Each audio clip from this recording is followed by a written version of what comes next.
like I started off, family, it don't matter what your religion is, because it's not about that. We gotta come together no matter what.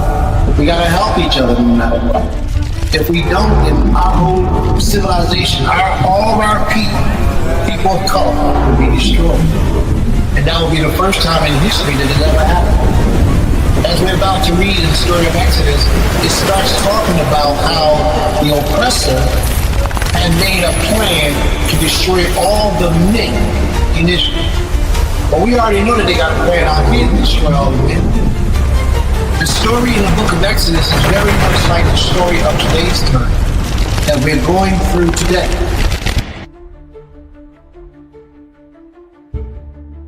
This prophet didn't say, well, you got to go get me a certain type of food. He said, I'm not eating nothing in this place because y'all are idolaters. I'm not eating nothing in this place. Why? Because y'all are idolaters. Shabbat Shalom, everyone. Welcome, welcome, welcome. Thank you for coming in. May the Most High be praised. Thank you for tuning in and watching these videos and participating with us as we do what we do.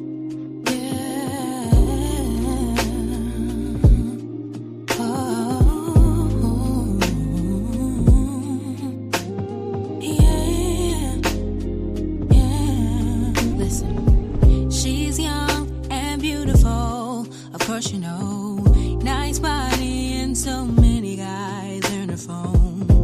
Now she understands what it now means to be a single mother in her teens. A little boy, she never had a father in her life. Now she's wondering, how will I raise this child? Play the role of the mother or the sister. She's too embarrassed and feel no one's with her. Children need fathers and fathers need love. Mothers need support far more than the gov. Families breaking in need of repair. So many crying, is anyone there? Children need fathers and fathers need love. Mothers need support far more than the gov. Families breaking in need of repair. So many crying, is anyone there? He was brought up with his mother not around. She was there, but the mother wasn't found. Isn't a father living in his city? Pops didn't care, only about other women. It's a shame, now he continues the cycle. Married go round into married go cycle. Failure is happening on both the sides. This is no way to survive. Way to survive. Children need fathers and fathers need love. Mothers need support far more than the gov. Families breaking in need of repair. So many crying, is anyone there? Children need fathers and fathers need love. Mothers need support far more than the gov. Families breaking in need of repair. So many crying, is anyone there? Is there Is anyone? there anyone there?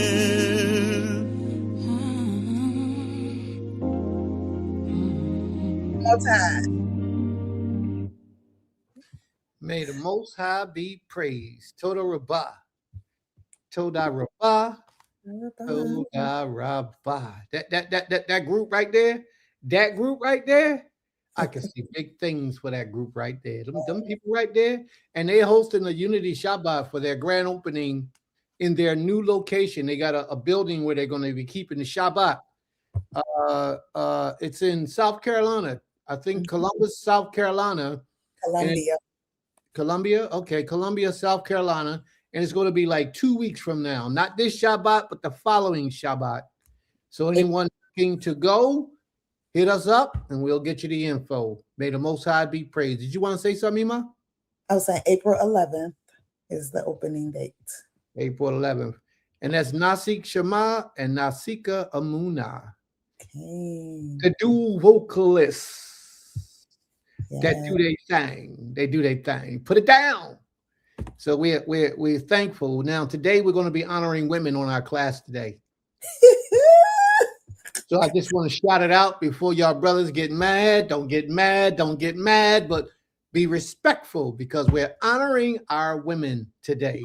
There is so much. I'm so thankful. First, I got to make it known. I'm so thankful for the women that I have in my life. I'm a hard man. Did I say that hard enough? I'm a hard. What? Tell the truth. One more. Tell the truth. Tell the truth. I'm a hard man. No, what I really expect is you to be your best at all times. Do your best to be your best, and we cool. Even if your best doesn't produce the results that we're looking for, I'm cool with that as long as you do your best. What I don't like is a bum, lazy person, a person that's nasty and dirty and don't clean up after them. That's what I don't like. But my women, I am so grateful that the Most High has blessed me with the women that he has, that he's blessed me with in my life, you know, as my Nashim, who are currently my Nashim. The women that he has. Yeah, I'm so thankful. I truly am. I'm grateful. I live a good life, y'all. I really do. I live a blessed life, a protected life by the Most High. As hard as I am, I got that peace. You know, they bring me that peace. And when they don't, I let them know, yo, what you doing? No, we ain't having that. We ain't doing this. Straighten it up. And they sometimes get it, most of the time get it. But, you know, everybody got differences. And I just expect the world from everyone. That's just the way I am. So I'm grateful for the women that the Most High has placed in my life as my Nashim. And anyone he brings into my life as a future Isha, she got to be on point, man. That's right. She got to be on point. She's got to be striving to be the best version of herself. Because if she's soft, and she ain't going, I mean, she got to be soft as a woman, feminine. But anyway, let's get on, because this ain't even about that right there. So let's keep it moving.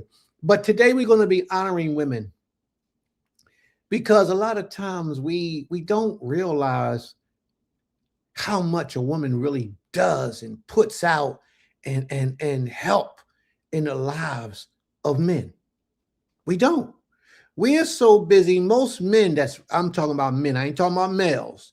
Them knuckleheads can go somewhere else. I'm talking about men who handle their business, who do their thing. That's what I'm talking about. We're so busy focusing on making, surviving, and preparing and providing for the future today. See, today we're living off of what we provided from yesterday, because we was thinking about tomorrow yesterday. So when tomorrow came, we're thinking about tomorrow. So therefore, you got everything you need today, because we 2 months ahead of time, 2 years ahead of time, sometimes 5 years. That's how men operate. 5 years ahead of times, and we just playing catch up by living it out as we have done what we're doing. So, you know, a lot of times when we thinking like that and we so focused on survival, we don't really pay attention to the women. I'm talking about women, not females. Females ain't no good. Females is shady. Females are them side chicks that you mistakenly think that they wife material, and they not. I ain't talking about them. I'm talking about women. I'm talking about women. Even if they ain't got it all together, they striving to get it together. That's what I'm talking about. So we got to be patient with them. So anyway, a lot of times those type of women are overlooked because the man is doing so much. And he's moving so much and motivated so much that he tends to forget that a lot that he's achieved is because of the backbone that he got. Them females that's at home, they handling their business.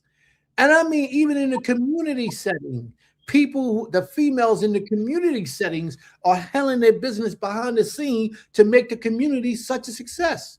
I mean, let's think about it for a minute. Just here, just this one place. I'm going to talk about a sister that she ain't even really doing much, but she doing a whole lot. Sister Ornette. Sister Ornette is in the background. She's a Prince. I'm reading for you, Prince. And you don't know how much I appreciate that sister for doing that little part of helping us to be successful. And we are very, very, very successful, and we're very grateful. But a lot of that comes from sisters like her. You know, she ain't got to say what she say. She ain't got to read. She ain't got to participate. I ain't never heard her say nothing bad, but she ain't got to do what she do. Sister Higdalia, another sister in the background, making this thing pop. I mean, people come up on the screen, Sister Higdalia there typing, they greeting people. We didn't give her that job. She took that job on her own. She did it on her own. She said, I'm going to do this because that's what I do. Man, that woman is phenomenal. You know what I mean? Sister Shemaya back there giving up all her advice and talking about this and that and giving her opinion and contributing to the conversations. Come on, y'all. We got to recognize the women we have in our midst sometimes, brothers. Yeah, we up in the forefront doing what we doing, but we got to recognize the women that we have in our midst. I think about Ima Ain Kater, you know, and I'm not trying to make up nothing. Ain Kater is a phenomenal mother to our community. Phenomenal. She's there when you don't even know she's there. She's helping when you don't even know she's helping. She texted me the other day checking up on me. Just say, hey, Prince, you all right? Yeah, I'm all right. Cool. All right, bye. See you. She ain't want nothing. And her sister is a knock off the old block, Sister Laurel, just like her. They just check up on me, make sure we cool, check up on the community, make sure she got her car fixed. She texted me, yeah, I got my car fixed, Prince. She ain't want nothing, just want to let me know what's going on. And I appreciate that. But they don't, you might not understand, but that all that energy that they give motivates us, motivates me. It pushes us. It pushes me to work harder, to work better, to work smarter, to be more productive, because other people are my responsibility and not just me. So, you know, I'm thankful, man, for the women that the Most High is surrounding me with. And it's a bunch of them.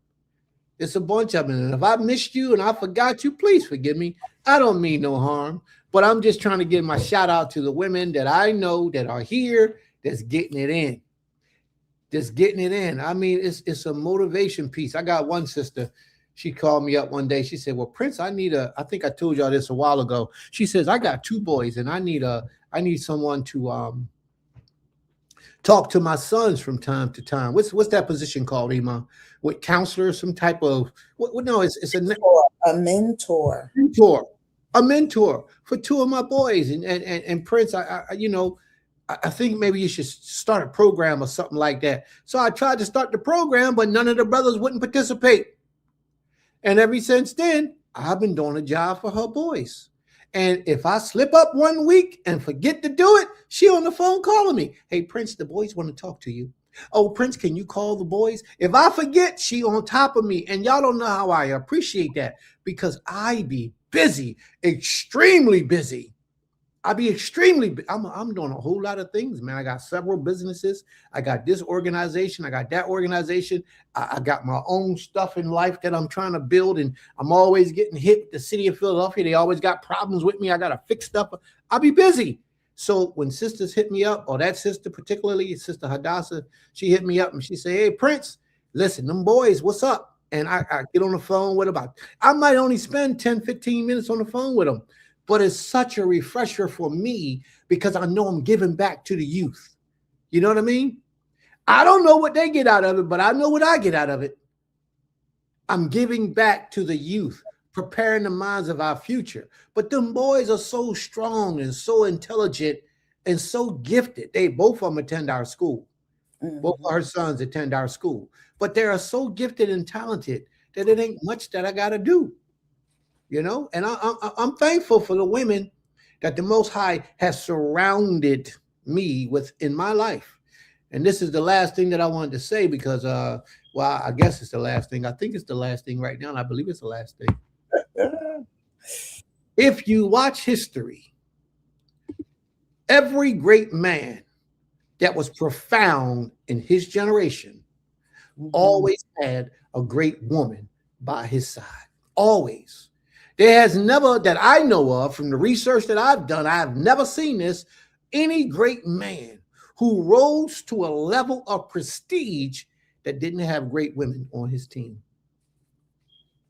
Whether it was his wives or in his household, some type of a way, There were great women in this man's life while he was rising to greatness and when he got to greatness. I've never seen a man rise to any prominent position in life without a wise, intelligent, beautiful, humble woman by his side. She might not be all that humble, but she was very active and very participant. She had the right energy for him. And I'm grateful for that. I really am. You know, you look at the United States of America, this great country. Oh gosh, can I say that and not be lying? This great country that we live in today. Every time they elect a man to that Oval Office, they always try to have a man that's married. And usually that woman takes on a position where she's helping in the community other than her own household. That's princess quality. Y'all follow what I'm saying? That's princess quality. So I'm grateful, man. I'm grateful because the Most High did not have to do these things, but yet he has. And let's move forward. Did you want to say something, Iman? I did have something else I wanted to say about another subject, but did you want to compliment or comment on anything that I just said? Ishi, where you go, Ishi? Oh, Ishi, he's outside, so okay. that might be. No, I'll do it during my All right. presentation. All right. So enough about the women. Let me talk about the men. What? You said today was about the women. Yeah. You'll understand when I get to it. Okay. So there was a class that I attended last night. It was a Hebrew Israelite, but my brothers come from the New Testament. I don't think they worship JC. I don't know. I didn't ask those questions. But I sat in for about an hour and a half, maybe 2 hours. I don't know. I really don't know how long I was there, but I was there for quite a while. And the young brother, Banahaya, I think his name was Banahaya. I'm not sure the brother's name. And if anyone here who knows who I'm talking about, please correct me on his name. Is it pronounced Naya? No, it's not Benaya. No. Okay. This brother was teaching, and he was teaching from John. I think it was John, the 3rd chapter. But he traveled all around the book, Ephesians and Ecclesiasticus. He went to many different books. But last night was the first time that I noticed this. And I have to say this in all honesty. Although we have our differences, like I'm Torah only, and they're not Torah only, they both books, 2 books. But they believe in the Most High. All praise go to the Most High, everything. Now, I had my differences with some of the things that they believed. But when I put all that stuff to the side and I deal with the root of his message and where he was coming from, I understand. And I can appreciate the brother for the lesson that he brought forward. For his lesson was about flesh or what was it? I forget the name of it, but it was flesh. It had something to do with carnal minds, how people think and they don't think and utilize the spiritual essence of what they're doing. Something similar to like what we teach, that the spirit is 1,000, 1,000,000 times stronger than the carnal, the physical, you know. Basically, his lesson was about people traveling with wicked spirits inside of them. He didn't use these words, but this is what I gathered out of it. And therefore causing them to think on a carnal level, and they can't elevate to a spiritual level because they're too busy trying to contrast it with the physical world. That's what I gathered out of his lesson. But his lesson was about redemption. I got all this out of his lesson. It was about redemption. It was about people trying to be better, trying to purify their lives, you know, and trying to live the best life that they possibly can. Now, I can tell he was young. He wasn't seasoned in this like my brother Barawak was. He's seasoned. He got this. He know what he's doing. He know he can lay it down. He's the elder over the community. But he did a good job. And I have to honestly say today that I see that everybody has a station in life. Now, he may not be there 10 years from now, but that's where he is now. And we have to learn to stop being so critical of people for their current condition when they're doing the works to the best of their ability. You understand? Y'all understand where I'm coming from? Okay. This young brother, I can see him becoming a great teacher in the years to come. I can see that. He was a good teacher now. You know, he said a lot of things that wasn't accurate, that wasn't on point, but none of that stuff mattered because his overall message was true and accurate. And if we live by the tenets of his message, we will be a much better people today. So I acknowledge that, brother. I told him last night you did a great job. I acknowledge that, brother.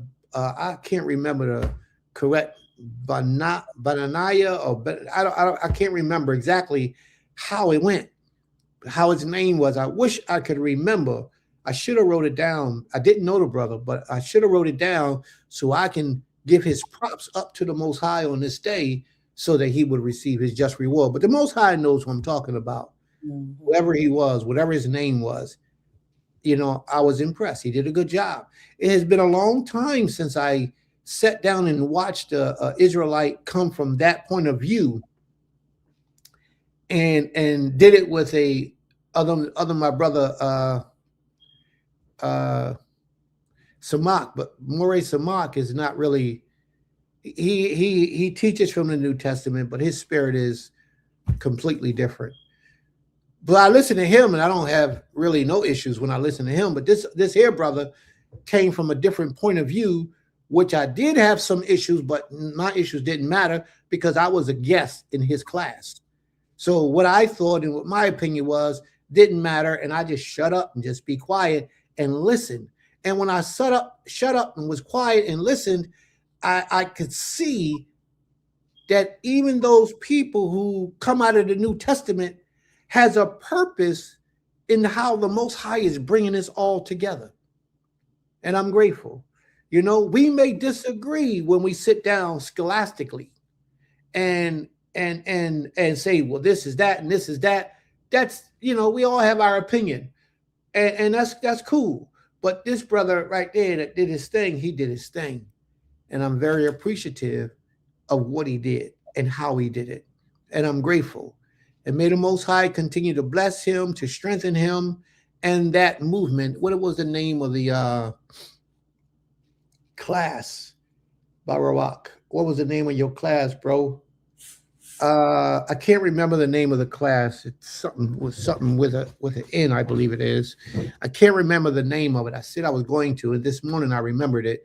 But now that I'm trying to call it to mind, I can't. It's slipping my mind. But it's okay. And if I remember later on, I'll post it in the room. So you guys who are still straddling the fence, that you can go and visit and be with the brother, or even those who are not straddling the fence. If you want to go and visit and see what they're talking about, you're free to go and visit. We're not tying nobody down here. You don't owe me nothing. You owe everything to the Creator. So if you want to go visit that brother's class, you go do that. That's why when brothers come on here and I know that they're teaching, I tell them to post their classes, their links to their classes so people can go visit. And if that's where your spirit is led to, then that's where the Most High wants you at. I'm not going to argue with that. You ain't got to be sitting up underneath a Prince. It's all right. Whole lot of people got information. They ain't got it like Prince. They got a lot of information. And it depends on the development and the level where you are, you're going to receive information and spiritual development from that class. So I'm grateful. I just wanted to make that be known, you know, because we got so many different viewpoints and understandings in the nation of Israel that we elaborated, and we shouldn't, because none of us got it together completely. Ain't none of us completely right before the Most High. We are all like filthy rags before the Creator, striving to be better. So I just wanted to make that known. You know, Prince do a lot of traveling, in a lot of houses. And in a lot of these houses, most of these houses are all established by the Creator. All of these houses are all established by the Most High. And these houses are you might be in one place today, and next month you could be in a completely different place that opposes the view of the first place that you were. 6 months from that, you could be in another place. But the thing is that you don't give up on your learning experience and trying to do your best to be your best. You don't stop. So I'm grateful for that. You know, I'm grateful for the brothers. I'm grateful for them welcoming in and letting me be a part and hear the lessons and participate however I did. I'm grateful. You know, may the Most High be praised. And I just want to, before we get on, I wanted to acknowledge the peoples, say Shabbat Shalom to the family. Sister Higdalia, as always, you are always first.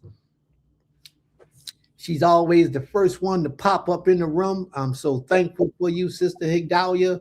May the Most High be praised. Brother Kezu, Shabbat Shalom. Lost but found. Lost but found. Sister Hadassah, Shabbat Shalom. Aim Katir, Shabbat Shalom. Sister Laurel, Shabbat Shalom. Sister Shemaya, Shabbat Shalom. Sister Ornit, Ima Yahudith, Shabbat Shalom. May the Most High be with you all. Sister Aisha, Shabbat Shalom. May the Most High be with you all. Brother Asa, Shabbat Shalom. My man, yo, we got that, bro. We got them prayers in too, bro. May the Most High be with you. Shabbat Shalom. We got so much work to do, family. Who else is here that I missed? Torah Kodesh, Tahor Kodesh, Shabbat Shalom. May the Most High be with you as well. Ima Habared, Shabbat Shalom. May the Most High be with you. Lyrical Dreams. Okay, Lyrical Dreams. Now, for any of y'all who know Lyrical Dreams, she's an artist. She does artwork. And Lyrical Dreams, if you could post a link in the room somewhere so that people can hit you up at a later time about some of your artwork, please feel free to do so. And I'm going to get some of that artwork too when we putting these houses together now. And when I do, I want some of that artwork in my house. I thought about that the other day. So we're going to be hitting you up for a bunch of your stuff. Believe me, at least about 4 or 5 pictures because you the bomb. I like your style. I like what you do. So hit us up and put your link in the room so people can hit you up at a later time for some of your artwork. Ima Sukari, Shabbat Shalom. Shabbat Shalom, Ima. May the Most High be with you, Ima. Shabbat Shalom. And I meant what I said on that post, Ima. We got a place for you when you're ready. May the Most High be praised. All right. Who did I forget? My Isha. How could I forget my own Isha? I can't forget my own Isha. Shabbat Shalom, Ishi. May the Most High be with you, Ishi. Shabbat Shalom. Sister Bahira. Shabbat Shalom, sis. May the Most High be with you. Sister Bahira. Oh, we got Tashana. Hey, Sister Tashana. Shabbat Shalom, Tashana. Hey. Shalom. Okay. Welcome. May the Most High be praised. All right, let's rock and roll. Prince, I think you said enough. I think I said enough for now. So I'm going to be quiet for a while, and I'm going to let my wife do what she do. All right?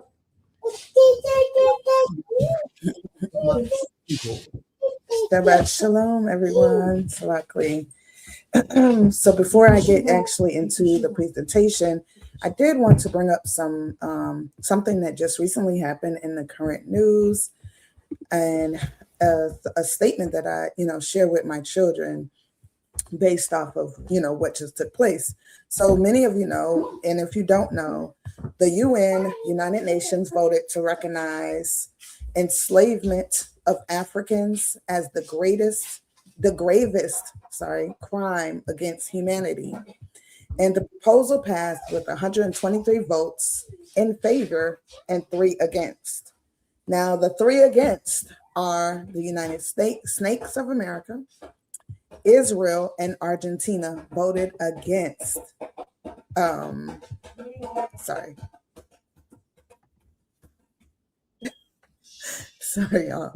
Voted against the UN recognizing the enslavement of Africans as being the gravest crime against humanity.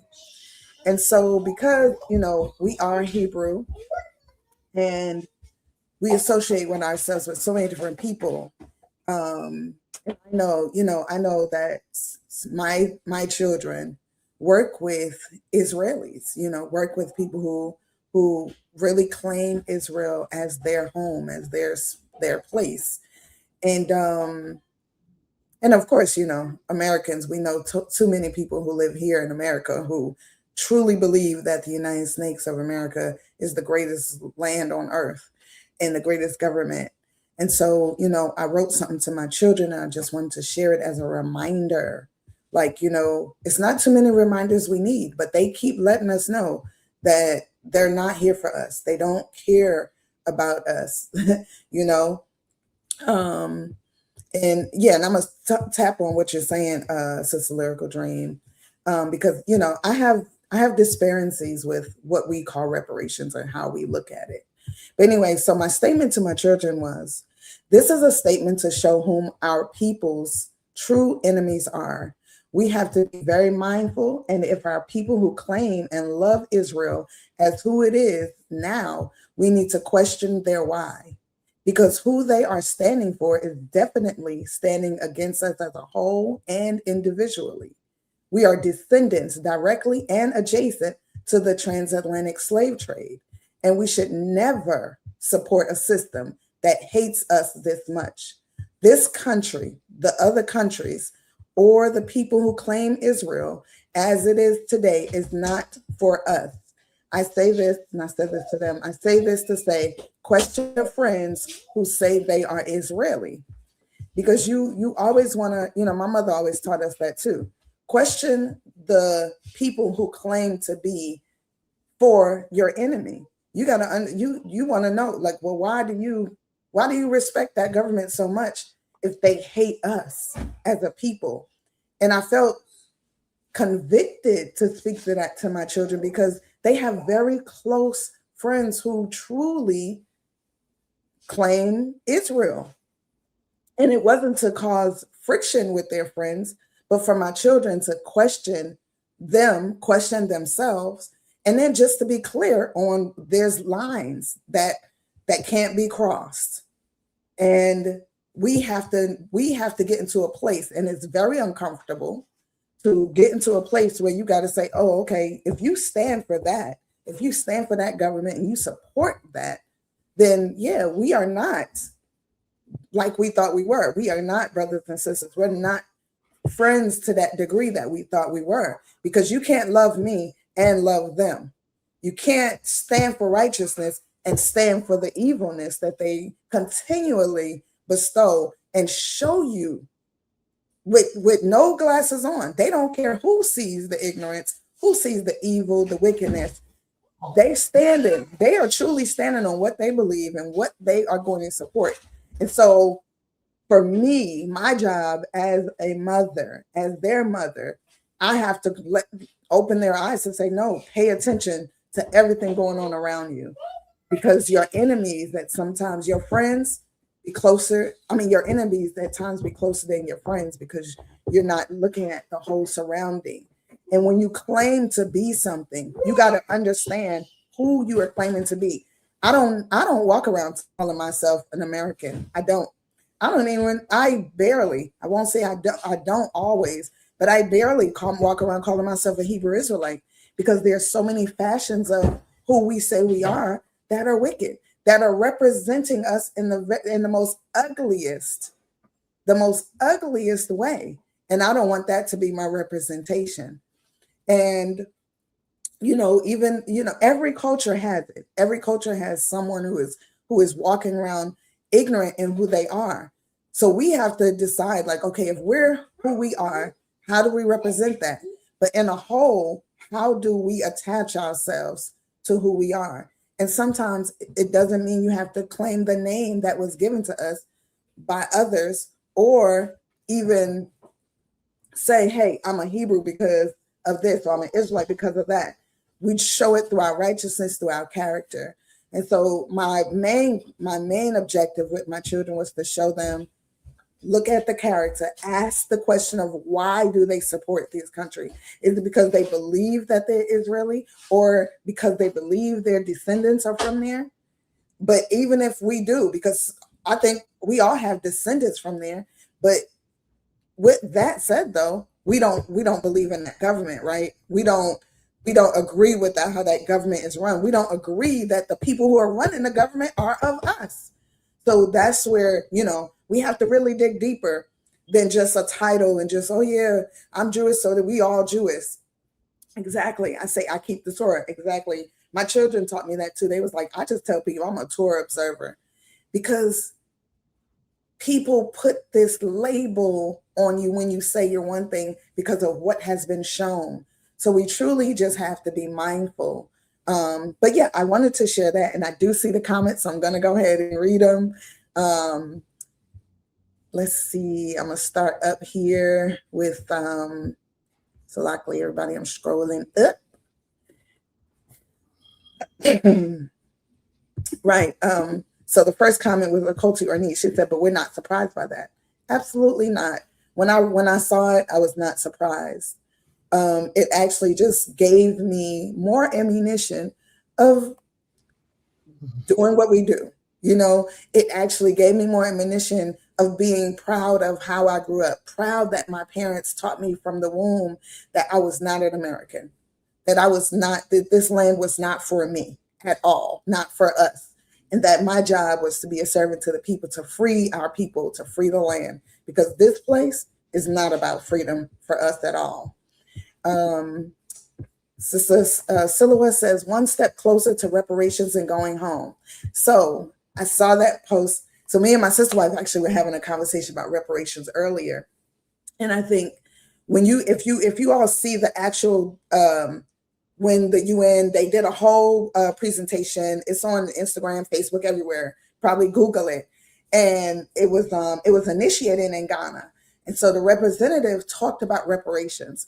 And I loved what he talked about. He was like, reparations, it's not just about money, because that's the question America has. Well, how do we determine who gets reparations? The one thing, their whole main idea of reparations is about money. Reparations is not just about money. One, the American dollar, the value of it is decreasing. Our demand should not just be for money. And I don't even agree that we should all just get money. I agree that there should be organizations and things that have been developed that money goes into for our people. Because we have too many people that when they get that reparations, they're going to go out there and buy everything that the white man sells and enrich him more and more. And we're just giving them back the money that they just owed us for all these years. So we have to be very strategic when we say reparations. We have to truly identify what reparations means. I definitely agree with that. We should get our 40 acres and a mule. Shoot, more than 40 acres, right? I definitely agree that there has to be a plan set up with that, so that when it is disseminated, the people are held up.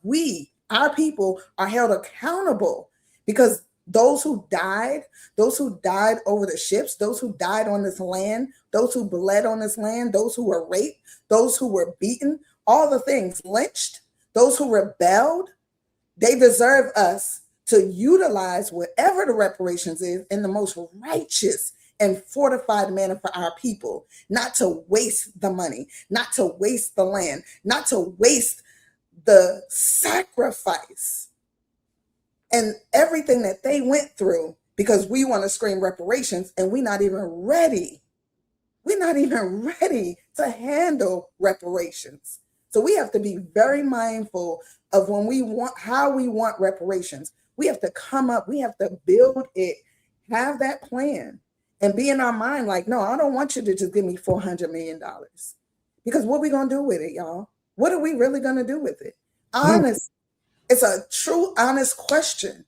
And that's the biggest thing for me is reparations has become popularized. I remember when I was a child rallying, going on marches, standing on the city hall steps in different states, screaming about reparations because we were taught about it, right?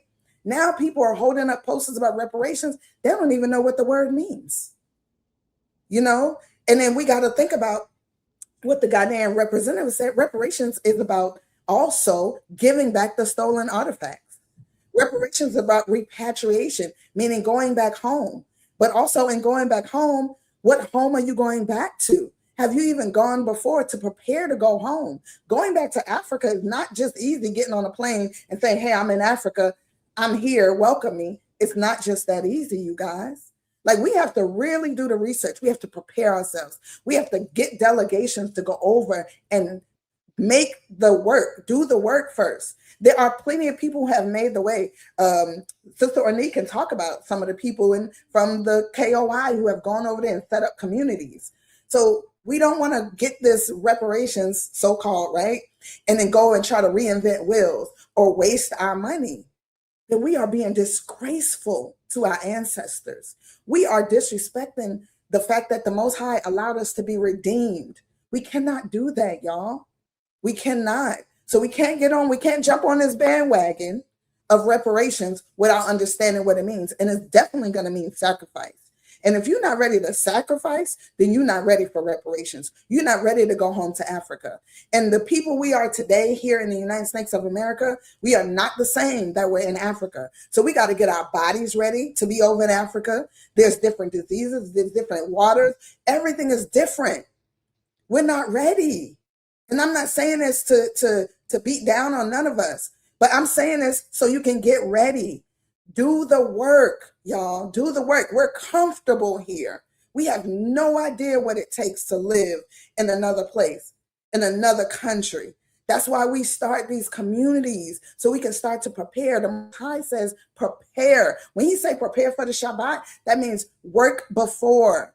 Do the work before, so that when the Shabbat is here, we can rest and get it done. So in order for us to repatriate to any place, we have to do the work before. I have one of my sisters who literally called me yesterday and said her house is going up for sale and they're repatriating. And you know why I support her? Because she's already done the work. She's already been there multiple times to see what her and her family need to do. They've already invested the time, the planning, so that when they go over there with their children, they're not suffering, they're not struggling, they're not just trying to figure it out on a whim. So I'm sorry, y'all, I went a little on with that. But I wanted to, Michael Higdali says, when I saw that, I felt like it was telling us that we caused the worst crime in humanity against ourselves. We cannot blame others for punishments we brought to ourselves, can we? So I get what you're asking. I see it both ways. There are punishments that we brought on ourselves. The Most High told us that. However, the atrocities that came out of that punishment were far beyond what the Most High said would happen.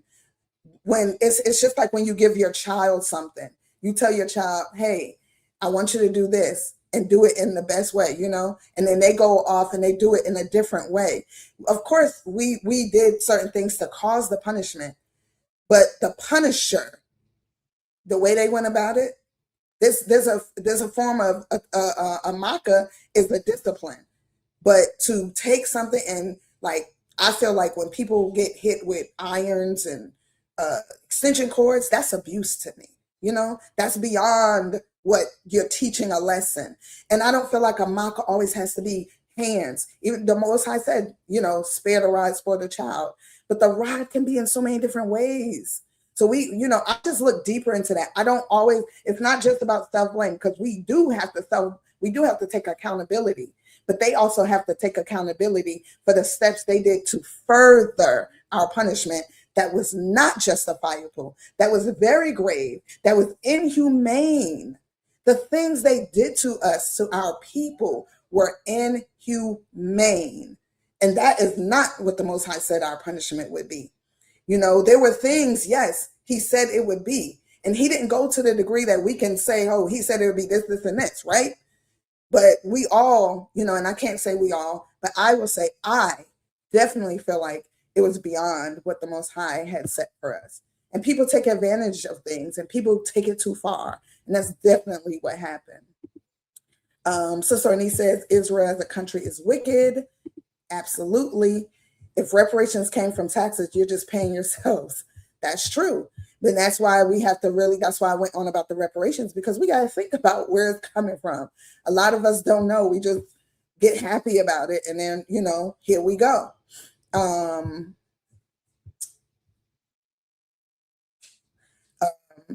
Keter says, Prince, she was talking to you, Abba. Prince, your willingness to be open to listening to other viewpoints is great.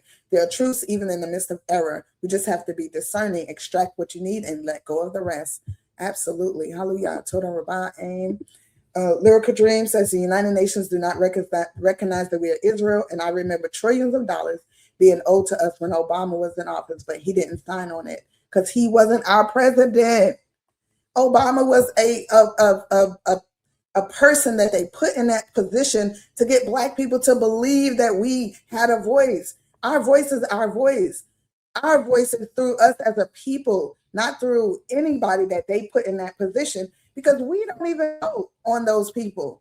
We really gotta, like, he was not our president, and yes, and they don't recognize us as Israel. We really have to look deeper into the United Nations and understand what their goal is for us as a people, for all nations as a people.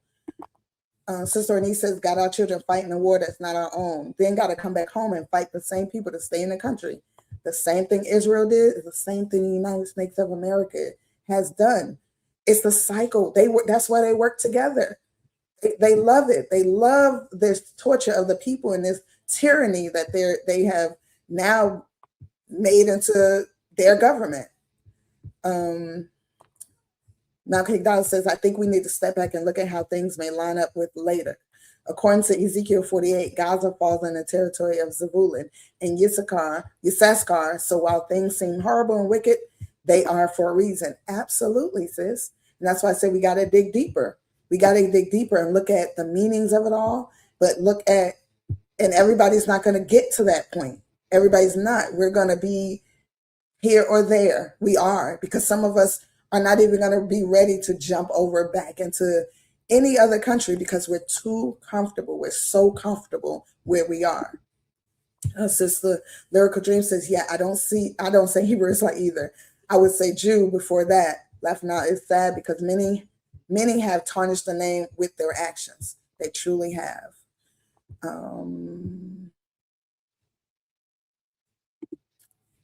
Sister Kaza says, friends, frenemies might be trying to get close to you for undisclosed reasons. Absolutely. Absolutely.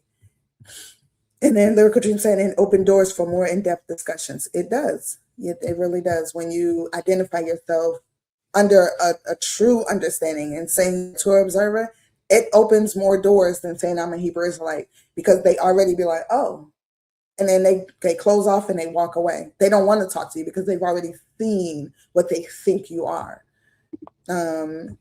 Malcolm Dolly says Nebuchadnezzar was the Most High servant because he did his bidding. BB could be the same. Absolutely.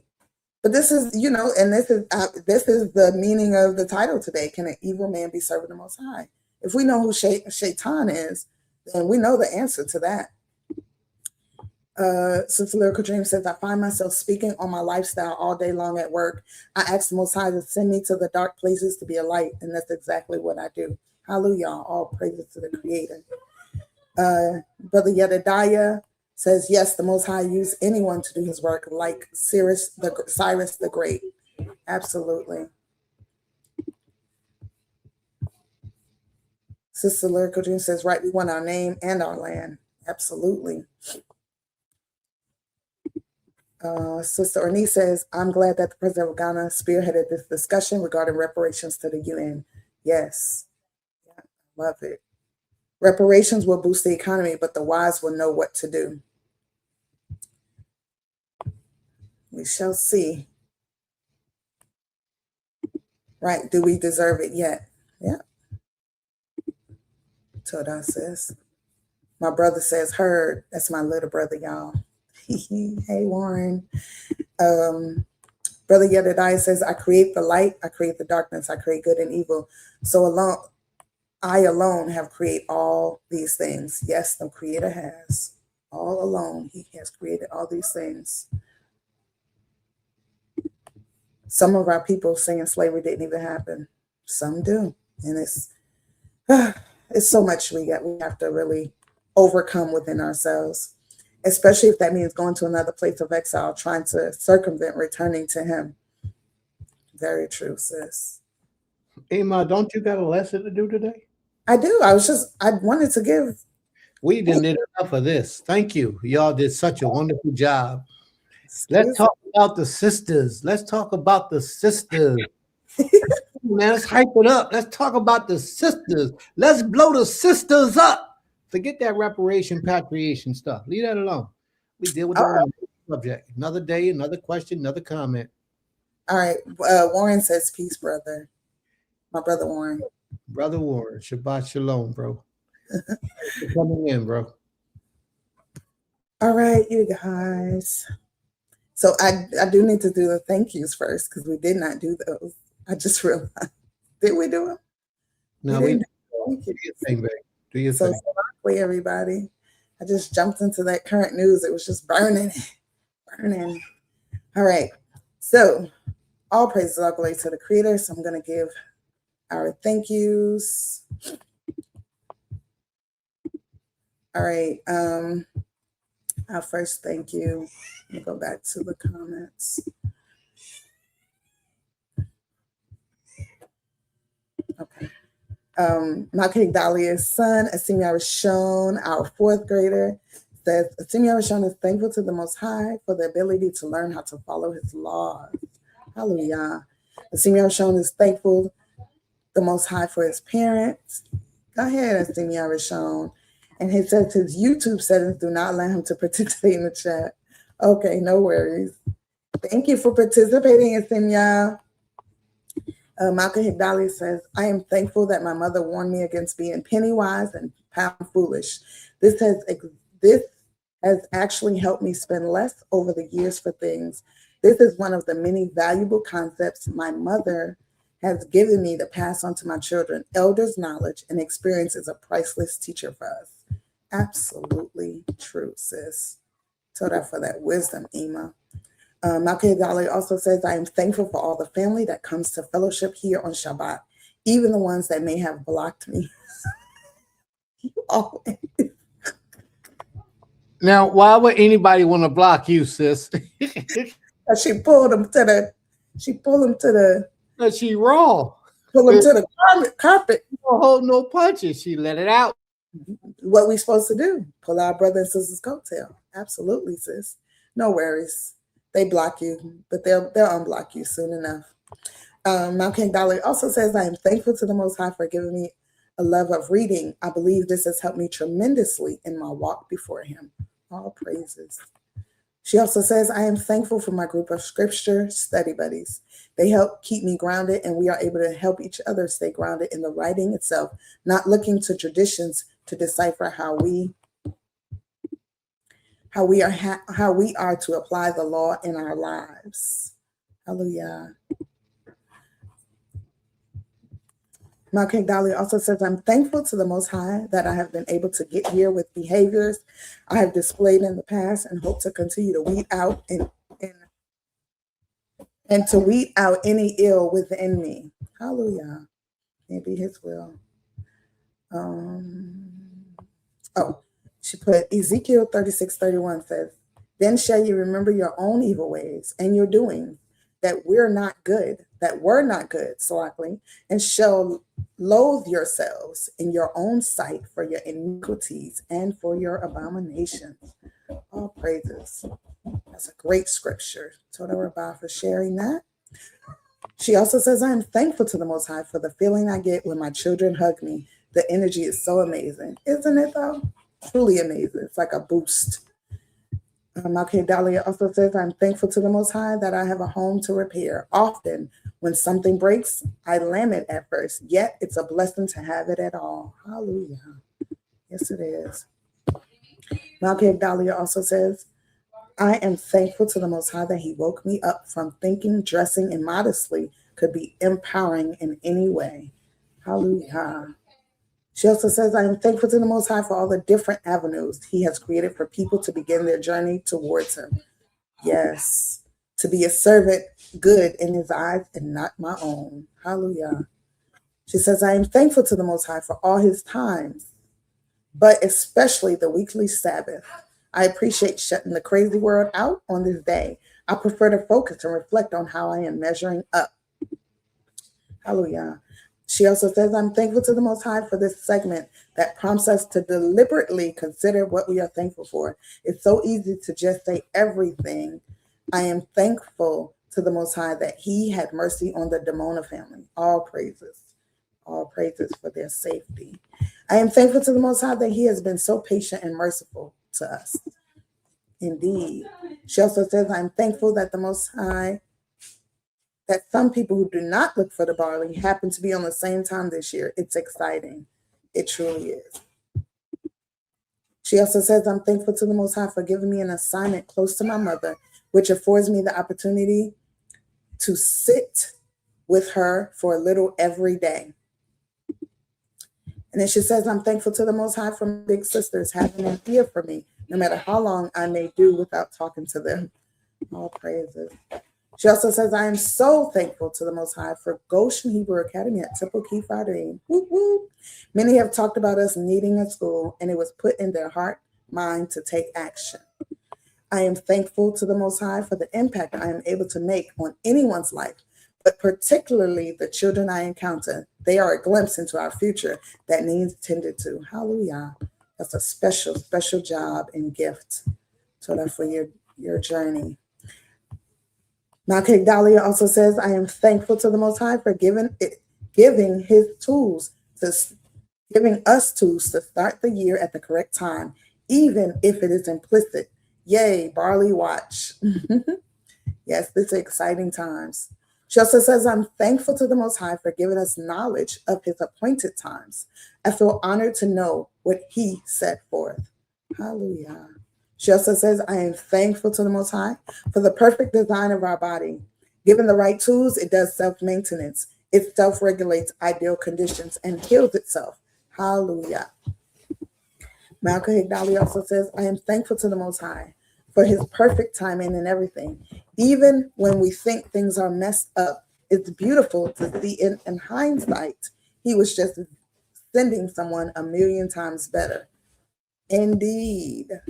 She said, that thanks was prompted by my thanks for Gavert Couture showing up at such a pivotal time. And to say she has done an amazing job is an understatement. Truly an understatement. Truly an understatement, Malka Ignalia. Toda Rabbah for your thank yous. I just want to make sure I didn't miss any of hers. All right. My sister wife says, I am thankful for this beautiful, sunny, windy Shabbat day here in Georgia. I'm also thankful for the Passover and Feast of Unleavened Bread that is coming up for us soon. Hosting our guests is going to be so fun. It truly is. We are going to have a wonderful time. And then she says, boom, boom, boom, big announcement. I'm also thankful for a healthy working body throughout my second pregnancy thus far. The Most High is upholding us. Yes, Baruch Hashem for life, for new life coming forth. Hallelujah. And Sukari says, grateful for all the Most High has guided me throughout the positive and the negative in life. And she put family. Let me make sure that was all she had said before I go to anyone else.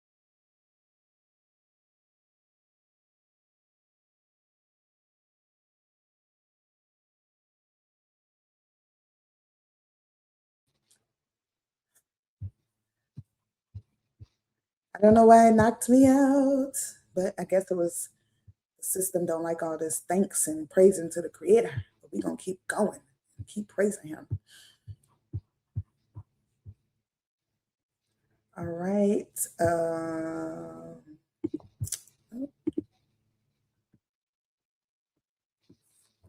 Sister Hadassah says, continued improvement is better than delayed perfection. I just want to praise the Most High for consistently pursuing us to perfect his gift within us. Hallelujah.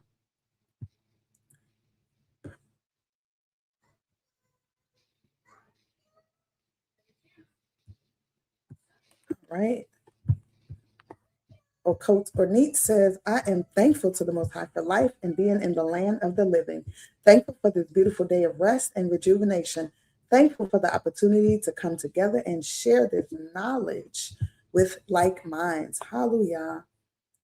And Kitera says, all praises to the Most High for working things out on our behalf, even when our own plans fail. So thankful for his interventions. Hallelujah. Our Canal Biggin says, I am thankful for meeting. House. Huh? What you said? I was saying that's Rob. That's Rob, brother. One Oh, of my okay. family members. He's one of my family members. Okay. He says, I am thankful for meeting my wife when I did. It was truly a blessing from the whole most. I appreciate them. All right. And Zaquina Opal says, thankful to the Most High for a blessed Shabbat day and for keeping my family safe and for strength, taking through another week. Happy Shabbat day to you, family. Hallelujah. All praises. And let me see. All right. I think that was all the thank yous. So Toda Rabah, everybody for coming on and saying thank you. Of course, I would like to give thanks to the Creator for this Shabbat day. As always, my favorite day of the week, the one day that I get to actually rest and just refill myself, rejuvenate my spirit with the Most High, his presence, and focus on him. So giving thanks to the Creator for the Shabbat day, thanking the Creator for my Harim, my parents, for their spirit, their legacy, the things that they have left on record, left on this earth for me to carry on and forward. Thankful to the Creator for actually my grandparents who also left legacies in this earth and that I also get to carry forward. And ancestors, we don't consider so many of our ancestors were, the footprints of the things that we're doing now, being teachers, doctors, lawyers, educators, pastors, or teachers like Maishir, princes and princesses, kings and queens, all the things is in our DNA, and we get to revive that life. We get to do it and add to the legacies of so many. So I'm so grateful for this opportunity that the Most High has bestowed upon me. I'm grateful to the Creator for my Ish, for his guidance, his patience, his love, his discipline, his support, his sacrifices. And for me, sacrifice is a big thing. All my life, I was taught about sacrifices, and not in the way that most people would think, but just sacrificing is a giving of yourself that, is it's immeasurable. So it's a lot to sacrifice your time, your mental stability at times, your emotions, all those things for the people. So I'm grateful to be able to watch him do this and see the strength that he gains, that the Most High continuously gives him to be able to walk in the path that he is walking. I'm grateful for our community. I'm grateful for my family that I chose, when I chose to come through the womb of my mother. So I'm so grateful for that family, for the strength that we all have together, that we have individually, but most importantly, when we have it together. Because when we come together, we are a force, and our force is impactful and powerful and empowering. So I'm super grateful for that. My auntie, Dr. Kasima Boston's here, so I'm super grateful for her presence always in my life. I can't remember a day in my life without her. And so I'm super grateful because the Most High definitely blessed me with one of the greatest spirits in the world to be my auntie. And so I'm humbled to have her in my life. I see it's a question says you chose. Yeah, I do believe I chose. I know the Most High, he gives us choices. And I believe I chose. I do. I believe my spirit chose to be amongst spirits that were like, and that wanted to have a certain life in this world. So I do believe it. And I believe we all choose at different times. That's my belief, that's my opinion. But also I wanted to continuously give thanks to my children, those who I gave birth to through my womb, and those who I am a mother to because of my blended family. Thankful to like I said, all of my family and our community as a whole is Beulah and the things that we do together. I'm thankful to the Most High for our school, for the dedication of our parents and our teachers, especially as Malkek Dali said earlier, Gaveret Akoti Katura. I'm thankful for Moray Kezu, for their just continuously dedication, always ready to jump in, take over, and do what they know is best, and just give of their free time and their love. What's the name of y'all school? The name of our school is Goshen Hebrew Academy at Temple Kifarim. Are y'all on the internet? Yes, we're a virtual school. And I could post information about the school for people to look into later. Thank you. Super grateful for our school. I'm grateful my oldest sister has agreed to help be on the board of our school. So many great things are happening. As Sister Siloa said earlier, we had a great gala last weekend, and she was one of the live artists that was there. So I'm super grateful that she was able to experience the school and the other schools, independent schools that are striving to educate and to liberate the minds of our youth. And we have come together in unity to do so. So I'm just grateful. I'm grateful for righteous minds, righteous thoughts, and righteous actions, most importantly. And I'm grateful for the holy days that are upon us, one of my favorite holy days. So I'm grateful for being able to even begin the process of getting ready for the holy day and create a willing to be allowed to execute the holy day and to congregate with our brothers and sisters. Zehu, that's all I have. I think there were a couple of thank yous that came in. Moray Kezu says, thankful to the Most High for his mercies and his Shabbat day. He also says, to know that with him all things are possible. So to be in his light and under his covenant, especially in these days and times. Hallelujah. Sandra O'Neill 597 says, when the Almighty Creator uses whom he wills, when the Creator chooses the present king, the people hate him. When people choose the present king, the Creator usually hates that king. I don't know if I read that wrong. I'm not really clear on the whole message, but please, explain more. I like that. Yeah. I mean, she's saying our choices are usually wicked, but when the Most High puts a person in place, it's usually righteous. Most of the time, 99.9% of the time, is for righteousness. Okay. And we try to be praised for the Rabbah. That's wisdom. Thank you. A strong sister right there. I like that. Okay. Thank you, sis. Toda Rabbah. Yes, that is a great point, sis. Toda Rabbah, Abba, for breaking it down. All right. I guess we are ready to go into our segment today. Our segment, the other day as I was walking on the land, my sister wife, we were actually doing work around the land, and wife? As I was walking back. You mean your husband has more than one wife? Abba, this is. Oh, wow. As I was walking back, a thought came to my head about the value of a righteous woman or righteous wife, woman wife, in our Hebrew language, of course, Isha means woman, wife, the same. And so I just, it was just prevalent on my heart. And I was just thinking about the different values. Of course, we always hear about the P1, P31 woman. Of course, I'm going to read a portion of it. I just was like, okay, it goes beyond that.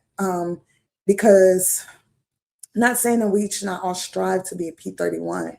However, there's different levels to the P31 that is not broken down. There's some people who, if you don't match everything that the Tanakh says about that P31, then they don't want to even give you a leg to stand on, and understand that we all have been raised differently. Our values were taught differently. So as we strive to be a P31 or very close to it, some of us are going to take a little longer journey to arrive there. And we have to have discernment. We have to have patience. We have to have grace and mercy. All the things that we thank the Creator for given to us, we don't give to each other. We rather tear each other down and be like, oh, well, you ain't on my level, so you can't be. That's not true. We have to understand that we are all on different levels. We all have a different understanding of what it is to take to be a certain way. But there is a common goal that we want to reach. There is. However, we have to be willing to teach each other how to attain that goal. And we can't teach each other if we're too busy tearing each other down without finding a solution for one another. And so part of that thought process had me thinking about all those things, and not just saying, oh yeah, I'm a valuable woman. I may not be a valuable woman to another. I wasn't. Being honest, I wasn't. My former relationships, I couldn't have been that valuable to them if, it didn't continue, right? Or they didn't recognize the value, whatever it is, value to one may not be value to another. But either way, I wanted to bring this to discussion. And I asked my beautiful auntie to come on because she does a lot of work with women all over the world. She's an international traveler, y'all, okay?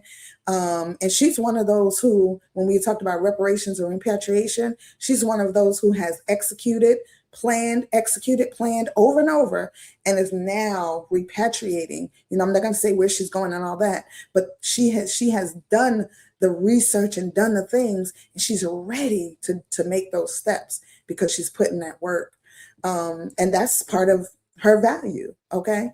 But before we begin, I did want to play this one musical selection. Wisdom says, for whoever finds me finds life and obtains favor from Yah. He who finds a wife finds a good thing and obtains favor from Yah.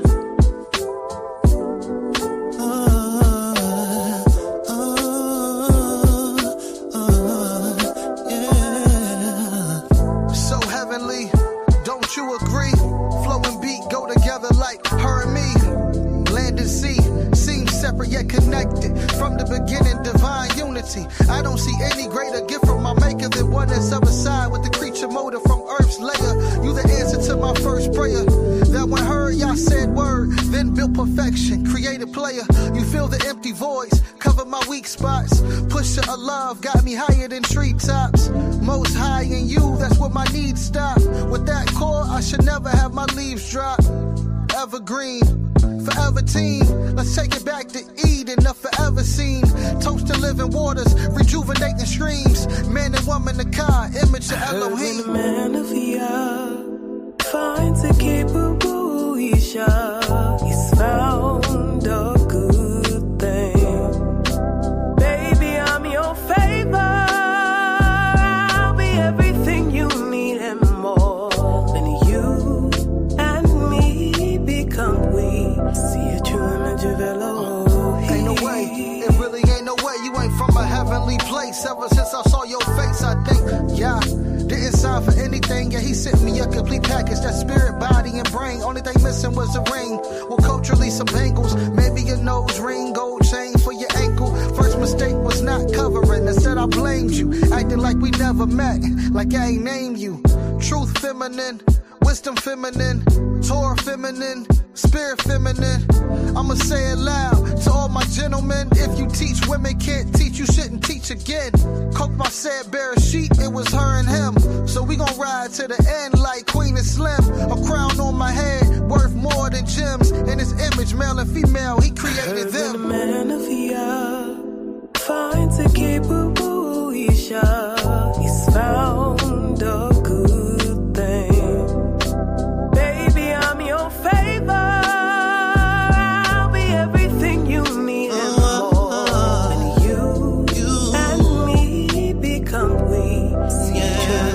I give the credit to the one who created.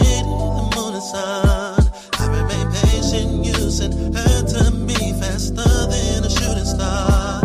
They seem longer to other men. How many years it was 10, but I'm so grateful into all the time it made me a better man. More precious than gems, I was made for him. It's so delightful to do him good all of his life. Through ups and downs, we maintain our vows, a house to balance, representing Yah's will. Image of Elohim, God. Image of Elohim, God.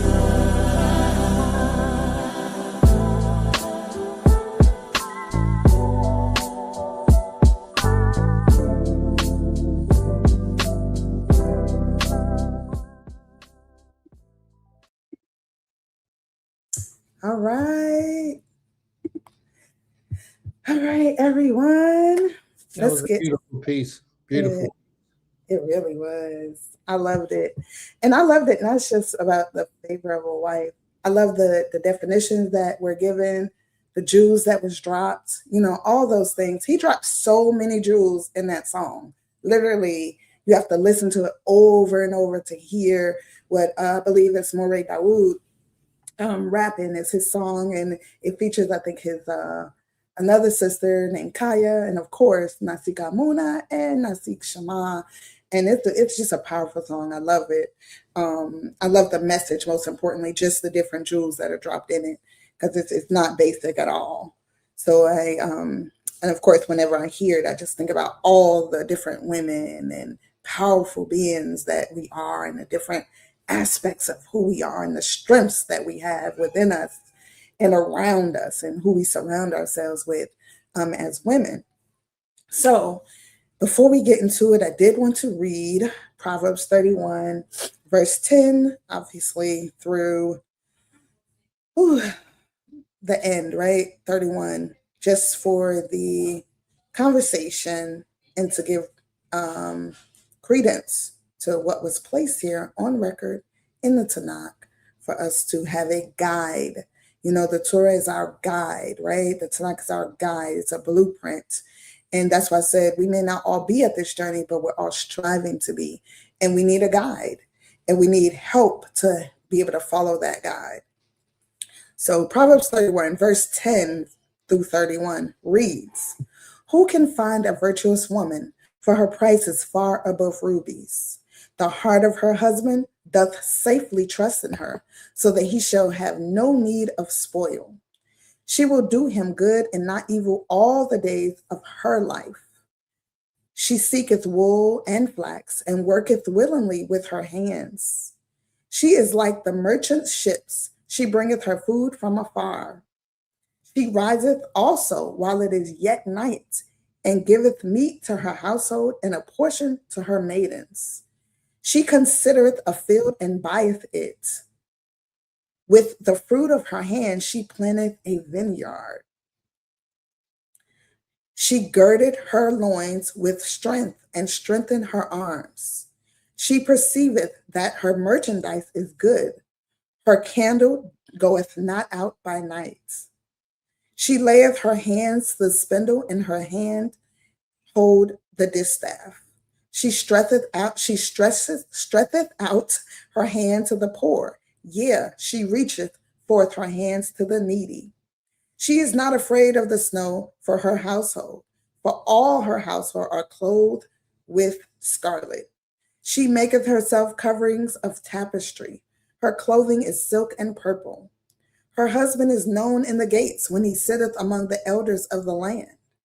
She maketh the linen and selleth it, and delivereth girdles unto the merchants.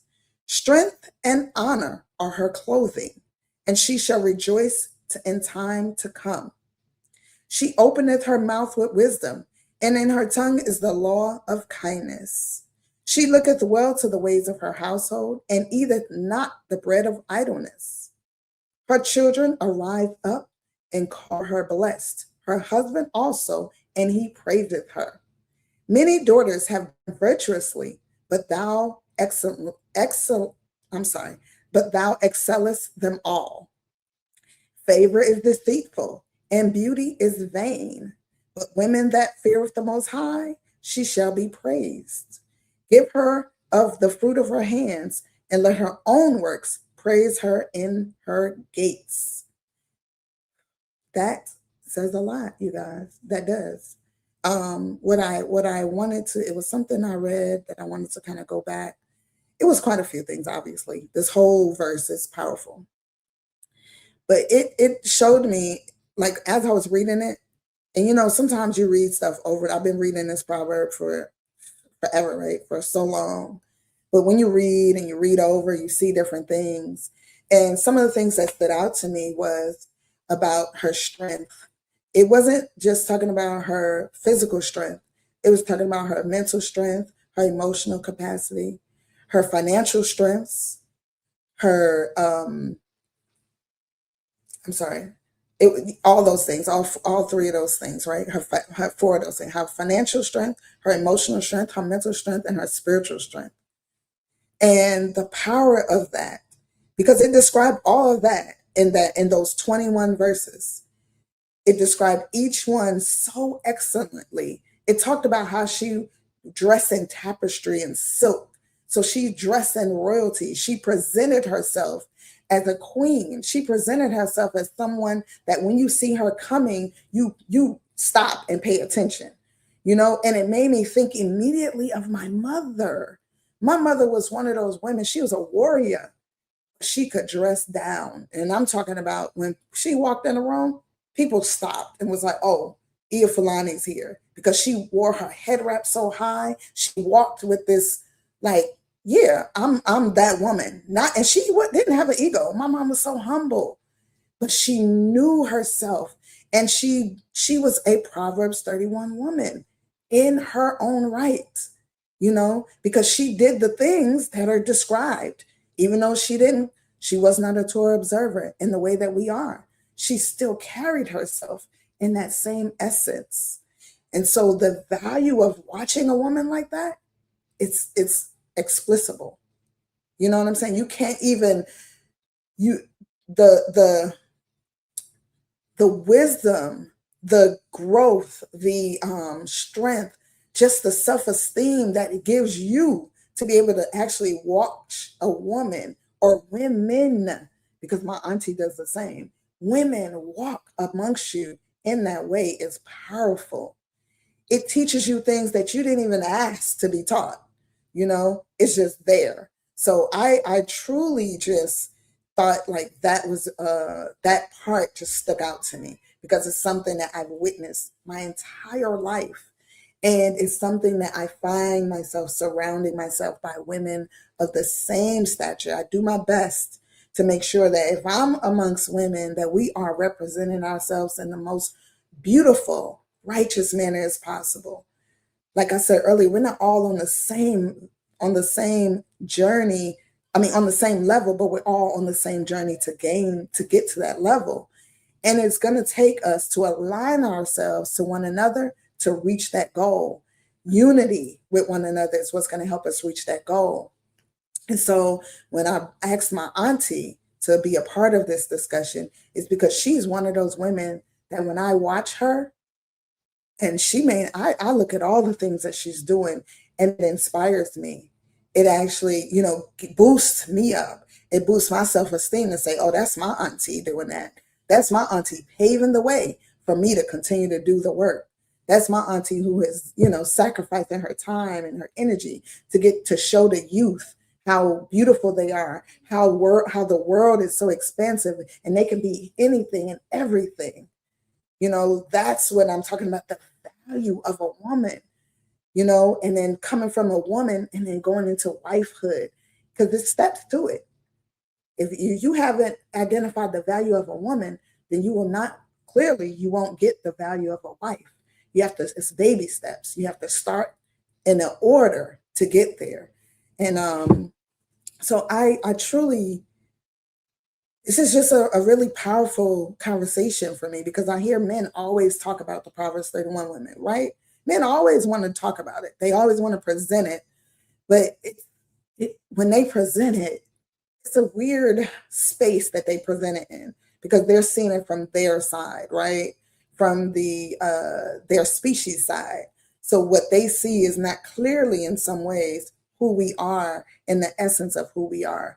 They see it from what they desire to see, not always what's internally in us to behold and to become. Life of Neshama says Shabbat Shalom. First, that song was amazing, but yes, striving to become Eshet Kayil and Ezer Nekdo. No duplicate. It looks different for us all. So many feminine archetypes. Very well said, sis. Toda Rabbah. Sister Kaaza says, sometimes I've noticed people who stop. It's a spiritual thing. Others know they should not get too close, and people respect that these women have the right of way. Hallelujah. That's so true. It's an essence. Toda Rabbah says, she said, you're Yem's daughter. I strive, believe me, my aunt could tell you. Being a daughter of such a strong woman, it can be very intimidating, but like I said, very inspiring too. You know, I think in these last 10 years of her not being here in the physical has taught me so much more about her, you know, because now I have to go back and remember her lessons, remember her voice, her walk, her regalness. And I listen to her voice and I listen to, you know, her music, and I just watch videos because we forget. So it's like being able to tap on that and say, oh yeah, that's who I came from. It just gives me something. I can't describe it, but I'm grateful for it, you know. And that's why, you know, earlier I said we choose. I'm grateful for it because there's times when I look at my life and I'm like, oh, I had to choose this life because there's no way this is just happening to me. This is something I chose. This is something that when I chose it, I also chose the people that are going to be in my path to help me live it, right? And so that's why I truly believe that it was chosen. And I believe we choose who our womb carriers are. And I can't say everybody does. I can't say that. That's why I said it's my opinion, and this is what I feel I have done. So, yeah, so just open it up. Thank you for all those who are commenting so far. This Life of Neshama says, and I believe her name must be Neshama. So quote Neshama says, the woman of value is so much to say about it, but a lot of people don't give it enough thought. Absolutely. They really don't. And that's part of why I wanted to bring it out again. Even the part where it says, her children riseth up. And I'm gonna get into it. I'm sorry, you guys, because I always like to read direct. It said, her children arise up and call her blessed, her husband also, and he praiseth her. Do you know the energy? Like someone said earlier, I think it was Malcolm Dahlia says, when your children hug you, it's like an energy boost.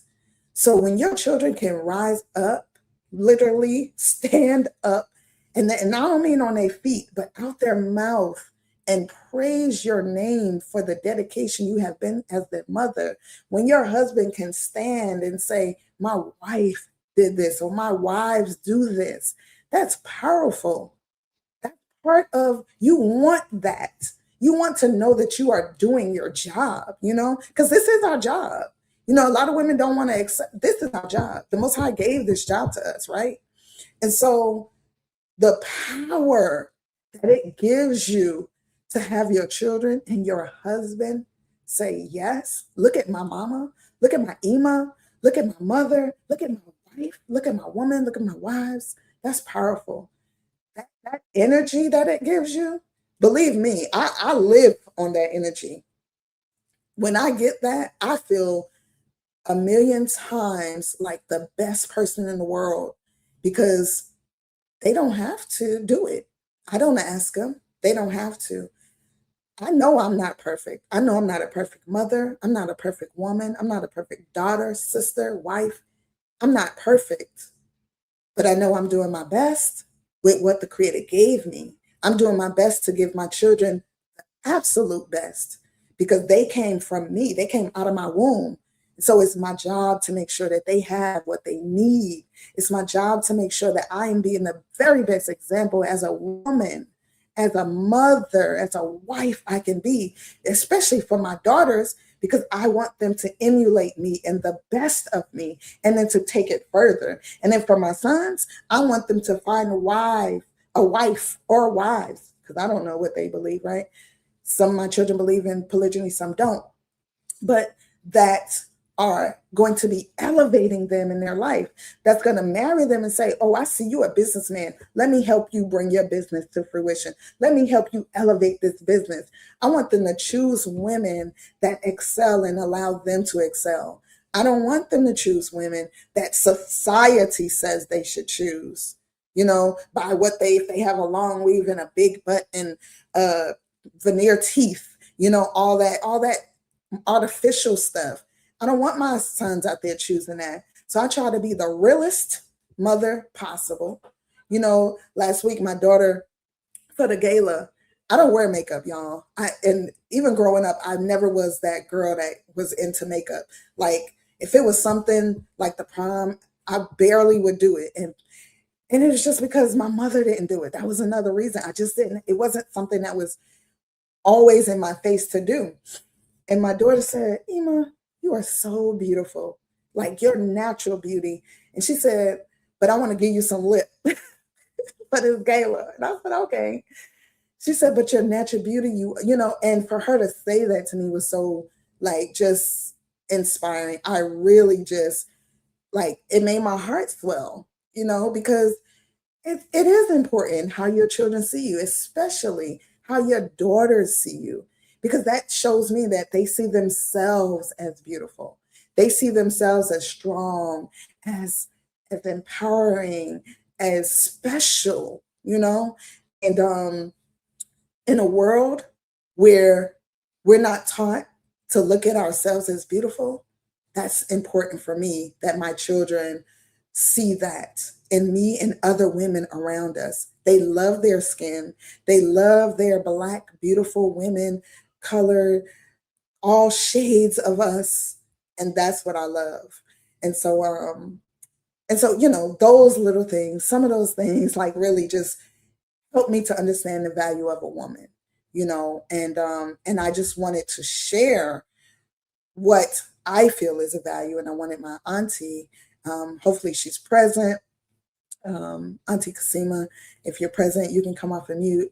Can also share her experiences, because Dr. P. Kasima Boston, she's a professor. Like I said, she's an international traveler.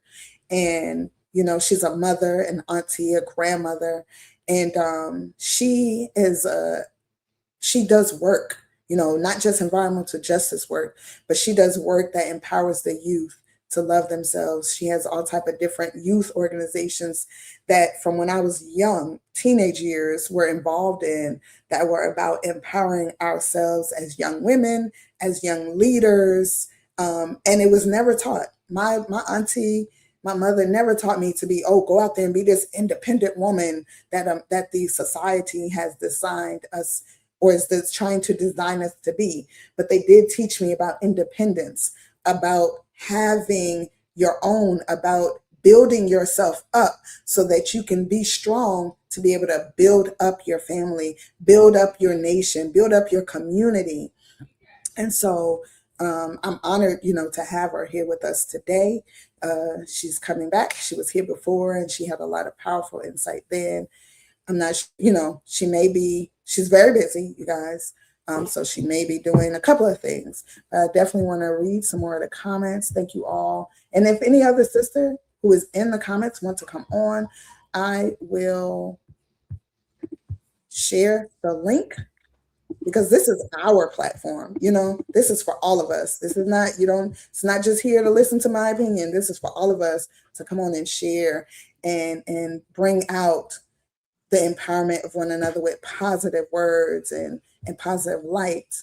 Brother R. Carnell says, speak, says that is beautiful. Speak, sis, that's beautiful. Stay strong, keep your head up, keep speaking from the heart. I'm enjoying it. God bless you. Total Rabah. Somebody says 777 flavors. Absolutely. 32 flavors. We got all types of flavors, y'all. Okay.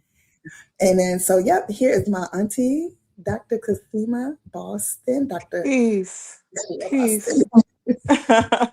Peace. Peace, Medaya and your husband and family. And this is such a great platform because at 71, I just turned 71 a couple of days ago. It looked like she's 41, y'all. Okay. And at this age, it's always something new that you can learn. I realize that. And whenever I come on the platform, I'm always reflecting deeper on these topics. And one of the things that you mentioned earlier is about recognizing the beauty in other women and how our children can do that. It Mm-hmm. really struck me because when that happens, that means we've been a little bit successful at passing it on. I have a Mm-hmm. good comrade that has a song that says carry it on. You know, how do we carry on these traditions that are traditions that work for us, traditions that are positive and productive, and traditions that hold us up as a nation, as a people, as a family. And when you talked about that with your girls, recognizing the beauty in their mama and not just recognizing it, but expressing it. Mm-hmm. That's a signal that something is going on correct there, Mm-hmm. and I think with women, when we have children and we're wanting to know how we did or how we are doing with our children, those are some of the signs we can look at. Yeah. What is their conversation? What are they seeing? Yeah. What are they seeing in people around them, particularly the mother, their mom? You know, I know I'm in what we call the Low Country, and whenever I hear men talk about their mother, Mm-hmm. that's a signal for me because if you can respect your mom, that means you have something in you that you can uphold your wife, your woman, the person you choose to journey your life with.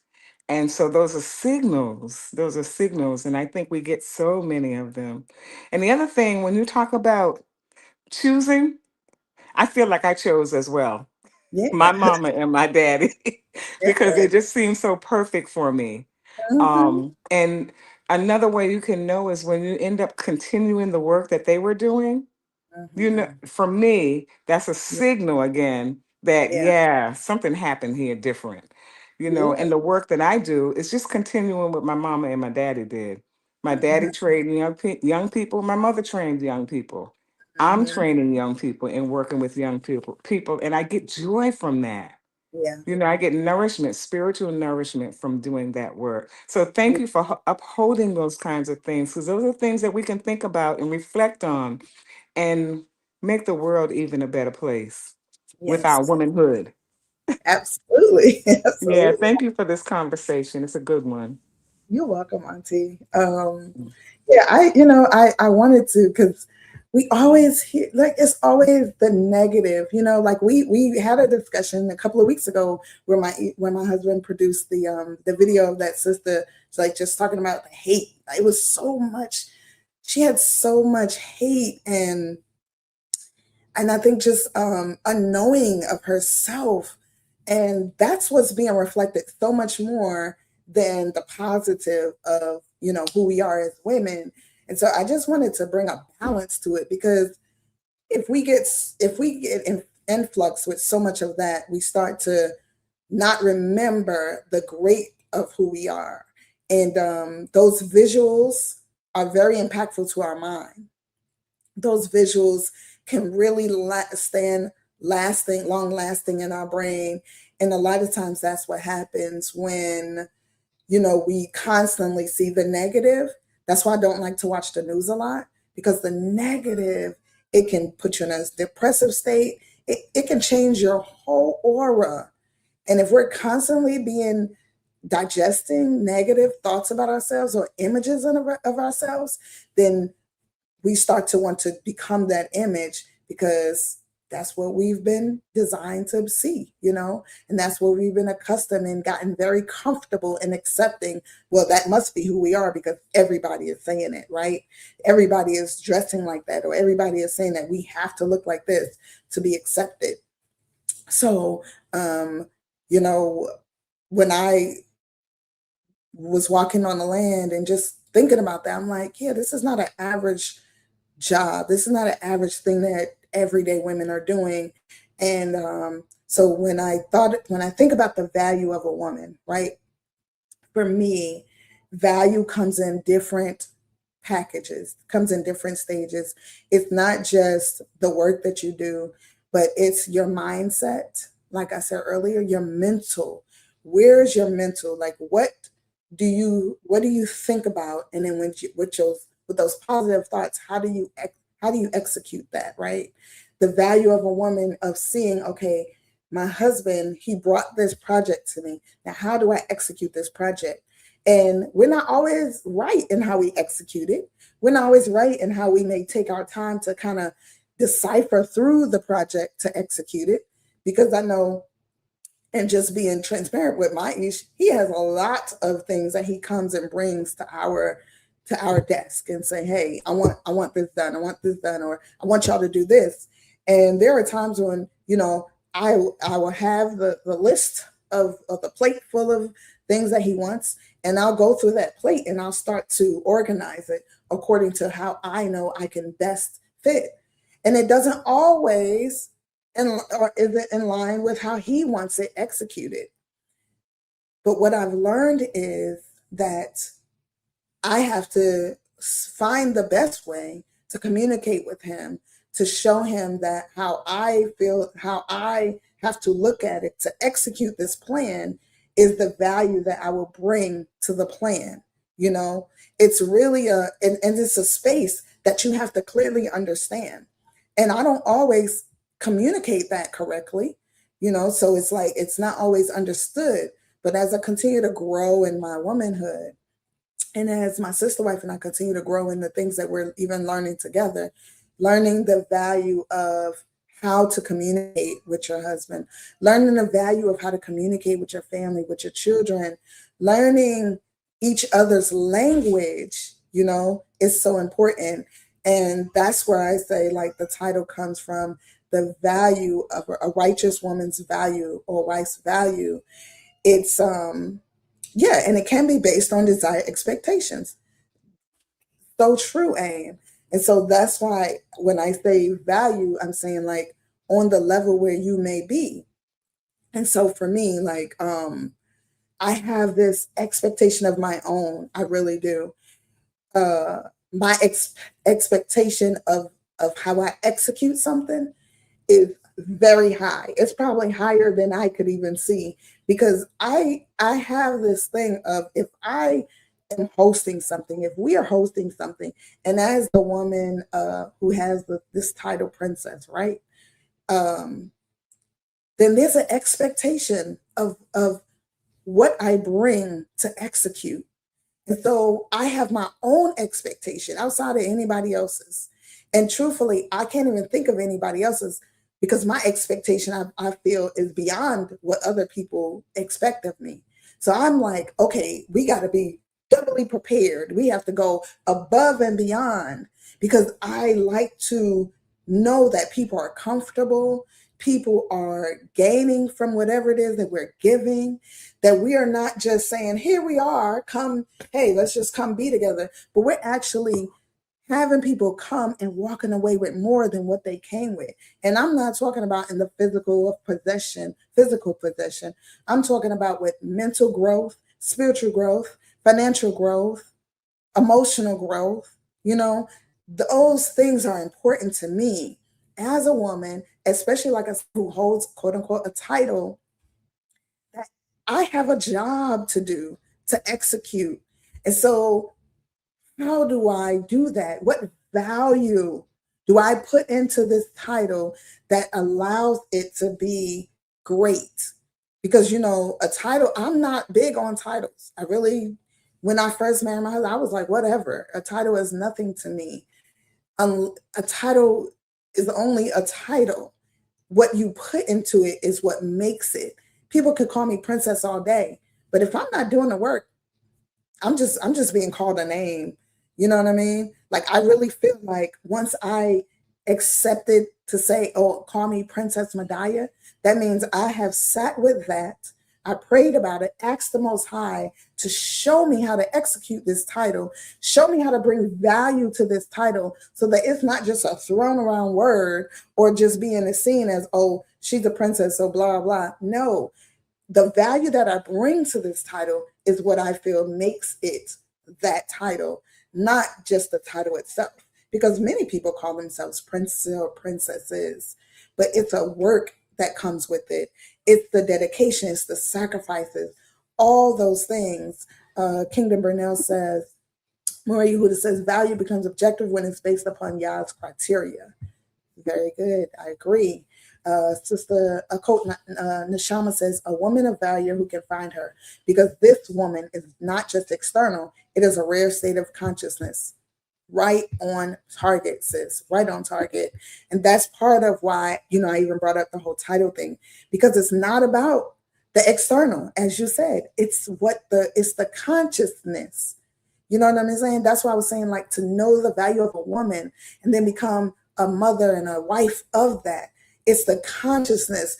It's saying to yourself, oh, I'm not just this, but I'm more than this, because I understand what it's going to take to do this, what it's going to take to execute this. I can't say to somebody, oh, you're my sister, and then I don't execute what sisterhood is supposed to be. You know what I'm saying? Like, I can't say, you're my sister, and then that sister doesn't do something I like, but now I don't want to call her sister, but I didn't even put the energy to show her the value of sisterhood.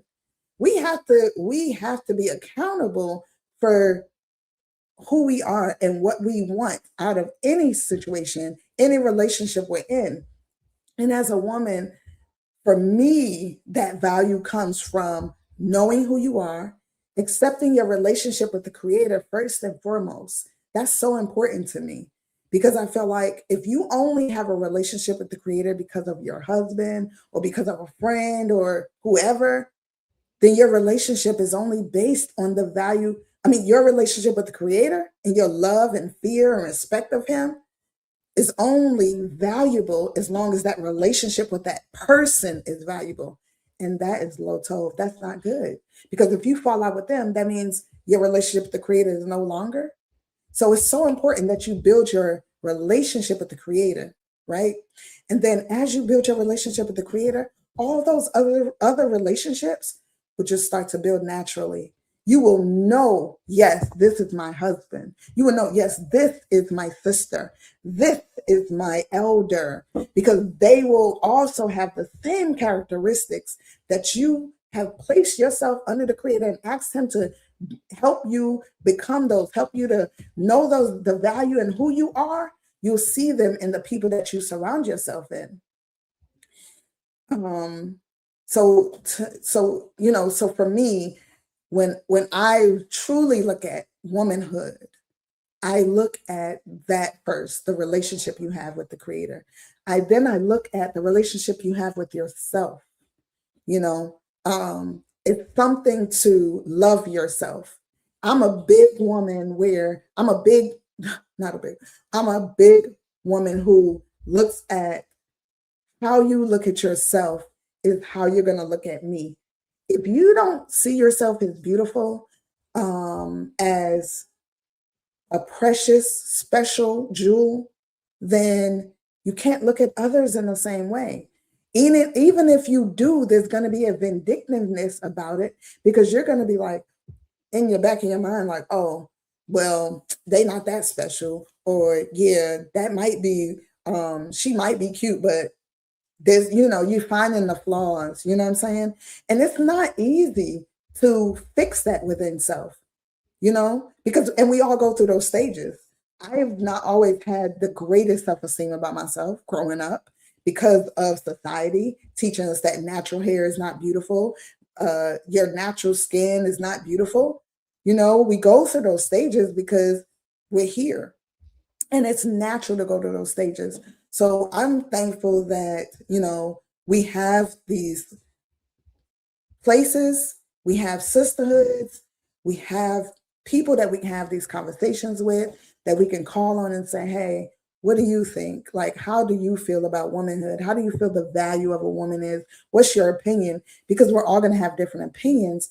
and then calling on people who will give the best of it, not just, oh, okay, well, yeah, a woman is this, based off of what I was told, but the practices of that woman. You have to, like, I love when I see Anketer, I love to talk to her. I love to see her presence in front of me, because it's a certain essence that she carries that I know when she's physically here and spiritually here, that it's long lasting, that she's here for a purpose, and that she's living in that purpose. She's not just here as a placeholder, or and when I say placeholder, I mean just somebody here so we can say we have an elder in our midst.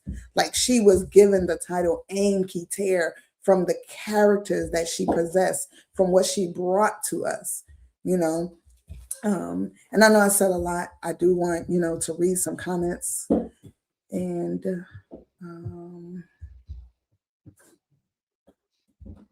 I'm sorry. Let's see. Let me go back up. Okay. Sister Neshama says, Eshet Kayo ain't just a wife.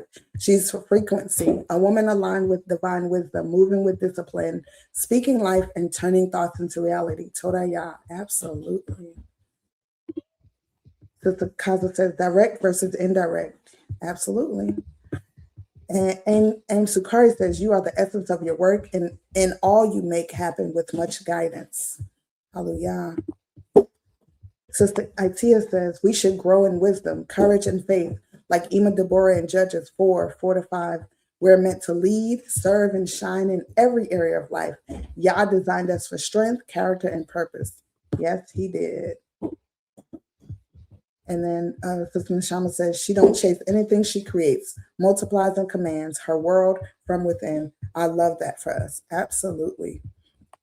So, and see those empowering words? Like, that's what we need to hear more often. This sister said, she doesn't chase anything she creates, multiplies and commands her world from within. That's empowering. That's the things that we need to hear. We're creating, we're multiplying, and we command what from within. We do. We know what we want within. There's times my husband be like, did you write down so-and-so? I said, no, I have it here. It's right here. I know everything that I need to say, because I feel like sometimes when I write it down or write something down, it becomes then fabricated into something that people want to hear versus what needs to be said just from the heart, off the dome. So I just appreciate everybody tuning in, their conversation, their comments, adding to the conversation, adding to the value of the conversation, which will add to the value of who we are as women. And prayerfully, any woman, who may be present here today or listen at a later time will understand, this will help her to understand value and to also seek value, to seek others to help her find value in herself that is of righteousness, that is of good character and good deed. Because we want we want to grow in this. Like, I look at my auntie, 71. I'm thinking she's still 50, okay? And I'm almost 50, but like, what she said, like, I'm just looking at her like, wow, like, you embody what I'm speaking of, the seeking out an elder to understand why she carries herself that way can truly help you understand why you will carry yourself that way. Learning who you are, going and finding out who your mother and father was, who your ancestors were, help you to find that value within self. So, Auntie, you have more to add? Yeah, I just wanted to, I'm really moved by this conversation, everyone, the comments as well as the narrative. And, if I was going to have something that I would say in terms of the value of a woman, is to pay attention closely to what your calling is. Mhm. Because when you stand in your calling, your value, it multiplies, and you don't even have to say anything because it's felt by everybody around you. Mhm. And sometimes that's not easy, because it happens simultaneously as we're trying to, grow ourselves and increase our value through our morals and principles and that kind of thing. But when you stand in your calling, and the calling is the reason why we're here. We're all here for a reason. We're not here for no reason. We're here to do something that's good, of service to humanity. And when you stand in that, it shines like a light. It brings more than joy to your soul and to the family, because it spreads out beyond you when you're standing in your calling. And I just wanted to kind of put that out there, because sometimes in this society that we're in the United States, we get a little mixed up because there's so many competing messages put out there bombarding us, whether it's through a billboard, through the radio, through a picture you see somewhere, a magazine. There's so many competing messages. But it's really simple. When you're standing in your calling, then your value multiplies. Because you know that you're standing for something. You're here for a reason, and you're standing in that. You're doing that. And that makes your beauty even shine brighter. It makes your light shine brighter. And that's I think a lot of, when I think about the value of a woman, I think about those kinds of things. How do we make sure we all have a light? We had an old song, "This Little Light of Mine, I'm gonna let it shine." So how do we let our light shine? Standing in, who we are, why we're here, and what our calling is. So I just wanted to put that out there. And I think you said it, but I just wanted to kind of like put it in a nutshell for us. Because the other thing is, even though I'm 71, I still stand on the shoulders of the people who mentor me. I still have mentors. Yeah. So I'm not doing this by myself. I can't, nobody can do it by themselves. I have women mentors that help guide me. When they see me doing something right, they salute. When they see me, I might need to go back this way, they be like, "Sister Kasima, turn to the left, turn to the right." So yeah, it's because of the shoulders, the people that came before me, the shoulders I stand on. F4 talked a lot about her mom, and that was one of my greatest mentors, because she always took me everywhere with her. I'm her little sister, and she would be like, "Come on, Kasima, we got to go here, we got to go there." And I'd be like, "Okay." So I learned a lot going with my sister, because she traveled all over the world, and I knew all kinds of people. So that's one of the sets of shoulders that I stand on today. And then I always recognize. So stand in your calling, sisters, and then your value will multiply and shine brighter than a light. Brighter than a light. I love that, Auntie. It made me think about a conversation I had with my sister wife Autumn yesterday. We were driving and we were talking about what we're doing today, like who we are right now. And she sings like opera. And she was like, my mom told me one of my aunts on my mom's side sung opera. And I was like, you need to find out her name, like, really start to dive into where it came from, because it's so important, that history, and she was like, well, how do you find that information? So then we started talking about the census, about how back in the day, the census was very important, because even though they didn't share that information with us freely, they took that information down so that they could know where people are. They could know who this person came from. I was watching something the other day, a documentary, I can't remember the name, and it talked about how slave owners would, when they did sell you, they still kept a record of who they sold that person, that woman, that child, that man, the family they sold them from, where they sent them, so that they could still keep the ties of that family together for their sakes. Not for ours necessarily, even though now it is for our sake, because we can go back and find that history in local libraries in the towns where your families are from. And that's something you taught me, Auntie, going to those libraries, looking through the census, and then finding those roots, those traits, because she was asking me, how do you find that? Yeah. So the other way is other people in your family. I know for my mom's side, like my grandmother, Geneva, she kept a record, and she was what I loved about her. She was blind since she was 5, but that woman was very organized. she had a record of her family line for generations, and she updated it.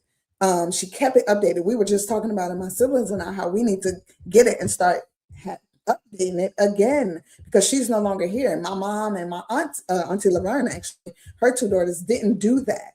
So we were like, we have to do it because there's so much missing now. You know, we have a few generations that have come from when Grandma Geneva did it. But those are the ways that we can find out, like you said, what steps, what shoulders we're standing on, whose shoulders, what our recent or former ancestors have done. Like when you told me how two of my great aunts, I believe it, or another great, were the first Black teachers in Milledgeville, 25 miles from here. You know, that empowered me. I was like, oh, maybe that's where that energy to be a teacher comes from, you know, because for the longest I was like, I'm not a teacher. But once I came onto this land, my whole, it's like my essence became something different. You know, it was like that energy was there and then I started to think about, now, why am I here? And then my twin brother did, he was doing some research about Hebrews and the Native Americans. And he found this historical story about these twins called the Jaguar twins. And when he talked about the story, he sent me and I was trying to find it today, but he sent me the research, and he said, these twins are us. And I was like, what? So I had to read it because he's always finding stuff. And he now, he feels he's Hebrew, he's Native, so he carries these energies with him. But when I read the story, I was like, OMG. It is a reflection. Like, I see us in that story. And I was just like, because the Jaguar, the female twin, was a princess of her community. She was handling community stuff. He was the warrior. It was like, okay, that's so identical to who him and I are, right? And so my sister wife was like, you carrying a lot of different DNAs. And I was like, yeah. I said, but it's so important that we find that DNA. And then Medaya, yes. I just wanted to share before you went on, in terms of the sister, the opera, who sings opera. Yeah. And for anyone, I have a really powerful sister in the community that I work in, who helps people to find their lineage. So if anybody needs that, I'll get that contact to you and they can reach out to you. Okay, thank you, Auntie. That's thank you for that information. Definitely. So y'all heard my auntie. She has somebody, and let's reach out. Let's get to know who we are. Let's get back to our roots, find out who we are. But yeah, I was just saying that to say too, even though we all of us have an abundance of DNA, of ancestors that are inside of us that either fulfilled a job or didn't. And some of them are striving, that DNA is coming through us to finish those jobs. But we, like my auntie said, we have to identify what's feeding our souls, what's making us feel good, helping us to find value in ourselves. And that's one of the ways of researching who you are, researching your ancestors, going back and pulling that energy, and then deciding, am I fulfilling something? Am I helping to fulfill a destiny within this DNA that I'm a part of that needs to be fulfilled? What value is it going to bring to the life that we're living now? Or do I need to just acknowledge it so that it doesn't continue to try to break through, but it's something that does not benefit what we're doing now? We truly have to identify those things, so that even that conversation with my sister wife yesterday, had me thinking so strong in all of that. Because I'm just like, there are days when I'm like, I feel like I'm doing 20 different things. And there's times when I sit still and I'm like, okay, what I need to focus, because it's a lot. Those energies coming through you is a lot. And so when we got to focus ourselves and say, okay, what do I need to fulfill? What am I doing right now that this energy is trying to push through to help me fulfill? That the Creator is allowing those energies to come through at this point, because it's something that's going on, that's being asked to come and help to finish a job. You know, I always like to say when we bought our land, this was a former slave plantation.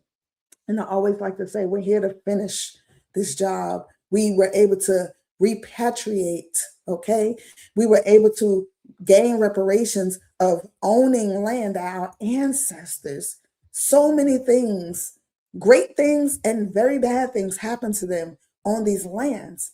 And to be able to regain that land and rejuvenate it and bring something powerful to it, like living here, like raising up the land to grow food, like building a school, like having others come and feel that is so important, because some it helps those ancestors to get to full rest, and for some it helps them continue the job that they did not get to continue to finish. So I know that may be above some people. Some people don't like to even acknowledge that, but for me it's just here, and I have to. I have to just like answer it. It's so prevalent, and I wanted to even shout out Zaquina Kimya, who just popped up. Well, I just saw her pop up. I know she's been here. She's another elder. When she comes to our community, just her presence, it's like a glow. And mind you, we're 2 days apart, so it's just this special thing we have, right? No, we're a day apart. But her glow, her wisdom, she comes with the holistic, the herbs, all the things, right, that our elders come with. And majestic. We have to be able to embrace it. We need our elders. We need our women elders and men elders. We need them in the most righteous manner, because there are older people who say they're elders, but they're not eldering righteously. So we need to surround ourselves with righteous elders. And I'm thankful that we actually have a group of elders in our midst. Aim Kitir, Aim Sukari, Aim Kimya, and even Ima Yehudith, who she's slowly coming in and dropping her wisdom when she is here. And I can't wait to see her, because she's going to drop us some wisdom for the whole community. And that's what, my spirit is yearning for. It's been yearning for years, especially in the Hebrew community, quote unquote. It's not enough elders righteously eldering. And when I first came in here, I was so hurt by that, because I said, I need that in my life. I came from that. I was born in it. And so for me, not having it, it depleted something in me. And now that I have it and it's coming in so much abundance, I'm so grateful. I'm so happy, because they even helped me to find the value in myself, to find value that I didn't even see. They helped me ground myself in it. So, all praises to the Creator for this conversation. I pray that what was brought forth is helpful to each and every one of you, to all of us. I've learned more today as well. And so I do want to read some comments, because I know others have pasted comments. I want to acknowledge those comments, and then we can close out. Sister Itia says, marriage can be part of our journey, but it's not our only purpose. Yah made us his representatives on earth. This is a calling to rise and reflect his will. Absolutely, sis. I so agree with you, because before we even find a husband, we have to find ourselves. We're daughters, we're daughters first, then become women, and then create a will, and we come married, then children. But, some of us have done it. I know I did it differently, but it's so important to know that it's one part of our journey. As a woman, our journey is vast. We have so many different hats we wear. And then understanding that the Most High made us, we're representative of him. That's what's going to carry us. Brother Yedida says, corn didn't leave the Americas until 1492, when Christopher Columbus takes corn to other part of the world. So if the children of Yasharal and the Egyptian was eating corn for thousands of years, where's the land of Yasharal? Okay, I'm a star his conversation, Abba, so you can answer that, because it's so we can continue and close out of this and go into something, go into that. Um, I'm sorry, I'm just starting his conversation so that.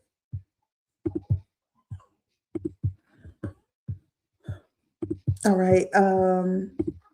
Emma Sakari says, my grandmother was the recorder verbally. See, we need those or a recorder because that history has to be told. That's the only way we know who we are. We have to have someone who is able to record that history and spread it. Sister Kaza says you're both a formal and informal teacher. Absolutely. That's so true. As a woman, it is true because we teach our children informally. It's like, it's definitely a different way in who we are. Sister Itia says it takes a village to raise more than children, to grow as women and sisters, learning how to truly support each other. Real sisterhood only grows when we drop the hate, envy, and show up for each other. Absolutely, sis. Absolutely. That's the key. Drop the hate, envy, and show up for each other. We have to show up for each other. We must show up for each other to be able to survive, especially in these times. Sister Shemaya says, I absolutely love all of this. Total Rabah says, Total Rabah. Akot Neshama says, if down to how we teach our daughters about Nida and coming back to bat mitzvahs or celebrating womanhood, bring these things back. Let's keep journals to pass down with recipes and Telahim and Tehillim. Sis, I loved what you just brought out too. When our daughters come into their Nida, it is so important that we as women embrace it. So many women in our culture and other cultures, when they become Nida, our young daughters, they're treated so disgustingly. And it's really sad. The way that it's like, oh, we understand that it is a state of uncleanness. It is a state of separation. But I think it's the way that we even present that to teach our daughters that we're not disgusting. This is a part of how the Most High made us to be able to go through our cleansing time. This is a great time to have separation. This is the time where you get to a week, 7 days, where you get to be about you. Like you said, journal, where you get to say, you know what, I get a break from everything, especially if you're married and your husband abides by this, of separation, where you don't have to cook for him, where you don't have to necessarily be at the beckoning of him because this is your resting time. This is your purification time. We need to bring it back, like you say, sister, to love this time. I remember, and I'm being honest, when I first came in this way of life, I grew up Muslim, but I wasn't treated so harshly about Nida. But when I came in this way of life, I was like, dang, I didn't even want to acknowledge to anybody that I was Nida, especially men. Because it was like, it's natural. I'm a person, I know it's natural. Like if I don't get Nida, then, that's form of also fertility, like all these different things, right? And so I really feel like it's so important. I remember when my daughters became Nida, I made sure that I made a big thing, a great big joy about it. Telling my sisters, like, look, she's coming into womanhood. What we gonna do? Let's celebrate. When I married my husband, I remember when his daughters and my youngest daughter became Nida, I made sure that they understood where we were, like the life force. I made sure they understood what stage of life they were embracing now, what journey they was on. And we didn't just talk. I said, okay, now we're going to go to the store. What ice cream do you want? I made it special for them. I made them understand, like, this isn't a disgusting thing. This is something that naturally is going to happen to you. And how we're going to take care of it, how we're going to walk around when we're in Nida, how we sit, just all these different things. But they will never understand it if we don't understand it, right? We have to show them the value in Nida. Here we go, another word, right? Another reason about value, the value and why you have your Nida. And then the blessing in it. You know how many women don't have a Nida? which means they most likely can't have a baby. You know, those are fertility issues. It's so like that's taking me in a whole nother because there's so much to it of womanhood, of who we are, right? So I love the fact that you brought that up. Yeah, we have to get back to bat mitzvahs, or even like when my daughters became teenagers, we did what we called a rites of passage. You know, these things are so important for our daughters, especially in a world that we're in, so that they could love themselves completely, thoroughly, with no question. They could walk away from home knowing that it don't matter what you think about me. My mother, my aunties, my sisters, my community, my village, they got me. They love me. They taught me how to love myself. My creator is with me at all times. So I love that, sis. I truly do. And Zaquina Kim Young says, beautifully done. To the Ra, may the Most High Sovereign be praised. To that aim, to that aim. Sister Shemai says, this is literally my type of carrying on. I can't wait to speak more in it in person. Absolutely. And then, yep, Sister Shemai said we need dodas and dodes. We absolutely do. We absolutely do. We can't go further without them.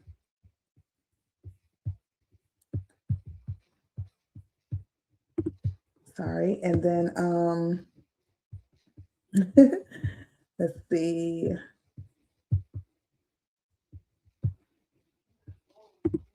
Sister Shemaya says, definitely got to celebrate the Nita. We have to. It's the life force that Sister Neshama said.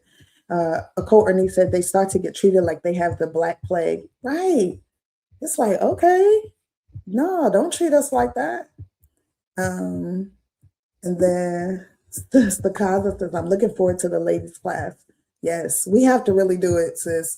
And I encourage any of the sisters here, let's do this together, okay? Please, let's do this together. Anyone want to take the initiative, let's do this together. I am on board. I honestly just want to be on board. I don't have to take the lead. Let's have a sisters women class. Let's come together and do it. Sister Neshama says, yes, Nita is a whole topic that's deep and layered and can talk about it for a minute. Bring it out. Yeah, it's very deep and layered. It's deeper than just once a month for 7 days. So it's very deep. Sister Renee says it's a rite of passage when in its own. It truly is. It truly is a rite of passage. Have an initiation, Nita circle. I love all these ideas. So I guess I'm going to invite all of y'all to the sisterhood group that we have. Sister Neshama, I don't know. I know I don't have your information, but I'm going to type in my email. I'll type in my phone number. It doesn't matter. You can text me, and we definitely have to build. All the other sisters on here, I have your number, so I will add, or Neat's in it. So I'll add Sister Shemaya as well. A Sisters Women class, yes, Sister Kaaza's in the group. Let's get it started. My sister wife is in the group. We got to get it done. And our elders are already in the group. So let's get it. Have her initiating Sacred Sister Circle. Yes. Yep. And Kimia says she love it. That's our elder. She's on board. And then my sister wife says men, even outside this way of life, have definitely made Nida and even birth something to be feared or disgusting in some types of way. And it's truly disheartening. So truly disheartening. Very disheartening. And it's not necessary.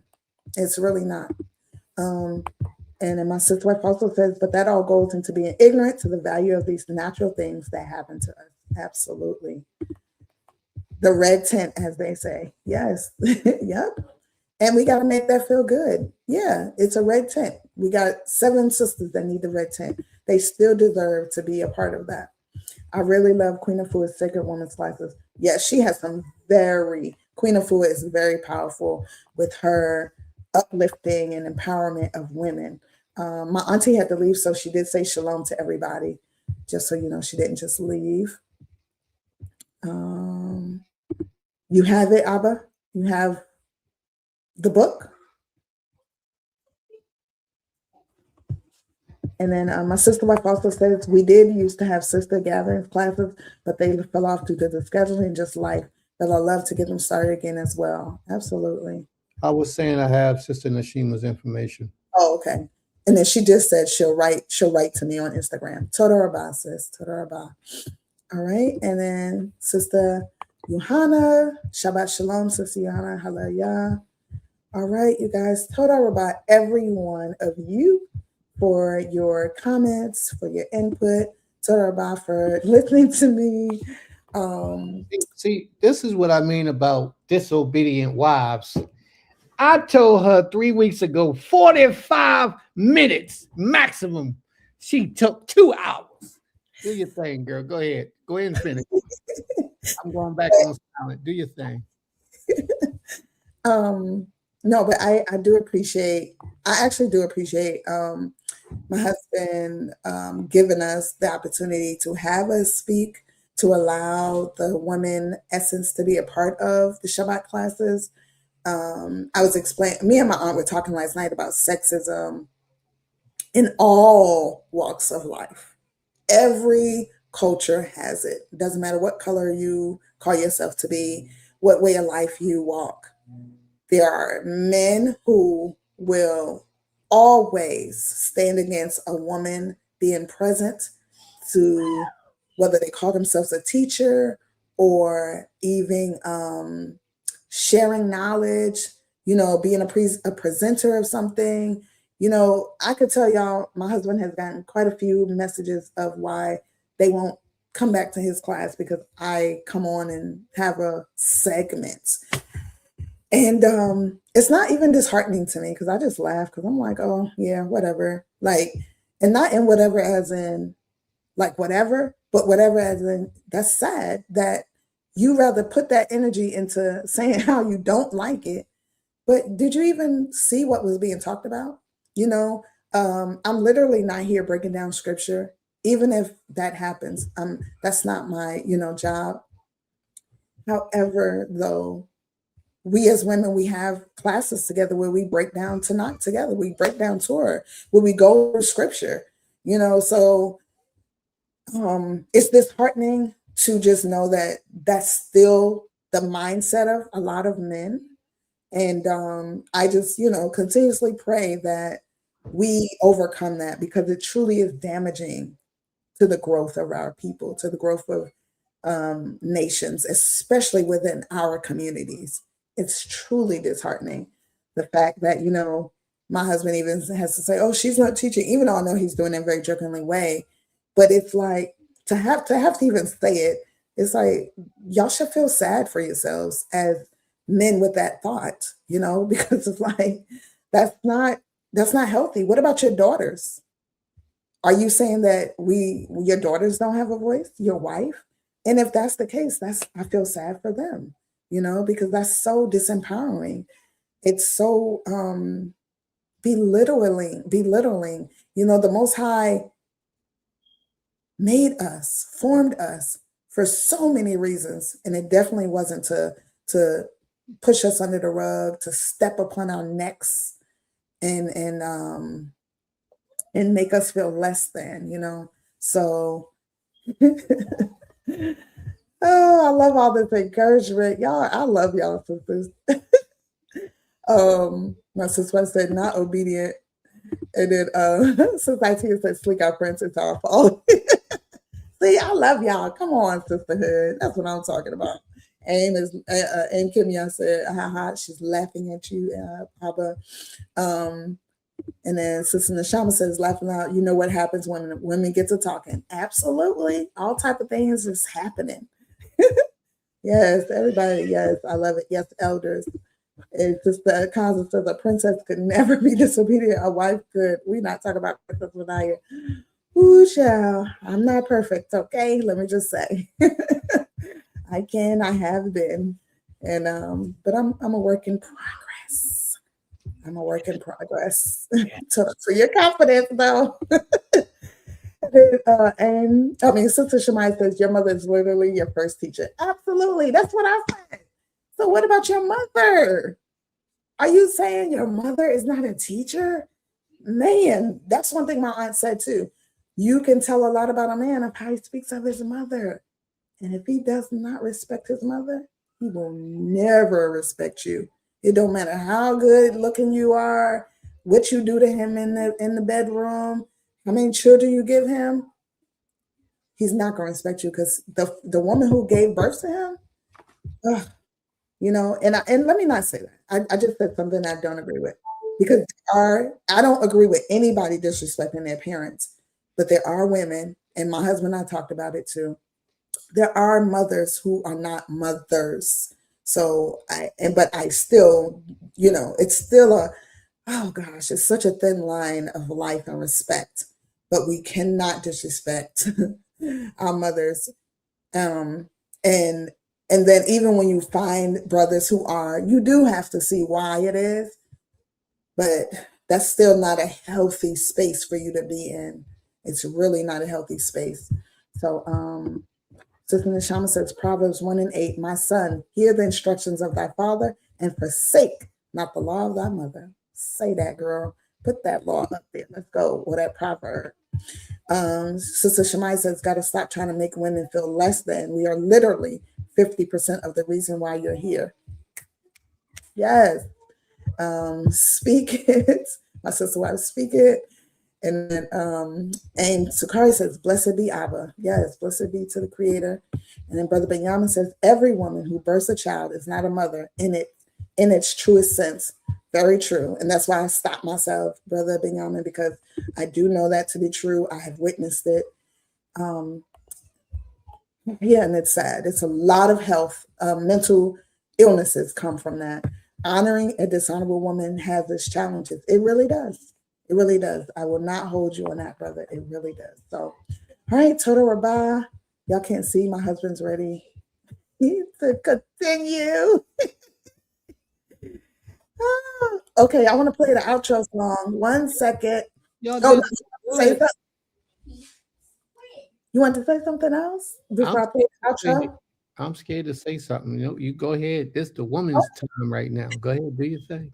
Well, it is the end of International Women's Month. I thank you. I don't know nothing about all that, but for allowing us this time and space to be upheld by our community, our people. And like I said, I pray that the Most High is pleased in the presentation, and that, you know, everyone here and moving forward, who will see it later, gets something great out of it.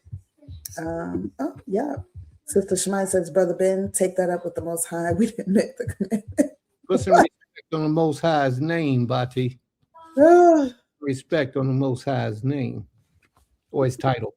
And I know what she's saying, but honestly, it is a challenge. I have come into communication and just being with some of my children who find it very hard to honor their father because of how he treats them. But we continuously teach our children respect. The Most High says, respect and honor thy father and thy mother, so thy days will be long. It does not say whether they are good to you or bad to you, all those things. So despite it all, we do still encourage our children to be respectful to their parents, no matter what, because that's his commandment. Believe me, I do. And I can't even say I do completely understand, because I didn't have all my parents. And when I say all, I had numerous parents, were beautiful, were amazing, were strong, were vigilant, everything present in my life. So I don't know what I don't know the fight, the pain that people go through, doing their best to honor the Creator by honoring that law. But what I just tell my children is, do what the Most High expects of you, first and foremost.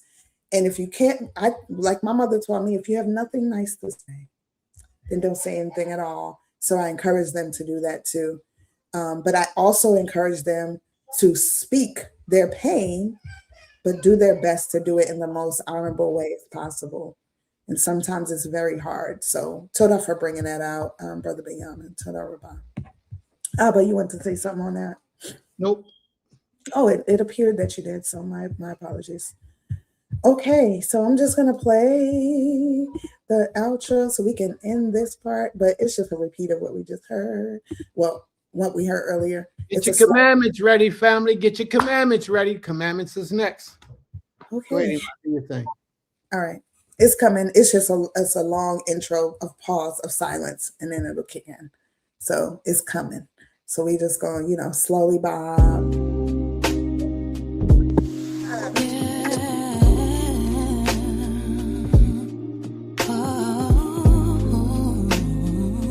Jessica! Listen, she's young and beautiful. Of course, you know, nice body, and so many guys in her phone. Now she understands what it now means to be a single mother in her teens. A little boy, she never had a father in her life. Now she's wondering, how will I raise this child? Play the role of the mother or the sister. She's too embarrassed and feel no one's with her. Children need fathers and fathers need love. Mothers need support far more than the gov. Families breaking in need of repair. So many crying, is anyone there? Children need fathers and fathers need love. Mothers need support far more than the gov. Families breaking in need of repair. So many crying, is anyone there? He was brought up with his mother not around. She was there, but the mother wasn't found. Missing a father living in his city. Pops didn't care only about other women. It's a shame, now he continues the cycle. Married go round into married go cycle. Failure is happening on both the sides. This is no way to survive. Way to survive. Children need fathers and fathers need love. Mothers need support far more than the gov. Families breaking in need of repair. So many crying, is anyone there? Children need fathers and fathers need love. Mothers need support far more than the gov. Families breaking in need of repair. So many crying, is anyone there? Is there anyone? Is there anyone there?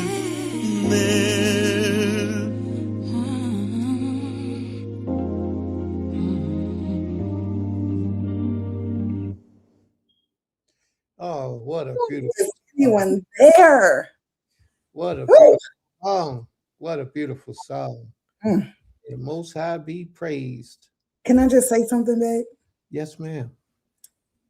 That song is anyone, like, it just is so prevalent for today.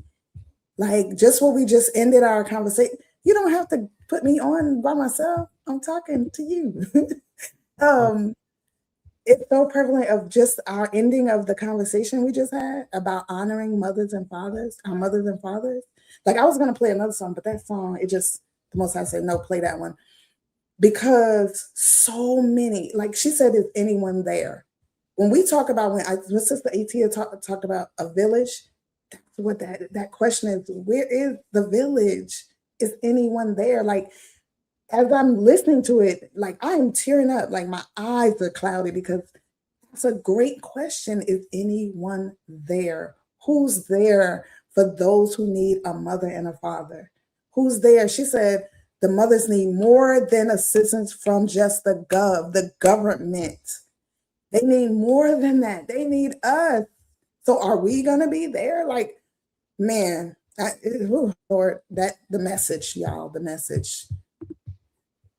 We're gonna talk about a whole nother thing if we keep talking. So we gotta go into our commandments, because What the Most High want us to do. We go with the spirit. We not carnal. We go with the spirit, the guidance of the Creator. I'm just saying, like, that message, like my whole body is just like, that question, is anyone there? You know, like, I think about, I always pray, every prayer I pray for all those who need somebody and who don't have no one, who all those who are really seeking a creator and just don't know how to do it because they need someone. They're asking. That's the question they're asking. Is anyone there to save me? Like, I'm literally tearing up because is anyone there for them? They have no outlet. They're lost, and we're sitting up here and I'm so appreciative of the spaces we're able to be in. But we really have to get into these communities, our communities, not just our community in these gates, our communities outside that truly need us. Where are they? Like, where are we? Is anyone there? That is a very powerful question. And I'm so grateful. Like when Nasika first let me hear that song, I literally cried because the message in it is beyond, like we say, in all these topics we bring up. When we get really deep into it, boy, it's beyond that one word or that one question. And even sisters within our communities. I'm a part of, I don't know how many Hebrew Israelite sisterhoods, and the tears, the pain that I feel and have and hear when they're putting in their problems, the things that they're going through, whether they're married or not, it's so sad. And all they're doing when they post is asking, is anyone there? Is anyone there to help me with what I'm going through? And we have to be able to be there for one another. We have to be able to be there. And I'm not a no judgment person, but we have to be able to be there and take out our biases. Because everybody, as I stated before, we're all on a journey, but we're not all there yet. And we're all working together. We have to work together to get there. We have to be able to reach back. We can't be crabs in a barrel, but we have to be able to put our hand down and lift each other up. When they say, am I going to lift my brother up? He's not. I'm going to lift my brother. He's not heavy. It's the same sentiment for sisterhood too. We have to have that. I'm going to lift. I remember growing up, going to a summer camp initiative called 21st Century. It's about youth leadership. And we had to say that mantra often. I'm going to lift my brother or sister up because they are not heavy. It's so much. This is a whole nother topic. So we're going to move forward into our law. But yeah, that song had me in my feels because it was 100%. 100%. What song was that? What song you talking about? You should play that song again so we can all hear it again. What song was that you talking about that had you in your feelings just now? Okay, hold on. Name of that song. It's called "Is Anyone There?" Who made the song? It comes out of the Bait Mazan, the House of Balance of Nasik Reshi Shema, and Nasika Amuna. And like we said, they are opening up their new Knesset in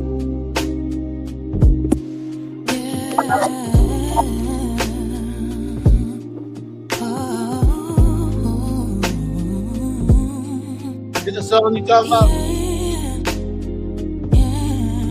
Let me hear what it say. She's young and beautiful, of course you know.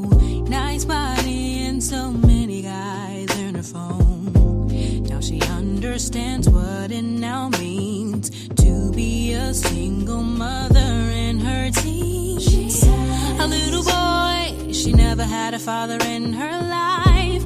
Now she's wondering, how will I raise this child? Play the role of the mother or the sister. She's too embarrassed and feel no one's with her. Children need fathers and fathers need love. Mothers need support far more than the gov. Families breaking in need of repair. So many crying, is anyone there?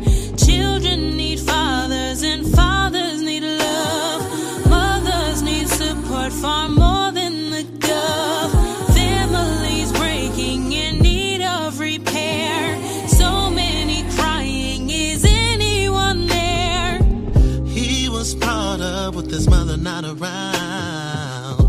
She was there, but the mother wasn't found. Missing a father living in his city. Pops didn't care, only about other women. It's a shame, now he continues the cycle. Married go round into married go cycle. Failure is happening on both the sides. This is no way to survive, way to survive. Children need fathers and fathers need love. Mothers need support far more than the gov. Families breaking in need of repair. So many crying, is anyone there? Children need fathers and fathers need love. Mothers need support far more than the gov. Families breaking in need of repair. So many crying, is anyone there? Is there anyone? Is there anyone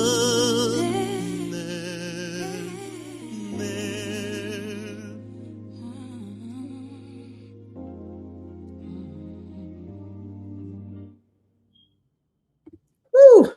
Beautiful. All right. Beautiful. May the Most High be praised. Total Rabbah. May the Most High be praised. Beautiful. You know, a lot of people are angry with the way we conduct our classes. So they don't pay for this. They gonna tell us what we supposed to do. No, we here to build families one soul at a time, and Absolutely. that's what we do. We Absolutely. build families one soul at a time by the methods that the Most High has placed within us. Absolutely. We've dedicated all this time. When we first came into the class, I told you it's going to be for the women today. And I meant what I said. And what did we do? We delivered. We delivered. Mhm. It just was to build women, to uplift women, to empower women, you know, to teach women, to show them, to touch in and let them know that they're appreciated. And that was intentional. We did all that intentional. So may the Most High be praised. Absolutely. So when you leave here today, sis, you got a whole lot to take with you. Mhm. A whole lot to take with you. Yep. Well, Right. if you haven't already, please go like and share and subscribe to the page. If you're new, this is your first time, subscribe and also share the page on your social media platform so that others who may need to hear this message can get filled with the words of this message and the spirit of this message. All right? So may the Most High be with you all. May the Most High love, protect, and bless you all. We're going to close out that first portion. We're going to move into the next portion, the next phase. And that next phase we got is dealing with the commandments. Everybody here in our audience is supposed to write a commandment. One of the commandments, the 613 of them, write one of those commandments. And then, I mean, you don't have to write the commandment, you cite the commandment, and then you write your explanation of what that commandment means to you. Or how do you explain that commandment to someone else if you were explaining it to someone? So we like to hear your opinion on certain commandments. There are a lot of commandments that are controversial. So we would love to hear your opinion because we just may learn something today. All right? So may the Most High be praised. Toda Rabbah. So let's go. Toda Rabbah. All right. Commandment time. Woo. All right. We are going to go into our commandments. Toda Rabbah, Ishi, for starring them for me. Okay. I'm going to, let's see. All right. Dahlia, her commandment for today, you guys, is in the book of Leviticus, Yikra, chapter 7, verse 24. And it reads, on the third day, Eliab, the son of Helon, prince of the children of Zebulun, did offer. And she says, the fat of an animal found dead or torn. Am I in the right book? I'm sorry. I was in the wrong book. I was like, what is that? Leviticus 7. So luckily, I was in Numbers 7:24. And the law reads, and the fat of the beast that dieth of itself, and the fat of that which is torn with beast may be used in any other use, but ye shall no wise eat of it. You shall in no wise eat of it. And she says, I don't know all of the possible uses, but she says the fat of an animal found dead or torn by wild animals may be used for any other purpose, but you must not eat of it. She says, I don't know all of the possible uses, but fuel is one for sure. I'm trying to see if she had anything else with that. No, she did not. So, Toda Rabah, Malka Dahlia, and we are going to go to Ain Keter's law, which can be found in the book of Exodus, Shemot, chapter 21, verse 15 through 17. And it reads, and he that smiteth his father or his mother shall surely be put to death. And he that stealeth a man and selleth him, or if he be found in his hand, he shall surely be put to death. 17. And he that curseth his father, curses his father or his mother shall surely be put to death. So likely, I think, yes, she just wanted me to read 15 and 17. And I'm sure it was based off what we spoke about earlier. But Ain Keter's law says these two statutes are covered by the fifth commandment. Striking not only refers to physical attacks against our parents, but also neglecting responsibility to provide for them as they advance in age. May the Most High be praised. Absolutely. I loved the way she put that, advance in age. Now, it is. Go ahead. Just don't move on to the next commandment, but go ahead. I was going to say, like, it truly is a blessing, and it is a privilege in some ways to be able to take care of your parents in their elderly age, because those are the stages in life when they can't take care of themselves. Just as when you were a baby, they took care of you. So it's just like a giving and taking, right? And it's like a cycle. And I can't tell you how fulfilled I felt being able to take care of my mother and father until they took their last breath, to actually do that and think about the sacrifice and the patience they had to do it with me when I was a baby, and to be able to now give it back to them. It was an honorable space to be in, a humbling space, and it's something that I will walk away with for the rest of my life, knowing that, you know, I was able to experience such a gift, honestly, from the Creator, a gift. So, you know, thank you for bringing that out, Ain Keter, Abba. Now I was watching this YouTube video circulating around, and it spoke about the Black people in Black communities and how what we do with our parents when they're older is we put them away in homes and nursing homes. Mm-hmm. And it was such an embarrassing video to watch, but it was true. Mm-hmm. We are taught from our youth as children that when we get a certain age, we got to hurry up so we can move out of the house and be responsible and take care of ourselves. Mm-hmm. But in our ancient culture, it wasn't about that. If you remember when Jake took his wife, he took his wife in his mother's tent. Mm-hmm. So that shows that he was still living in his father's compound, you know, that his father owned. So many of our youth today are so much in a rush to get out into the world to do what? To struggle. And it doesn't make sense. There's no wisdom in that. For example, we got 110 acres of land down there where we at in our community. 110 acres of land. So that means that my child who becomes of age, who can go out and make some money, can live in a little shack right around the corner on the land, right? They live rent-free. Mm-hmm. You know what I mean? They get to save all their money and invest their money while they're living rent-free. A lot of their food is going to be pretty much covered because they're going to come to our house and eat. They're going to come and eat with us almost every night. You know what I mean? What, they got to buy snacks? Mm-hmm. So if they lived at home with their parents, it don't mean you have to live in the very same house under that rooftop. But it means you should be at home with your parents. That's how our forefathers did it. But today, our youth, they can't wait to get from underneath of us to show how grown they are. Mm-hmm. So that they can live that lifestyle that they want to live that ain't got nothing to do with law, and nothing to do with Torah, and nothing to do with the Most High. And what can you really say? I mean, they're at that age. You have done your best to instill in them righteousness and integrity and law-abiding command. You have done your best to instill that in them.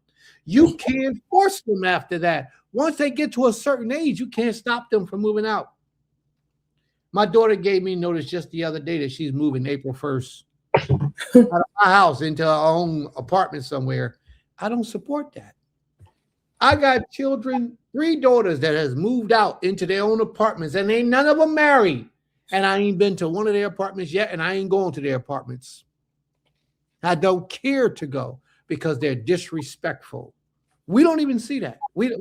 Hey, man, she growing up. It's a good thing to have a daughter that's able to take care of herself and move out of your house. No, it's not a good thing. Young women should not move out of their father's house from under their father's covering until they're married and have a husband. That's when they're to move out. But that's not the case here. These young girls, 15, 16 years old, they got a half-decent job. They gone. But not only the young girls, the young men are the same way. Soon as they get a little bit of a job under their belt, they gone. I lived with my mother. My father was in a whole different state. I lived with my mother till I was about 23, maybe. And you know when I moved out? When I brought my mother her own house. I brought her house. She lives over there now. Then I moved out. Not that I had to be right and perfect, but at least I did it that way.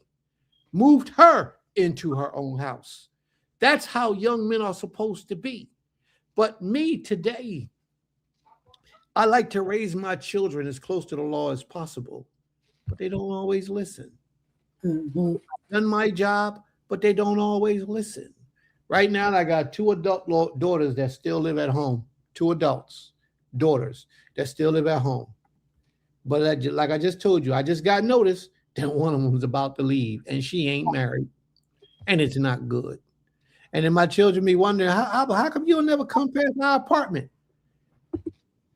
Do you really got to question that? Think about the wisdom in this, though, family. If we stay as a unit, while you live rent-free for 5 years and invested all your money that you got from your paycheck, then when you got to be of a certain age as a young man, let's say 25, 26, from living with your parents your entire life and investing all the money that you made, how better would your odds be of success if you entered into the world with a wife at that time? Or even without a wife, just as yourself. You enter into the real world at that time with all that money as an investment in annuities, stocks, wherever you put it. Your life is so much simpler, so much easier. You enter life as a millionaire. Where can you go wrong with the proper training of what to do with your money? Where can you go wrong? But young men today, the first thing they do when they get a couple dollars is they look for independence. They want to be out on their own. Why is that? It is because we are failing our children. We are failing our youth. And that's just, we got to be real about it. We are failing them because we're not instilling in them the proper principles for success in this world. Your child come home, they getting high with you. They smoking blunts with you. They drinking liquor with you. What are you teaching them today? Mm-hmm. How are you educating them today? What are you preparing them for? Nothing. Any parent that get high with their child is not a parent. Smoking weed with your children, drinking beer with your children, drinking alcohol with your children, going to the strip club with your sons. You are a horrible example of what a man's supposed to be. So we're failing our youth today, family. But in the ancient days, we all lived in one house. Our grandparents, we supposed to take care of them. Our mothers, we are supposed to take care of them. I sent my children to college. I got like 5, 6, maybe 7 college graduates, professionals. One of them is a doctor, professionals. And the other one is in school now to be a nurse, professionals. What's going to happen to me when I get 90 years old and I can't work anymore? I expect them to provide for me. But no, I don't think that's going to happen because their minds are not culturally grounded. Their minds are worldly grounded. I'm thankful they're shutting down on the Shabbat. You know, I'm thankful nobody's working on the Shabbat. I'm grateful for that. I'm grateful nobody's eating pork. The simplest things I'm grateful for because they didn't have to abide by those rules, but they do. It's the other things that they don't want to live by. But you know, we gotta do a better job. I myself included. So when I start now with the ones that I got now, they're gonna stay right up underneath of me all the time. The other ones that I've had that are grown now, I messed up. I dropped the ball. I didn't do all that I was supposed to do to instill within them. And then sometimes you can, and they still fall off. But I acknowledge my shortcomings, you see? And I'm only saying this today because there are a lot of you out here with young children in your life that you are responsible for. And all I'm saying to you is do a better job than I did with my youth, with my young children, my children when they were young. I got another young daughter. She called me up the other day. How old is Keziah? 22, 21? 21, I think. She called me up. She said, Abba, I need you to co-sign so I can get me an apartment. She's 22 years old. She wants me to co-sign so she can get an apartment. She's not married. She's not married. So we stay on the phone for about an hour, hour and a half, having a conversation with her about coming home with me, living in my house. She can take that room upstairs. I'm barely here.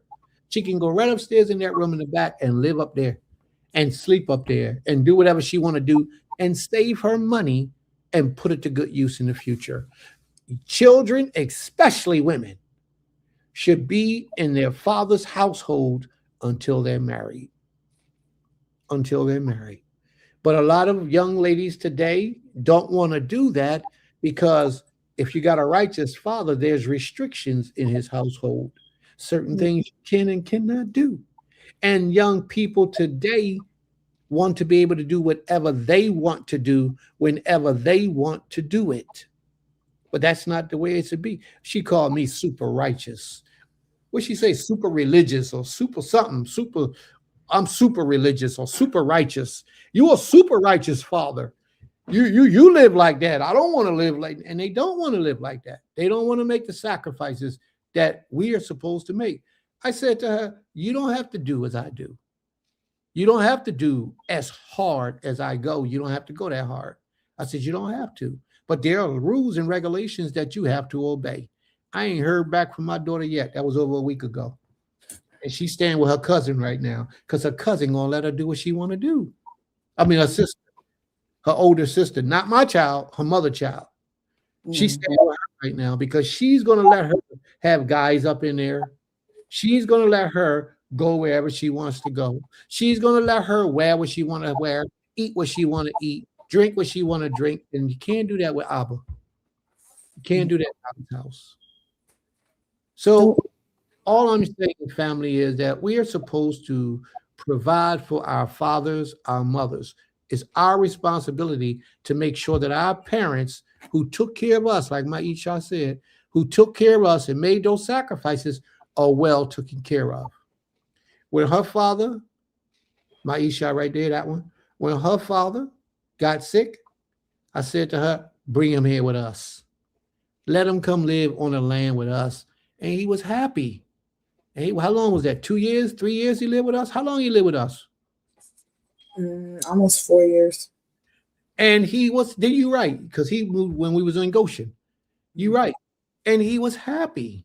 He can go and come as he went, as he wanted to, but he was still sick. He was elderly. But forget all that. That was her father. I owe that man. I took that man's daughter. I mean, he gave me his blessings, but I took the man's daughter and married her.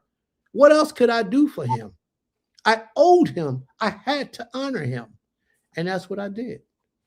And that's how it's supposed to be. We are supposed to take care of our parents. They've made that sacrifice for us throughout their lives, and now we're supposed to give it back to them. And that's my desire for my children, for my future. Is that going to happen? I highly doubt it. So therefore, I prepare for my own future. I prepare for my future, but it will be beautiful.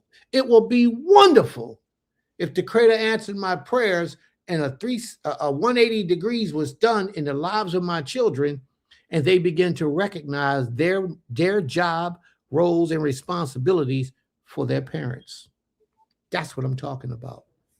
I had one daughter, she said, she out working for the Europeans. She said, I'm getting all this knowledge that I can get right now out here with these Europeans because I'm going to bring it back to Beulah Land and I'm going to teach from there and I'm going to exercise it in the community. That touched my heart because that's what it's supposed to be about. But I had one child out of how many we got now? How many? 18, 17, 24, 23. It's a whole bunch of them. 23. But I had one child say, I'm going to go and do all this and bring it back. That's what we're supposed to be doing, family. So may the Most High be praised. That commandment just brought all that out of me.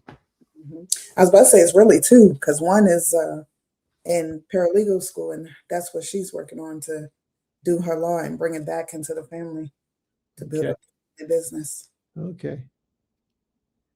Yep.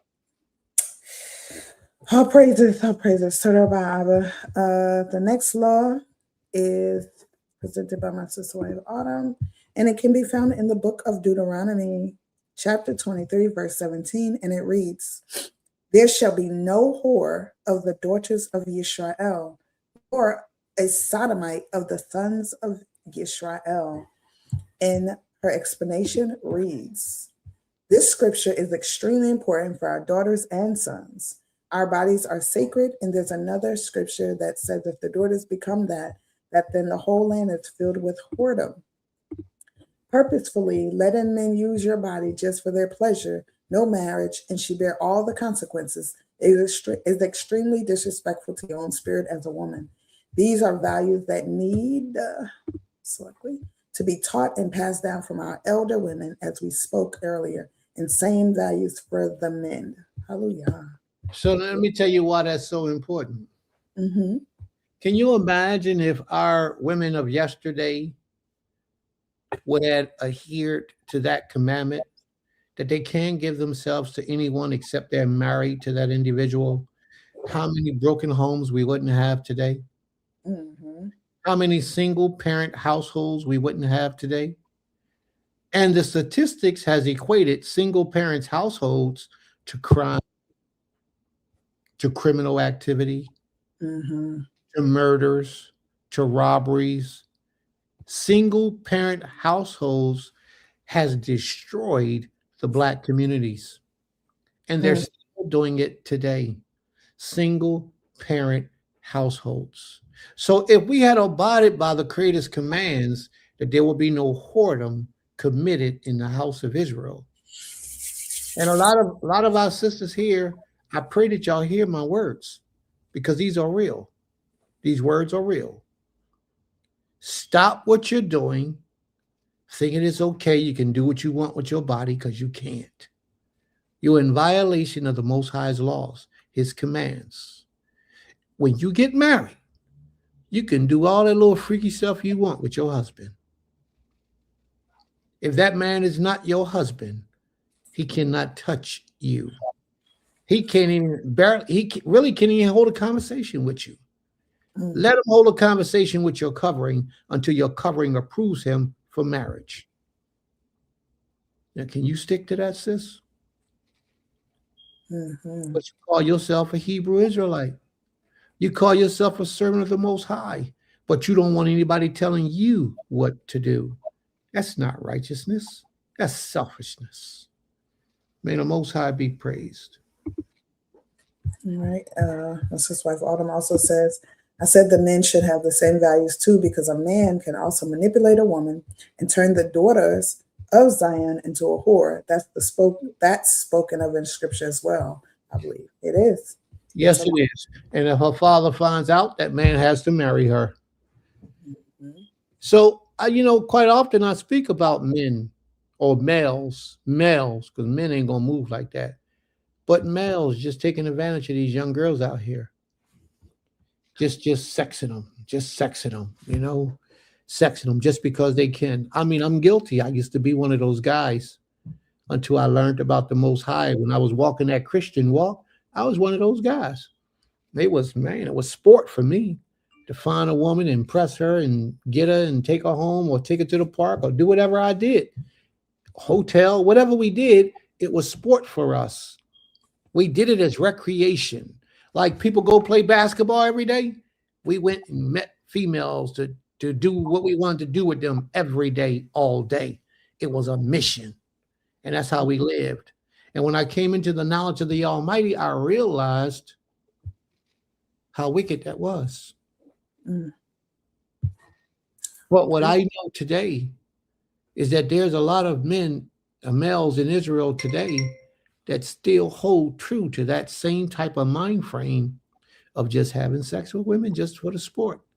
I had one young man about 4 years ago told me that he had intercourse with about 300 women off of Facebook. And this guy was a Moray. He don't have 300 wives. He had intercourse with over 300 women that he met on Facebook. Couldn't believe it. And he was a Moray at that time. If we don't see the sickness inside of our people, inside of our community, inside of our leadership, if we don't see it by now, the problem and the level of the problem that we have, we will never see it. It's true. And like Maisha said, it's a two-way thing. It's a two-way thing. You both have to be on the same mission. Celibacy until marriage. And if you both are on the same mission, then you cool. More than likely, you'll be successful. Mm-hmm. But if you're not on the same mission, then one is going to entice the other. If you open up to it, they're going to entice you. Yeah. So let's be careful about that. Okay. All right, tell her about Abba. The next law, scripture can be found in the book of Ecclesiastes. Chapter 12, verse 13, brought to us by Koti Kaaza, and the law reads, Let us hear the conclusion of the whole matter. Fear the Creator and keep his commandments, for this is the whole duty of man. And Sister Kaaza's explanation reads, if we focus and follow the Creator's lead, his intervention, his will will be done. Stay focused on Father Yah and don't be distracted. Be holy. Stay focused on the Most High. Don't be distracted and be ye holy. Kodesh. That's a very difficult thing to do in today's world. But it's only difficult when you are seeking worldly pleasures. If you're not seeking worldly pleasures, it's simple to be holy. Holy means to be set apart. It's simple to be set apart when you're not seeking the world's pleasure, the things the world call fun, the things the world call a delight. If you could separate yourself from the desires of this world, you done got 90% of the mission completed. Oh, yeah. All right, our next law is posted by Moray Kezu, and it reads, it's from the book of Leviticus, Vayikra, chapter 17, verse 12, and it reads, Therefore I said unto the children of Yisrael, no soul of you shall eat blood, neither shall any stranger that sojourneth among you eat blood. And his explanation is, I take that to mean those that choose to live with us must live as we do. This commandment was given to us to Noah right after the flood. Did you miss the first part of his commandment? Did you read it? I did. That's the law. No, read it. None of you may eat blood. All Oh, right. just read. Okay. So now we have a commandment here where the Most High says that none of us should eat blood. Do you know how many people today, and I need you to really think about this because what I'm ready to say might shock you. Do you know how many people today eat blood? Mm-hmm. Do you know how many people today eat human flesh? There's a lot of people today who drink blood.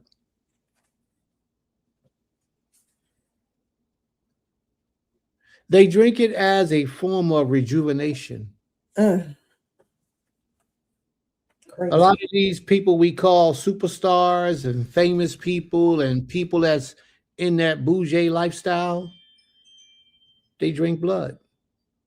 They eat flesh, and they eat the flesh with the blood in it.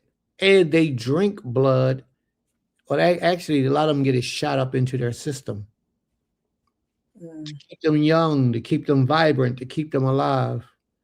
You know what's the funny thing and the amazing thing that, I really think about this, but I try to say that it might not be, but the evidence points strongly in that direction. You remember when Puffy got locked up? Mm-hmm. He was only locked up for like 3 or 4 months before they started showing footage of him. And he aged 20 years within that time frame. He aged. I mean, look at the pictures from when he first got arrested and then the pictures when he was on trial. Full gray, beard, hair, full gray, wrinkles all over his face. Now, I don't know if it was stress, because it could have been, but I really think it was about that blood. The stuff that they put into their bodies that they ain't supposed to put into their bodies, that's coming from humans and young children, because he's a part of that life. I honestly think that that's what it is. All this is speculation. This is Prince's opinion about this whole matter, but you got to look at the evidence. So when the command come out that don't eat blood, the Most High knew what he was saying when he gave that command. Okay. That's it? Yes. All right. Okay. All right. The next law that we are going to read is shared to us by Sister Itia, called Itia, and it reads, and it's in the book of Deuteronomy, Salakli, Devarim, chapter 23, verse 14. And it reads, "For the Most High thy power walketh in the midst of thy camp, to deliver thee, and to give up thine enemies before thee. Therefore shall thy camp be holy, that he sees no unclean thing in thee, and turn away from thee." And her explanation reads, "Perhaps your space gotta stay clean and holy. The Most High is saying, keep your spot right so he can roll with you and bless you." Yeah, he is. Keep your spot right so he can roll with you and bless you. Now, your space isn't just your home or your camp. Your space is also your mind. Your thoughts have to be right and clean. That's why the Most High tell us to meditate on his laws daily. If you're meditating on the laws of the Most High daily, you are actually ushering in positive energy, positive spirits into your presence, because you are willingly giving yourself over to righteousness. Therefore, you are being rewarded with the spirit of righteousness by meditating on the laws of the Most High daily. Now, if you're not meditating on the laws of the Most High, your mind is constantly thinking, then what are you meditating on?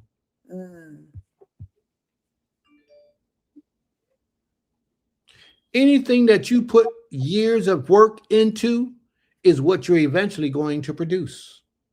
So if years of work of your mental moving and flowing freely has been on worldly things, what are the results you're going to get except worldly results? And then a lot of us wonder why we can't live the lifestyle that we desire. It's because you don't saturate your thoughts with the spirit of righteousness. I'm not telling you got to walk around every day with your scriptures in your hand and reading your scriptures. No, But I am telling you, you should be meditating on the scriptures of the laws of the Most High always, in the way you think, in the foods you eat, from the way you talk to people, how you address your children, how you address your husband, how you address your wife, how you address your parents, how you address your friends at work. The role, when you get dressed for work, you're thinking about the laws of the Most High. When you get dressed, am I modest? Am I looking decent? Are my clothes 100%? This should be in your mind every day when you're getting dressed. When you're going to work on the bus, am I presenting myself as a servant of the Most High? Take yourself always meditating on the laws of the Most High. Always. Because what you're doing, did you ever hear that story about the vampires when they come to your door? They're knocking on your door, but they can't come in unless you let them in. That's a true statement. But in so many ways, the Most High says, sin knocketh at the door. To you is its desire. So sin is always trying to penetrate your mind. It's always knocking on the door, trying to get in, to consume you. Its desire is to deceive you and to get you to move in a sinful life. But if you resist it, because the Father also says you have the power over it. If you resist it and you're focusing in on spiritual matters that's pleasing to the Creator, you are ushering in positive energy. But if you allow sin to enter in, you are opening the door for sinful things to come into your life and into your nature. And then I go to Shabbat service every week. I listen to the Torah sometimes on the Shabbat. I tune into Prince Kez's class and I watch them sometimes. I wear my fringes every day. While you got your fringes on, you plotting on this little girl over here. She's 6 years old and you want to steal her so you can sell her to somebody else to make some money. While you got your fringes on and your wife ain't home, you watching porns on television all day because you ain't got to work today. You in the house watching porn with your fringes on. See, what you're doing is you're opening your mind for sin to enter in. And as soon as you see your wife's car pull up in the driveway, you fixing up the house. You turn the television off. You getting it right. That's how you know you live in a sinful life, bro. Because anything that you do freely, others should be able to witness what you're doing. When you go to that go-go joint, you making sure nobody don't see you go in because you're supposed to be the Moreh, teaching the Knesset, showing the Israelite brothers and sisters how to live. What you do, you go to the speakeasy, you putting on glasses and a hat and a coat so nobody recognize you. Or you travel into another city so you can go into the speakeasy joint. That's not righteousness. That's how you know you're inviting in evil and wicked spirits. Your space got to be clean, talking about your mind. The Most High is saying, keep your spirit right so he can roll with you. He will roll with you by placing certain spirits and energies within you because you desire righteousness. You open the door for righteousness. That's what we got to do. This is a spiritual war we in, family. You think it's physical, but it's not. This is a physical, spiritual battle that we're fighting every day, all day. Completely spiritual. And the mind is the doorway to control you, your spirit, your desire, and everything about you. Your mind is affected by what you see, by what you hear, by what you smell, by what you taste. And there's another energy force by what you feel. If you feel that energy and you embrace that energy, you have allowed yourself to consume within sin. Prince, that's deep. What you talking about, Prince? We have a sense that a lot of us ignore, but a lot of us should pay attention to. You know how they talk about a woman's intuition, where she could just feel something ain't right? Same thing goes with a man, where he knows this thing is not good for him, but he goes with it anyway. You're going against that energy and that force field that the Most High placed around you. You should embrace that energy. And when you feel something ain't right, don't go with it. Don't go with it. Don't find out later that it wasn't good.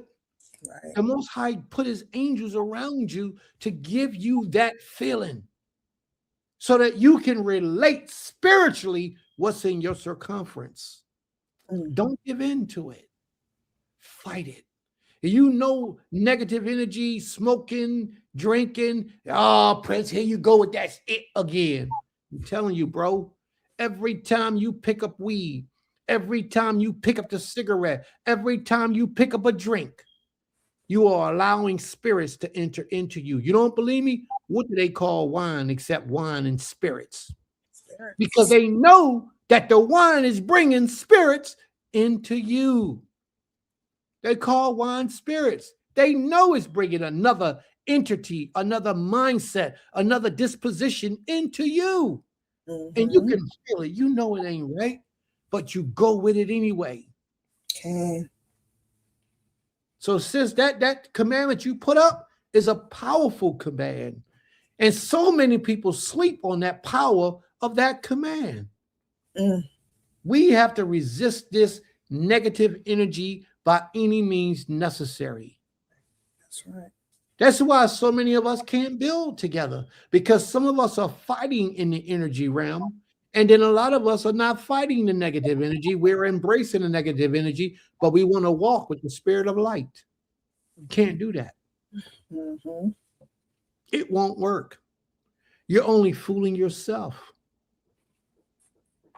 You're only fooling yourself. Okay. Read on, please. I mean, go to the next one. Hold another new class. It's like that.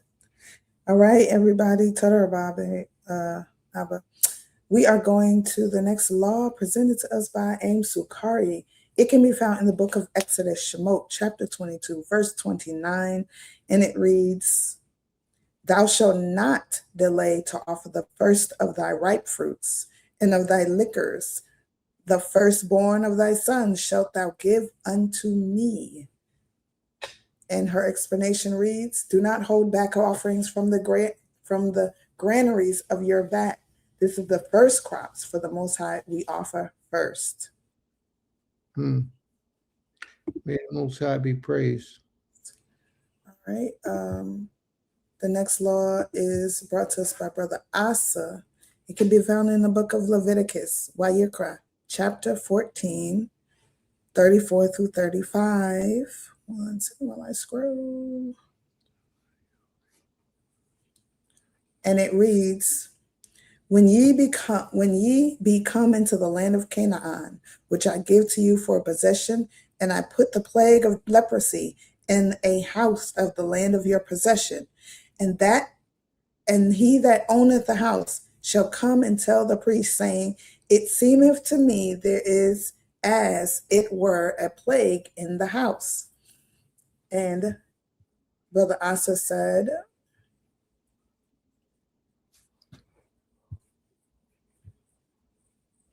I'm sorry. He also says, okay, let me just read it. It says, which I am giving you, when you come into the land of Canaan, which I am giving you a possession, I put a plague of leprosy in the house of the land of your possession. Then shall the one who owns, when corruption invades your dwelling, you have to take steps to remove it. Oh, that's his explanation, sorry. His explanation is when corruption invades your dwelling, you have to take steps to remove it. Let's look at this for a minute. Let's examine this for a minute. Yes. When corruption invades your dwelling, you have to take steps to remove it. Mm-hmm.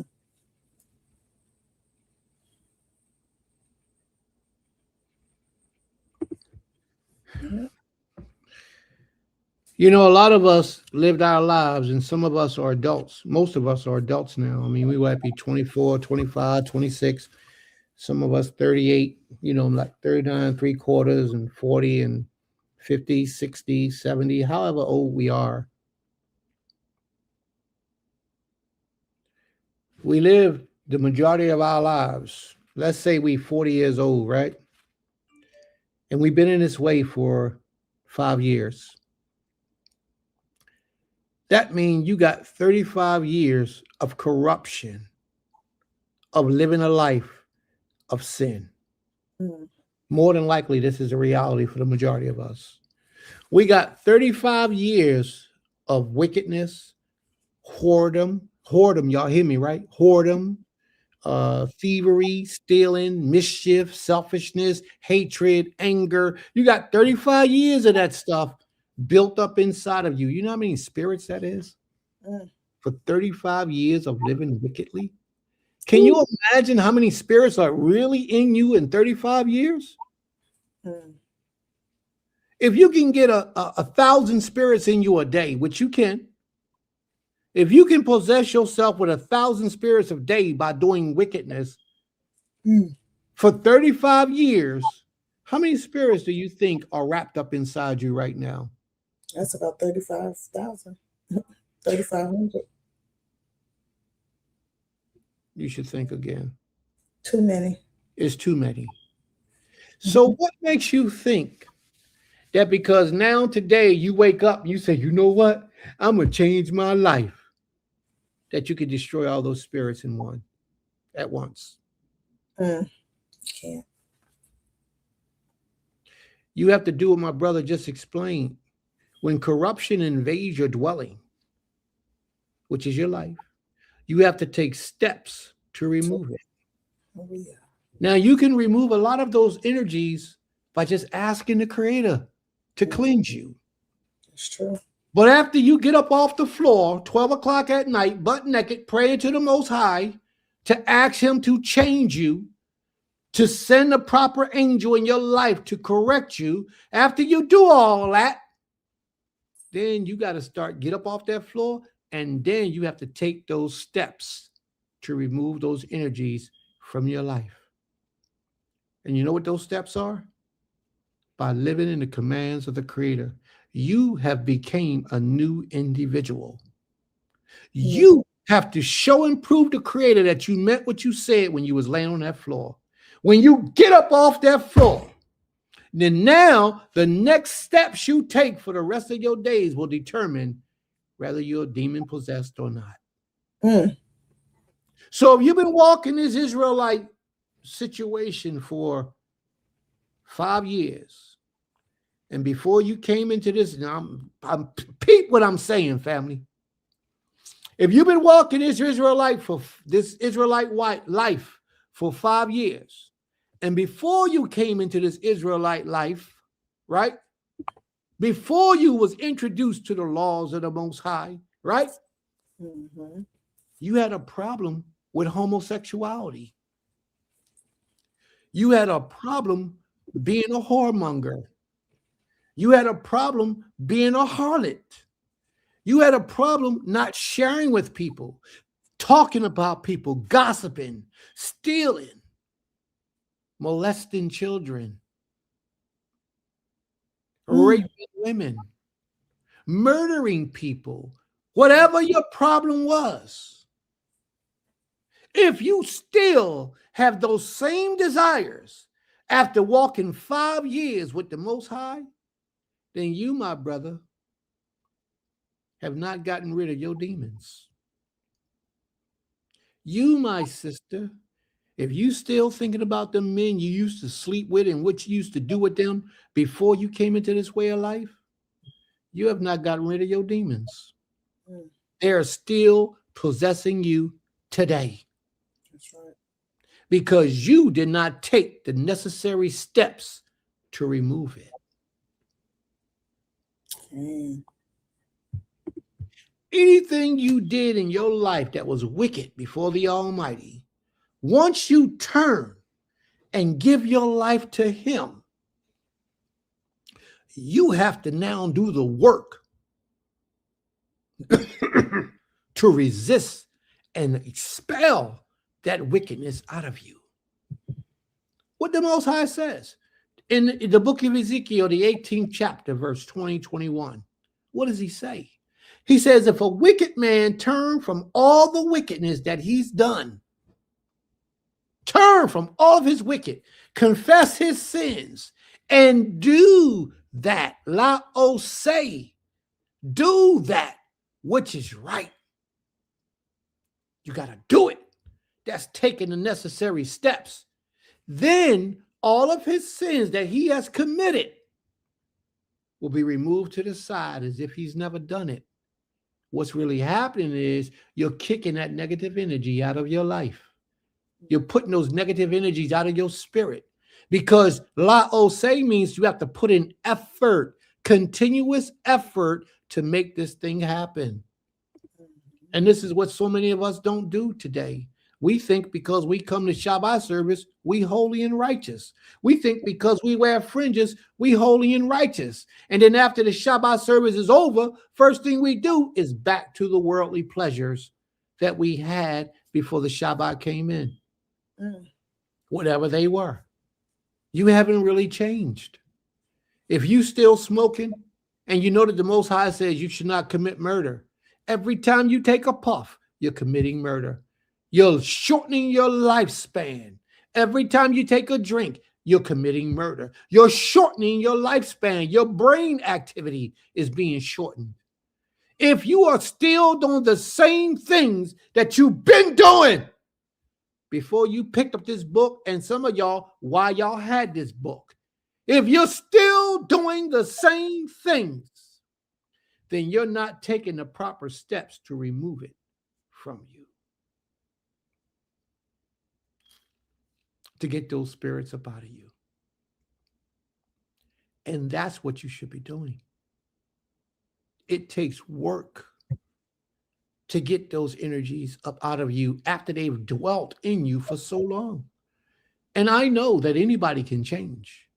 You can be the worst. You could be a homosexual, cold faggot, and turn from your wickedness. And turn from your wickedness. You could be a straight lesbian. You don't want nothing but another woman. And the day you come into this way of life with the Most High, like that, you can turn. You have to remain disciplined in righteousness. You have to truly give your essence to this King. And all your sin will be removed as if it's never happened. What do you think that means? That means that all them demons that you got possessing you will be kicked out. And you have a fresh start. So that means that when you see that girl with the big butt and the nice titties and the pretty face, the nice boobs and the pretty face, that you know how you every time you used to see that would turn you on, and you would just have to go see if you can get that. When you see that again, what do? You turn and look the other way. You fight it. And then you could be successful. Then you will be successful. When you see your homies, when you come around your homies and they smoking blunts, or they smoking crack, or whatever your weakness was, you go the other way. Say, yo, bro, I can't rock with you today. I'm out. I'm gone. That's you taking the proper steps to remove it.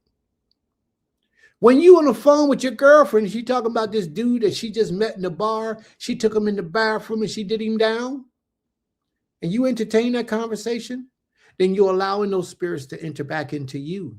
Mm-hmm. You don't believe me? Try me and see if I'm telling you the truth. I promise you that whatever your weakness was, whatever your sickness was while you was out there in the world, somebody bring that into your circle, entertain it.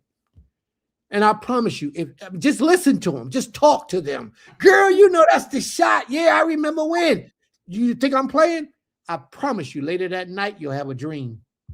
Or I promise you, later that day, that week, you'll have a desire to do those things. I promise you, because you just opened the door for that spirit to come in. And that spirit is going to resurface itself in you, and it's going to be very familiar. Now, if you give in to it, then you ain't going to get away from it until you realize what you've done and correct your ways. And the only way you're going to correct your ways is by taking the steps to remove it. That spirit can live inside of you and thrive inside of you for years before you realize it's a sickness. It's a weakness. It's a demon. Before you realize it. We are at war, but it's a spiritual war. Forget the physical war that we at with this world. You are fighting a war just for your survival, your righteousness, your holiness, your place in the heavenly order. You're fighting that. It's a spiritual war. And a lot of us don't understand that. Whenever you give into the luxuries, the pleasures of this world, you are losing that battle. Mm-hmm. Read on, Amy, because we're going to be going on. Just go do your thing, Amy. Okay. So let me get back to my tonight. All right. Todoraba for that. Todoraba from Most High for allowing us to have this. Can I address this? Our next. Can I address this for a minute? Mm-hmm. She says, Baba, do you really think a man can come back from having another man in their backside? You can come back from anything. Mm-hmm. And I know you can come back. You have to want it. The problem is most of those guys that claim to come back don't really come back. They just get sicker. They do it in the dark where nobody don't see. They have those desires in their mind. Even if they don't act on it, they play with those desires. What do you mean they play with those desires? They're in a house by themselves, imagining different dudes and doing what they want to do in their imagination. You might as well just be out in the street doing it because your imagination is just as real and powerful as this world that we're in right now. They didn't really give up. They didn't really let it go. They just covered it up for a little while. But if a man is serious about changing his ways, same thing with a woman who's into other women. If they're serious about changing their ways, they will do it. And let me tell you something. When you say to the Most High, Abi, all that you have said we will do, I'm changing my ways, he's going to test you to make certain. He's going to send Satan in your path. Yeah. Certain that you meant what you said. What you said, he's going to place you in a position and opportunity is going to come in your life and it's going to keep coming. But you got to show the Most High that you're serious about passing that test every time. I don't want to be with another woman. I don't want to be with another man. You got to prove that to the Creator. Okay. Over and over again, because he's going to test you. You know, the Most High only sends Satan to test you with things that you desire. I'm a straight man. I'm straight women. He ain't going to test me with homosexuality because it ain't in me. And I would always pass that test. But for that dude that was a Mo, who was a Mo at one time, and claims that he's no longer a Mo, he will constantly be tested with that to make certain that he ain't got that in his spirit no more until he completely eradicates it out of his system. Same thing with drugs. Same thing with alcohol. Same thing with marijuana. Same thing with cigarettes. Same thing with women. Same thing with child molestation and murder and rape and all that stuff. Whatever your weakness is, when you confess and give yourself over to the Most High is going to challenge you to see if you meant what you said. Mm-hmm. You said, I ain't never robbing a bank again. I ain't stealing no more. I ain't cursing no more. The Most High is going to challenge you to see if you mean what you say. Believe me, family, your test is coming.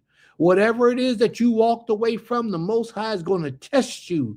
It ain't the devil that's doing anything. The Most High sick the devil on you. What that word say? Can an evil man be serving the Most High? Satan serves the Most High. And a lot of people might not understand that. Yes. Is there a death in the city that the Most High hasn't caused? Let's move on, please. Okay.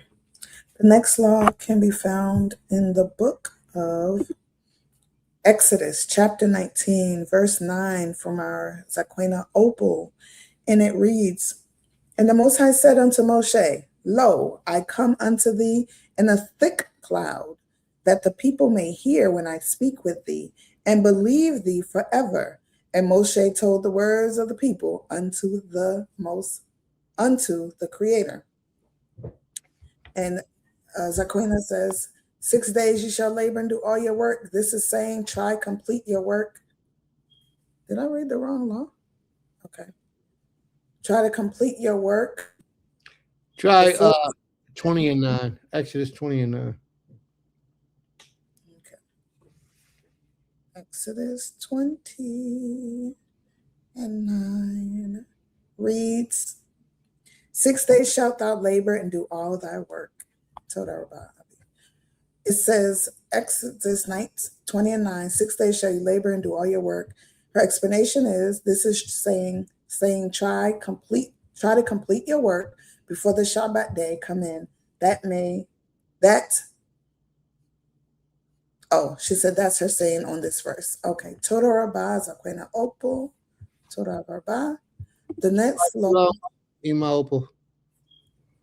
The next law is given to us by our sister Ornette, and it can be found in the book of Leviticus, Wayitra, chapter 19, verse 17.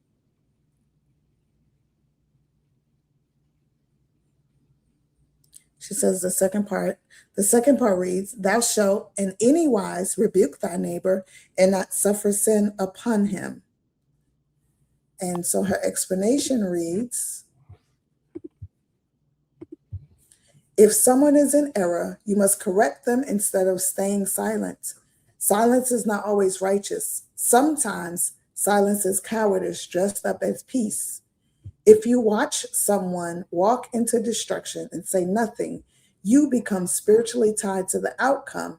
This commandment teaches righteous confrontation, not yelling, not ego, not embarrassment.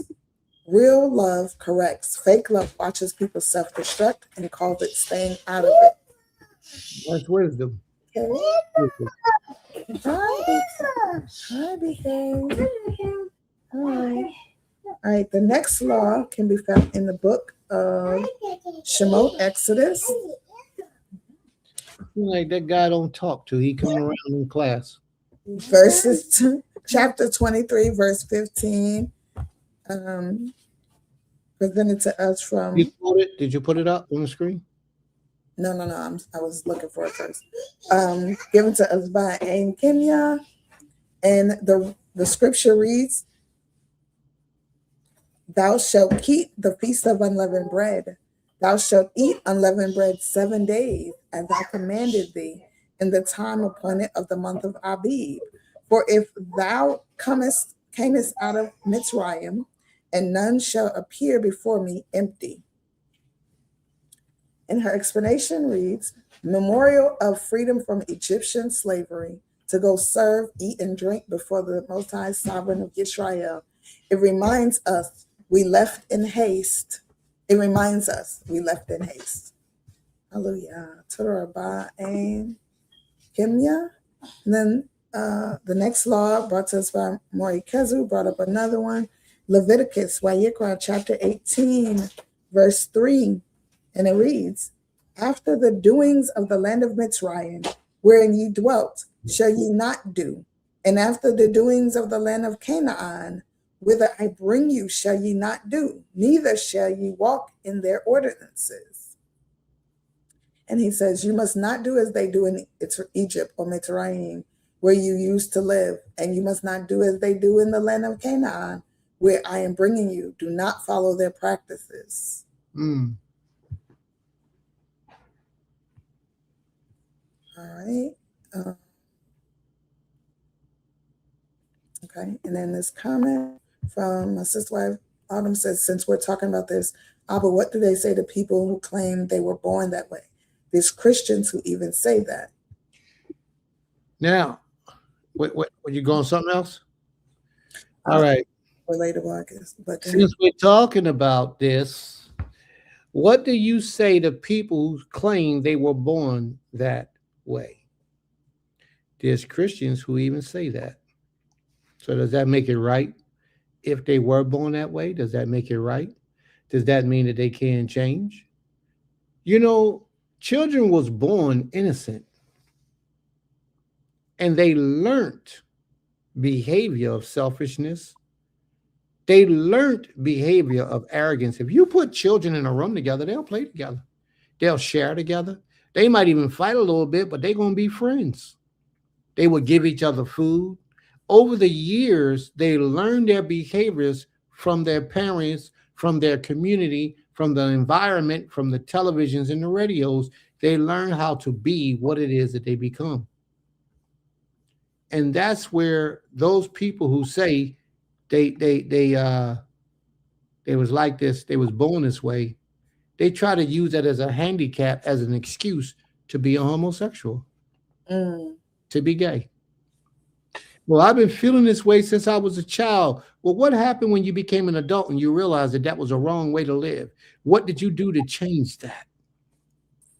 How did you fight against that?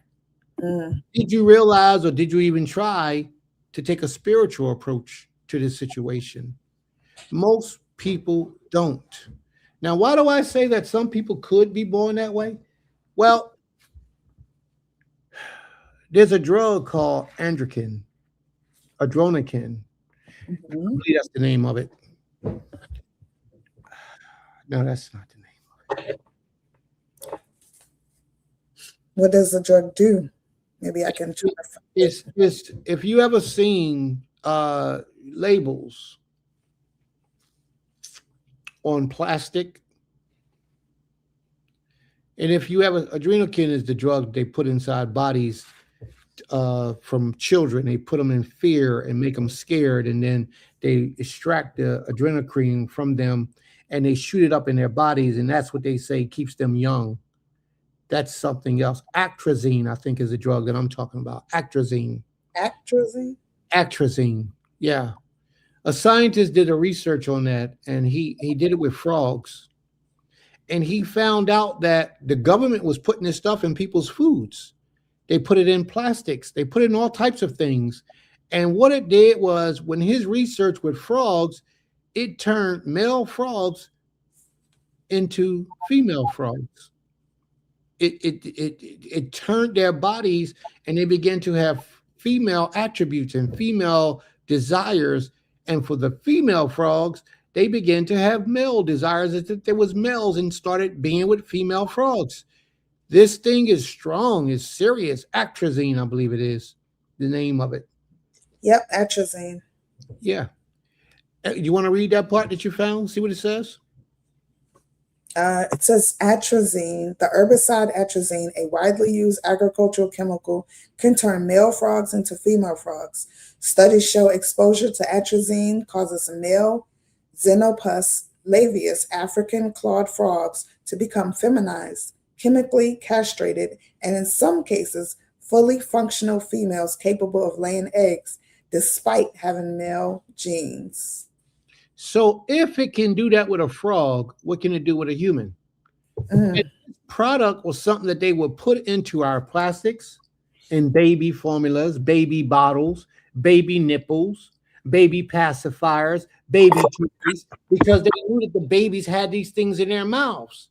Would I say this was a spiritual battle? Yes, it is. Yeah. They knew that the child, who was the male child, introduced to this atrazine, could also cause this child's desires to be reversed. Although this child has physical attributes of a man child, he could have the desires of a female child.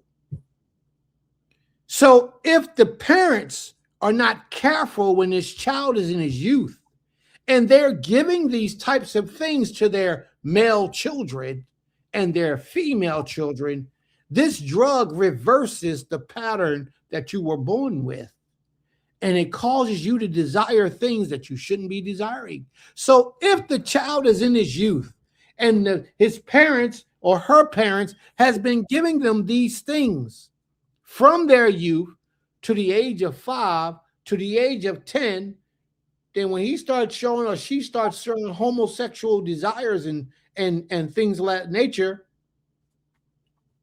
his explanation or her explanation is going to be, well, I've been like this since I was a baby. Yeah, you were, because you was tricked up.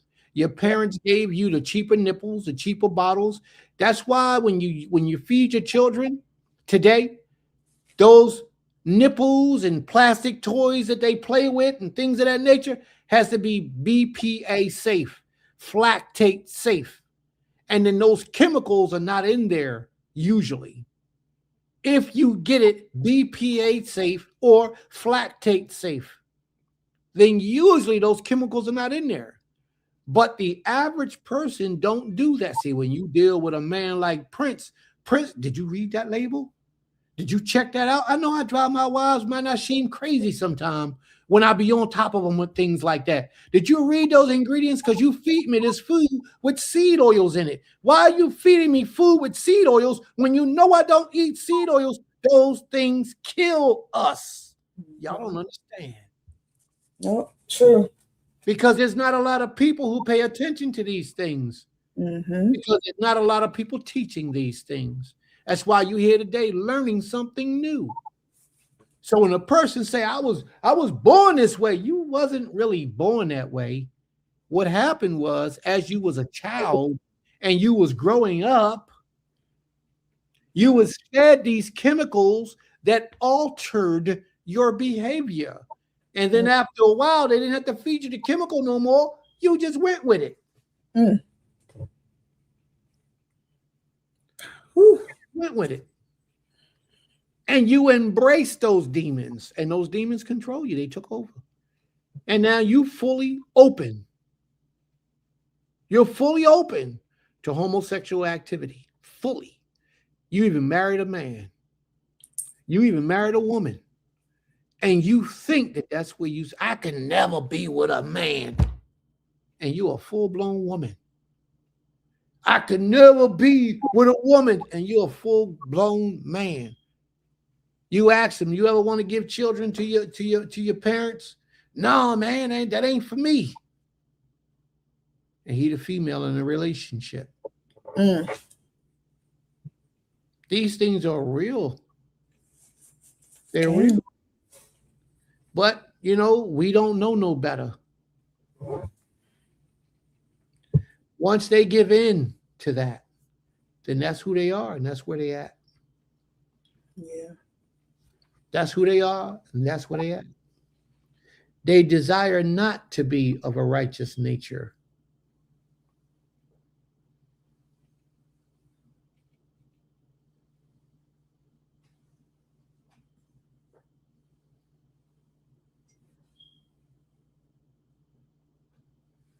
Was there another question? I don't think there was a.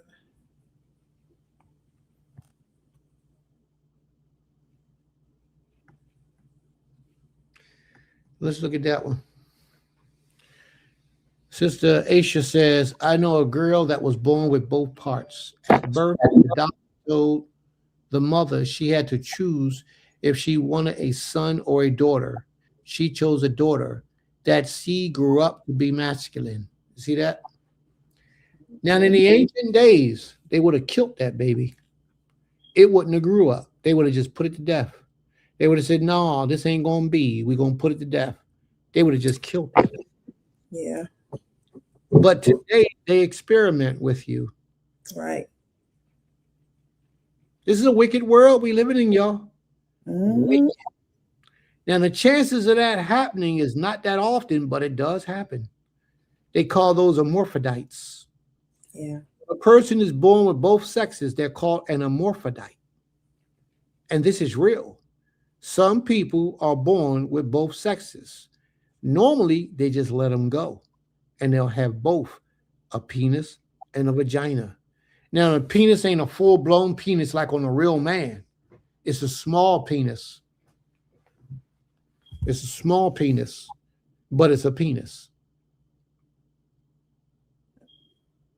This is a wicked world we living in. And a lot of times they have a lot to do with the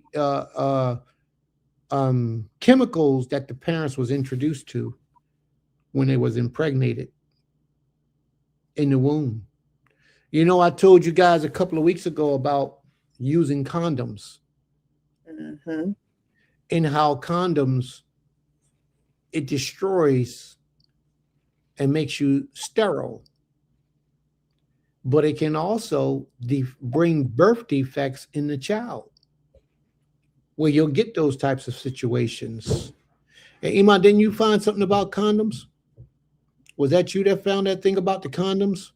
Yeah, I have to pull it up again though. I didn't save it. Yeah, well, I mean, we got to be real, family. Prince don't be telling you these things for no reason. Prince be trying to educate you and enlighten you to things that other teachers ain't going to talk about.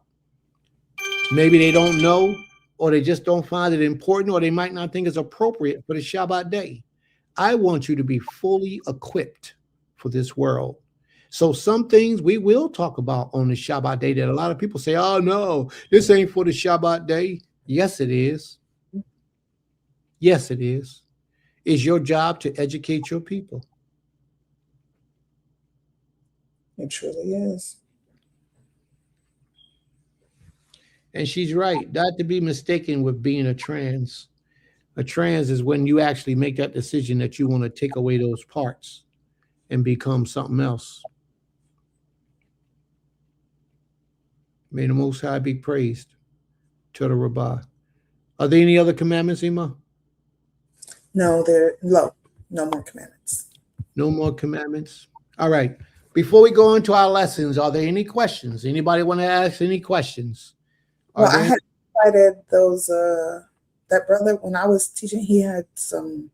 I didn't know if he wanted to read it, but yeah, I marked his first question. Can you find it?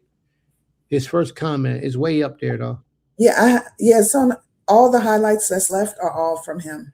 So if you go to the first one and then post it, please. Okay. All right, this is Brother Yadida. Are you still here? Adida Yah, are you still here? Yahudahim Yeshrayah lah. Are you still here? Okay, he's not here. Okay. Let's talk about this for a minute. Corn didn't leave the Americas until 1492, when Christopher Columbus tasted corn to other parts of the world. So if the children of Israel and the Egyptians was eating corn from thousands of years, where is the land of Israel? All right, you can take that down. There's a lot of story and myths that the land of Israel is here in America. There's a lot of supporting evidence that people say supports the theory that the land of Israel was here in America. I have not done enough research on that to determine yes or no. So I can't fully speak on it. I can only talk about the things that I am aware of. Let's touch with the corn issue. From the research I've done many years ago, I remember doing some research on the mummies of Egypt. And on the mummies of Egypt, there was corn in the stomach of those mummies. And they were thousands of years old, those mummies. How did corn, which wasn't indigenous to that region of the earth, get into the stomach of those mummies was a question that they had.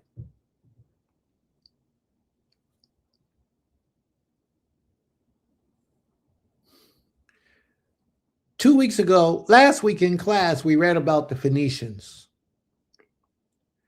And the Phoenicians were sea merchantmen who did a lot of trading. They would travel to China.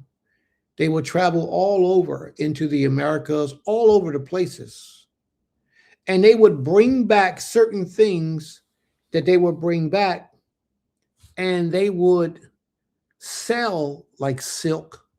They would go over to China and places where the silkworm was, and get the fabric, the material, and bring it back on their ships and sell it. And that's how they made their money. Well, they did the same thing with corn. Corn will last a very long time in its natural state. And I'm not talking about this stuff that you see in the stores today. Store-bought corn today has been modified from what the original version of corn looked like. It's similar to that, but it's much, much smaller. They modified it today so it looks like what you see today, those big ears of corn. Corn was very small in the ancient days, but yet it was still corn, and it did its purpose. It fed the needs of people. So that's how they got it in the bellies of those stomachs. Yes, maize. So long ago in Egypt, so far away from where corn was indigenous to. But once corn came over there, they had the ability to plant corn because our people were some wonderful farmers. They had the ability to plant corn and allow it to grow so that they wouldn't always have to travel so far and pay so much to get it. That's why it was found in the belly of a pharaoh, of a mummy.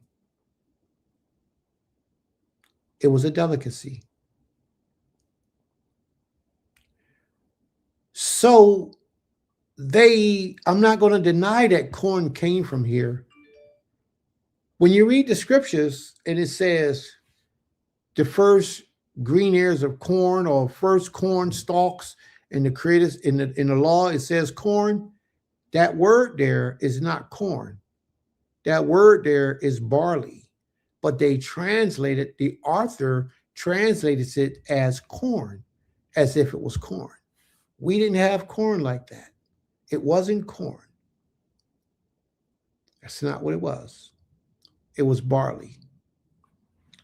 And barley was the first vegetable or the first herb that ripens almost in any condition every year to let you know the seasons that you're in.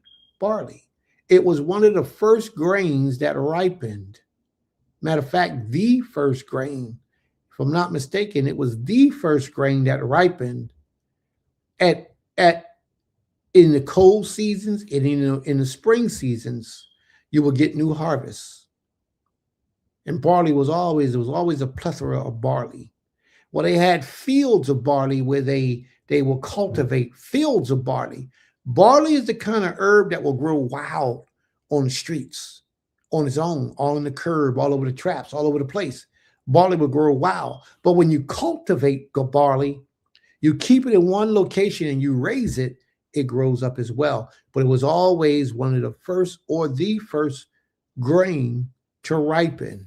That's why in order for you to keep Pesach, you have to have a barley harvest, or not harvest, but actually you have to do the harvest so that you can wave it, the first sheaf offering on the holy day, Leviticus, the 10th chapter. But you have to, the barley ears must be in a ripened condition before you can pronounce that you're in the new month of spring, the month of Abib, the very first month. They call the month of Abib is actually the month of green ears. And that green ears is barley. And they will go and they will search out the barley to make sure that it was what they call maturated within the stalk. It was a consistency within the stalk that they were looking for. And if enough of the field was maturated, I think it's 1/3 of the field, then the only thing you're waiting for is a crescent moon. And once the crescent moon comes in, as long as that barley is in a maturated state, then you can pronounce that at the beginning of the year, because the barley had let you know, along with the indicator of the crescent moon, that you were in the right season, the right time frame. So many people don't know these things, but that's why we're here, to try to teach. So how do we say corn versus barley in Hebrew?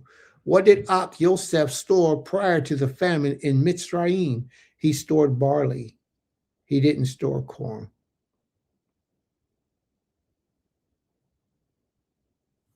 Okay.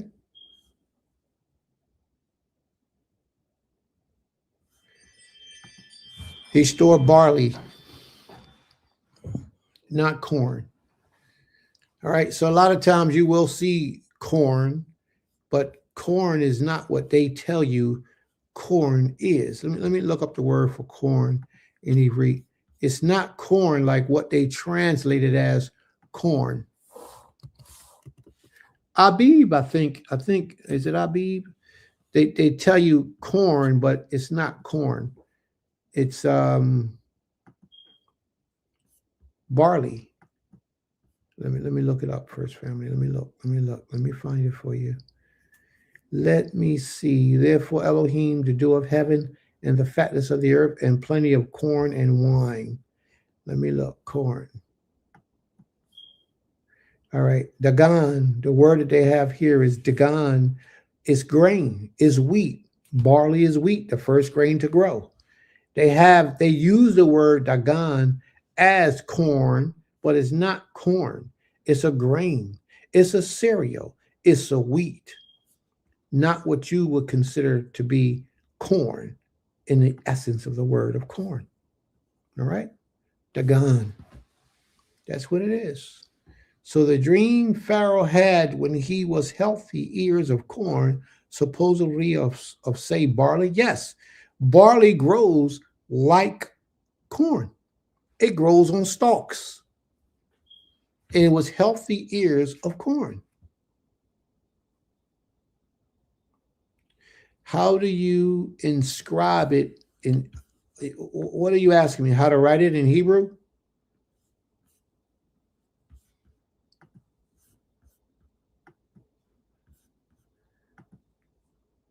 I guess that's what you're asking me.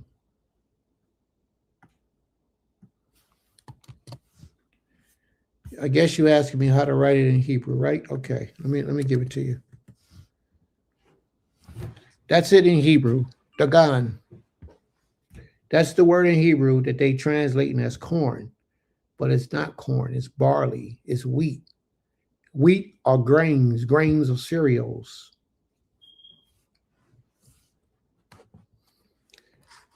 All right. So are there any other questions or comments? Are there any other questions or comments, family?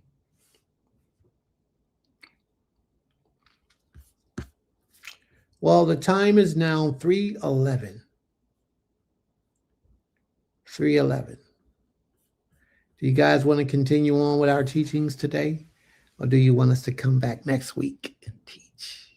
Always, Sister Hadassah, that's for you.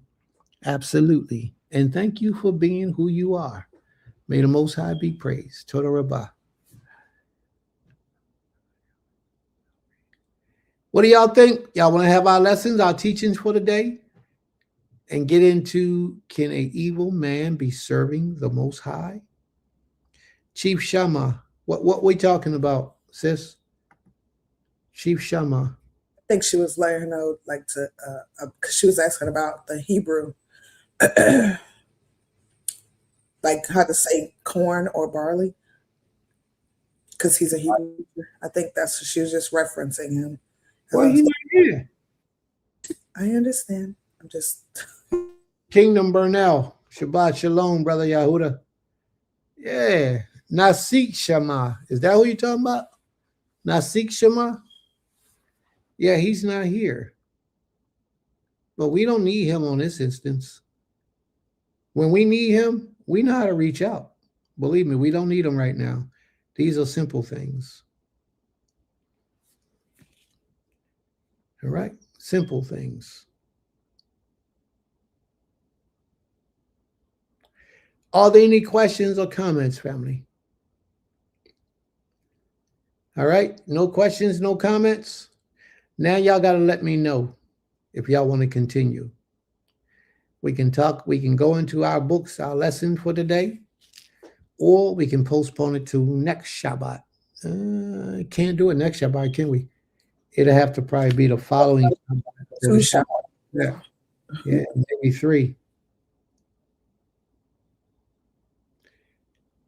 So what we doing, family? Lesson. Sister Higdalia, that's 1. Sister Higdalia say lesson. That's one. We need two more. What we doing? It ain't up to me. You shark baited the DT on the lessons page. What that mean? A shark baited. Nah. Okay, we got two move forwards. We need one more. What's the next one? We need one more. It's Sister Higdalia, you already spoke. We got your vote. We need one more. Somebody say we can postpone. Oh, there's a tiebreaker. We can postpone. There's a tiebreaker. So the next comment is how we're going to proceed. Somebody post in the comments. The next comment, long as you haven't spoken before, is how we're going to proceed. Either we're going to postpone the class to 3 weeks from now, or we're going to have our lesson today. Which do you want? It's now 3:30. And he won't let my vote count. So, right. What you talking about? Rest. Take the break, Sister Kaz. Is that what you mean? Take the break.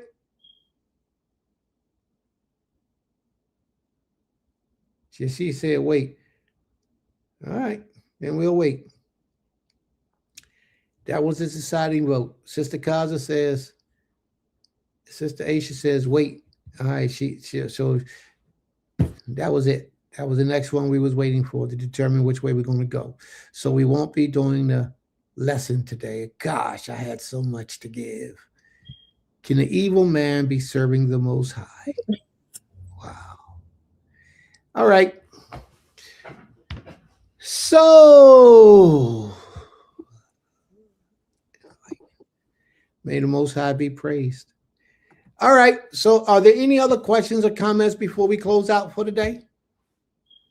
just reminding everyone the holy day, the holy season is upon us. We will be hosting family here on the land. All these latecomers, we'll be hosting. We'll be hosting on the land, and those who love to attend, please reach out to my husband or myself. I do have a list of things that you may need to bring for your comfort. And I just want to make sure we communicate prior to you coming, and also an agenda. It will be a very interactive week of fun, enjoyment, family, getting to know each other, building together, and also enrichment into a couple of workshops that we're also going to have as well. So looking forward to this week. Oh, and plenty of great food. Yeah, a whole bunch of great food. So anyone wishing to come down this week and spend Pesach with us, let us know. Let us know. I loved today's lesson. Todah Most High for working through Princess and Baba. Oh, may the Most High be praised.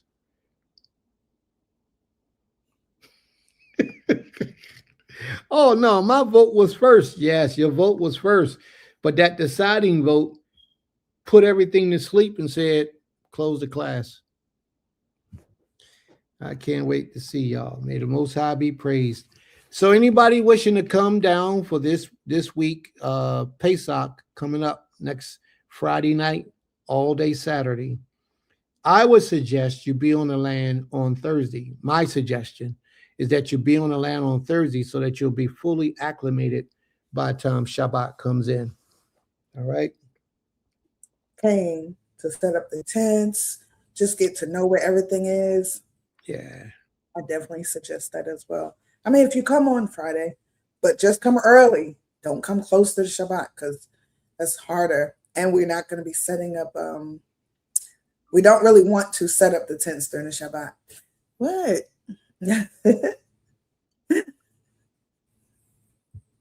Go ahead.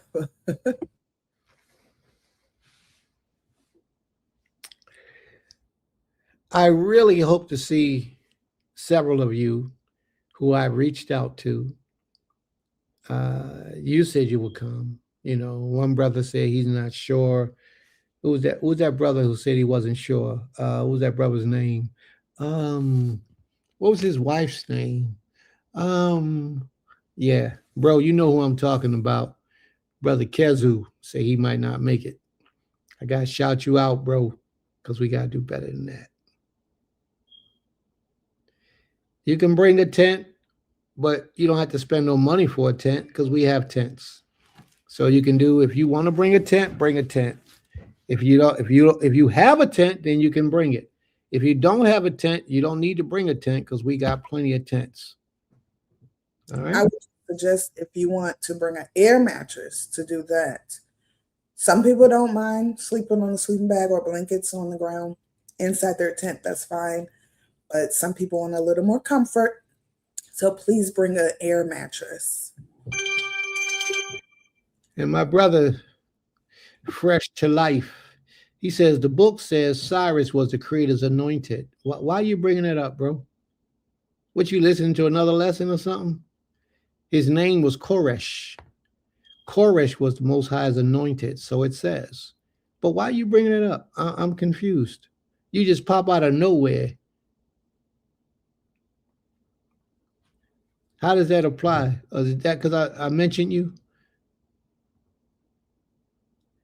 All right, I don't know. But bro, we really would like to see you down because you come with so many gifts and talents. You know, I really, you know, I've grown fond of you and your skills, you and your wife, man. Y'all come with so much. You know, I've grown fond of what y'all offer and what y'all bring, you know? So it would be nice if you came down. Would be nice. Would be nice. Yeah. And we only got to the end of this week.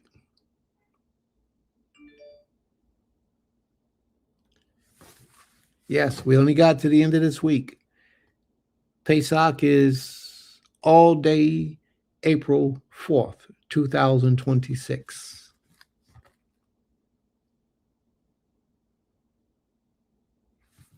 All right. So if you all decide you're coming, give me a call and we'll make arrangements for your appearance. You know, but we'll see. We got a real big turnout this year. Probably about 40, 50 people so far. At least 40 people. It's going to be a nice little crowd, but you know, it is what it is. Oh, it's too late. We done with that part. That's already over. And if you know, and then some of the people that's coming are bringing people with them that we don't know nothing about. But I did tell them, if y'all coming and you're bringing people with you, just let us know ahead of time so we can accommodate. But some people are going to be sleeping in the same tent with other people. So I don't bring who you bring. As long as these people are respectful, honorable, and really about the Most High's business, and we're going to have a nice time. Hey, can I tell them about my dream? About how this is? You got a dream?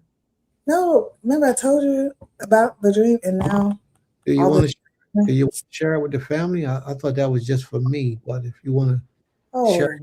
My gosh.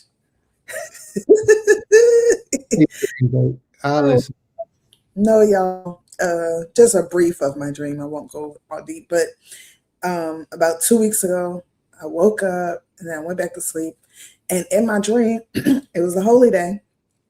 And we, you know, it's like a small group of us just eating and enjoying the holy day, like starting to really get into the festivities of it.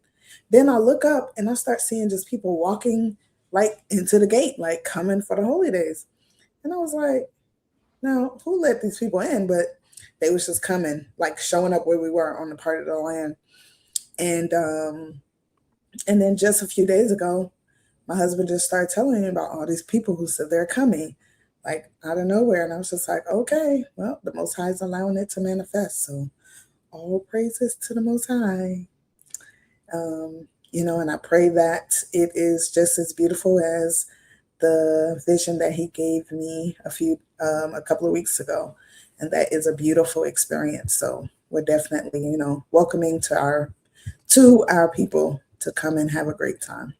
But definitely please reach out because we do have land rules. You know, there's a lot of people that's coming that this is their first time on the land. You know, but what I like about the ones that I know that said that they're coming, you know, I'm real picky. But all of these individuals that said that they're coming all have an excellent spirit. You know, and that's the type of thing that I'm looking for. Excellent spirits to all come together to bring about greatness, because that's important. Everybody that I know that's coming are doers, people that's about it, people that have excellent spirits and can contribute to greatness. And that's what I'm looking at. It's a beautiful thing. It's a beautiful thing. Yep. Yeah, it's the first time for a lot of people that's coming. It's the first time for a lot of the people that's coming. So, and you don't have to be limited. You can bring as many people as you want. And we don't have a fee. When you come, we don't charge anybody anything. You know, a lot of people. Brother Kezu, have you been infiltrated? Because you posting a lot of stuff that don't mean nothing.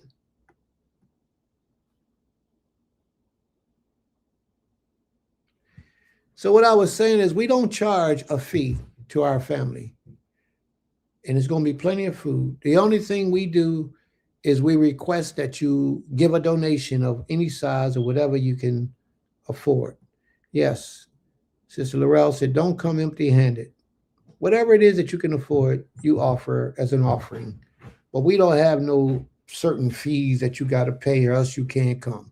We don't do that because I'm a prince, she's a princess, and we are servants of the Most High in every way that we're able to serve the Most High. King Solomon had a feast. Yeah, I look at myself as the king. I ain't going to hide that or deny that from nobody. When King Solomon had a feast, what King Solomon did was they feasted for a whole week. They didn't charge the people. The poor people ate and the wealthy people ate. Everybody feasted for a whole week with King Solomon. And that's what we're going to do. We're going to feast for a whole week on unleavened food. We're going to do it righteously for a whole week. If you don't have nothing to contribute, then you don't bring anything. Just show up and come in the right mindset, come in the right spirit, and give glory to the Most High, and we cool. That's all we ask. That's all we ask. But if you want to offer, because you know you're not supposed to come to the feast empty-handed. But if you don't have it, then you come. But if you have it, the Most High says you're not supposed to come empty-handed. But if you do, it don't matter to us. We will do what we got to do, whether you do or don't. So here we go. May the Most High be praised. All right. Do we have anybody? Yes, Ima. Oh, did I disrupt you? My apologies. It was something. Dang it. It was something about what you said. Somebody was asking a question. I'm sorry. I can't remember it. About not having fees? No, it was a little earlier than that. So, yeah, What you said?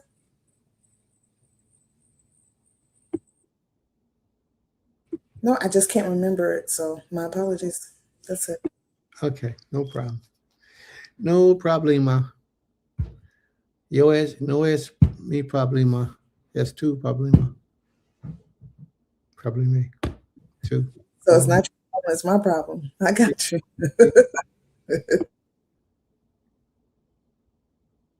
Yo soy todo eso.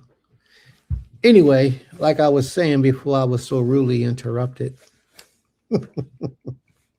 that was appropriate and befitting at that time.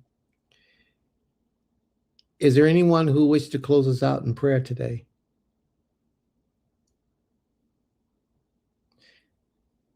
Is there anyone wishing to close us out in prayer today? Anyone?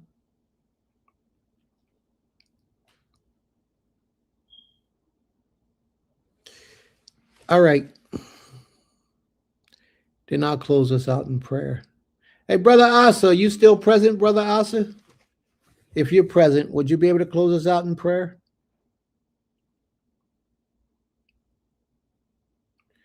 Brother Asa, would you be able to close us out in prayer today?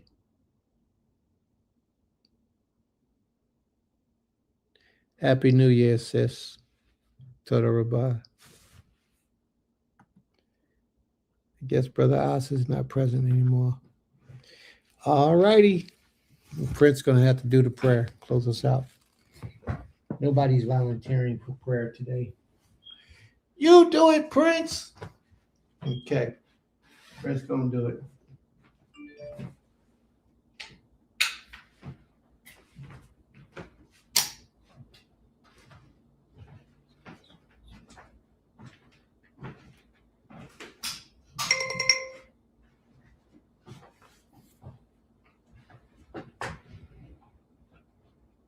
Shana Tova.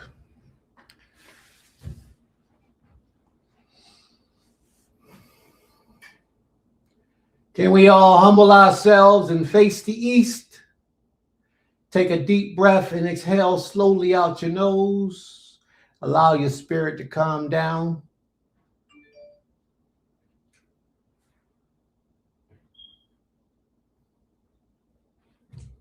Berukata Abi Eloheinu Melech Haolam. Asher Baha Banu Mikoyo Ha'amin Ha'ashaba Hazeh. Toda Rabah Abi Kikoyo Otanu Abi. Toda Rabah.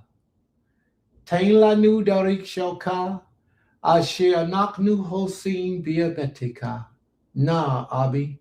Poteak Lavim Ko Yisrael. Toda Abi Kikoyo Otanu Abi. Toda Rabah. Great and mighty King, Master, and Creator of all things, we humble ourselves before you, and we ask for permission to approach unto your throne.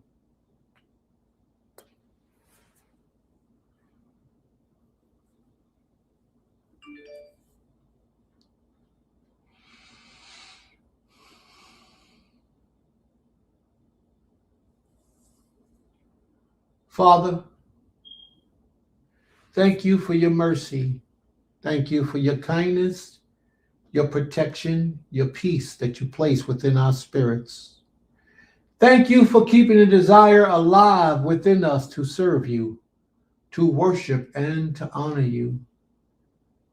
Thank you for sending your holy angels before us to prepare the way for our comings, to ward off any evil or wicked things, to fight on our behalf, to keep us strong, to keep us alive, to keep us knowledgeable. We are so grateful, Father, for all that you do for us. And thank you, Father, for blessing this class that we've had today, for there is so much information that has been shared on this day. I pray that you would allow the message that was brought forward to reach the subconscious minds of those that it was intended for, that they may move forward with a new mind and a new spirit, regenerated to learn how to correct their mistakes from the past, change the patterns of their behavior, and bring about consistency in their lives with the duty of righteousness and truth as the forefront, as their buckler, as their shield. For we are your children, Abi, and we find ourselves in the place of hell in this day and time. But we know that you will be our protector in this place. We know that you will take us through these troubled times and allow us to not be touched, not be scorched, not be tortured, not be harmed in any type of way, because we put all of our trust in you, because we walk in your truth to the best of our ability. Father, there are many of us who are homeless and just are afraid to admit it. There are many of us, Father, who have set our minds to find a husband and just are afraid to admit it. There are many who seek to find a wife and are afraid to admit those things. And then there are many of us who have done all those things and have realized that we have made mistakes and are afraid to admit it. We ask, O great King, that you will give us the courage to move forward in righteousness and truth. Allow us to come face to face with our shortcomings and take on that challenge head on and achieve with great victory over those things that hold us back from serving you with the best of our ability. For those who are desiring these things, in many cases, Father, put your law behind their back so that they can go around your law to live a life that is not pleasing and acceptable to you.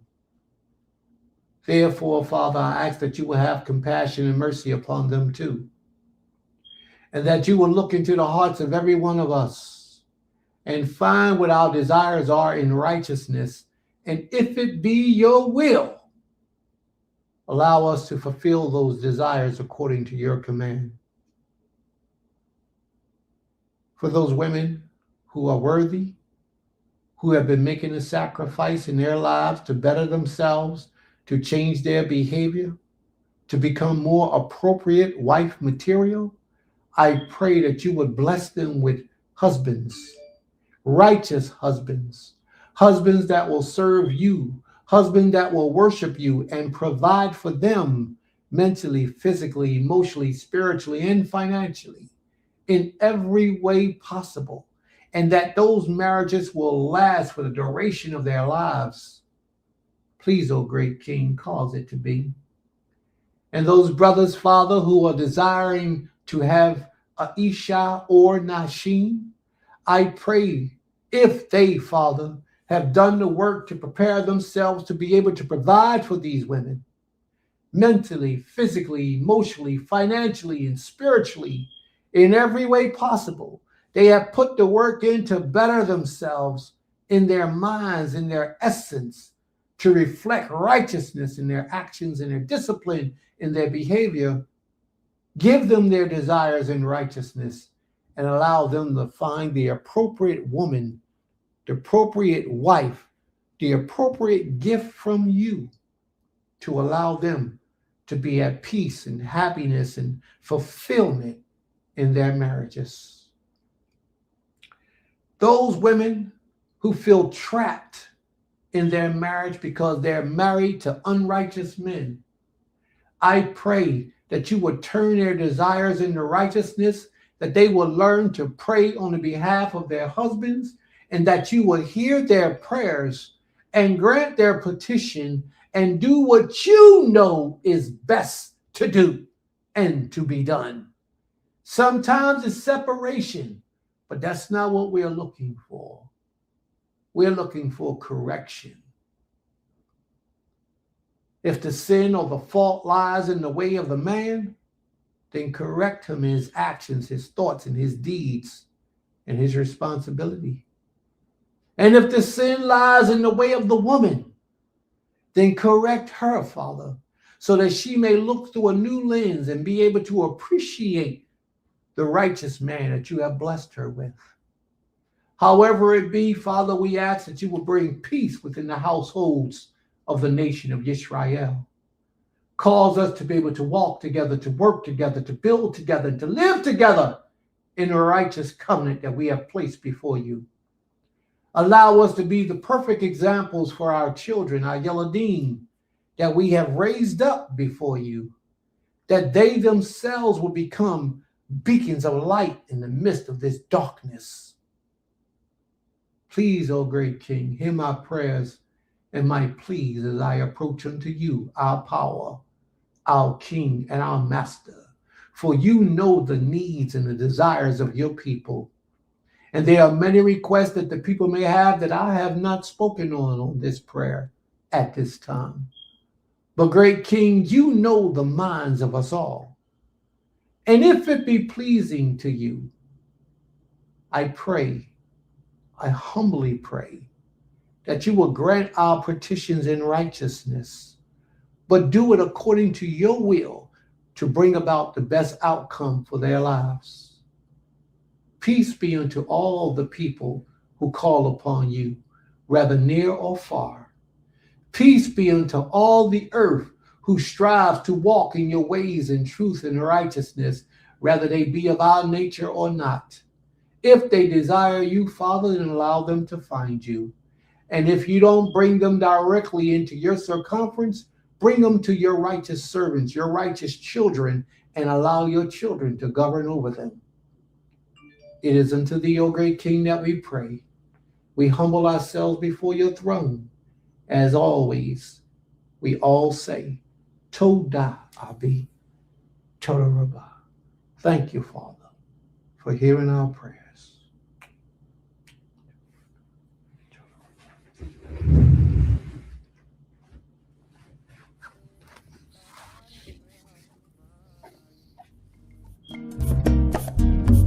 Where I am gone, where Kobe Olamo. Baruch Haba Yehovah, Uno Telanu Chayi. Bishbiuze, Ani no Tekavo. Bezaman.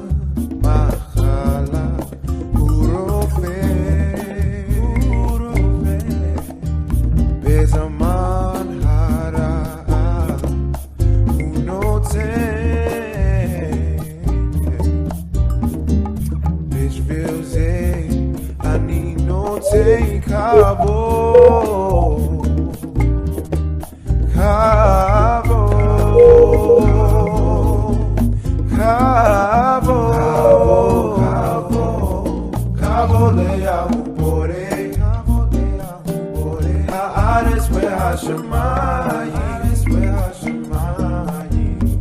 ve'hayam gam, ve'kobe olamo. Baruch Haba Yehovah, Baruch Haba Yehovah. Uno Telanu Chayi, Bishbiuze, Ani no Tekavo. Bezaman Machala, Urofe, Bezaman Hara.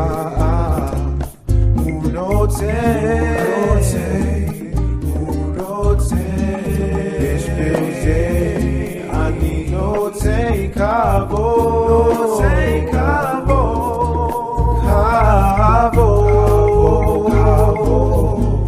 Cabo, Cabo, Cabo.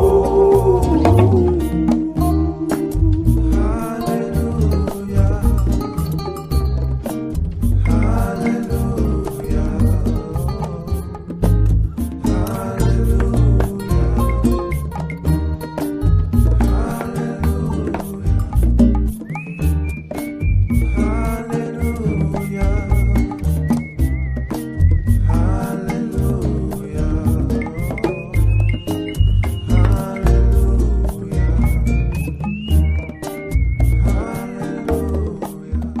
Bezaman Machala, Urofe,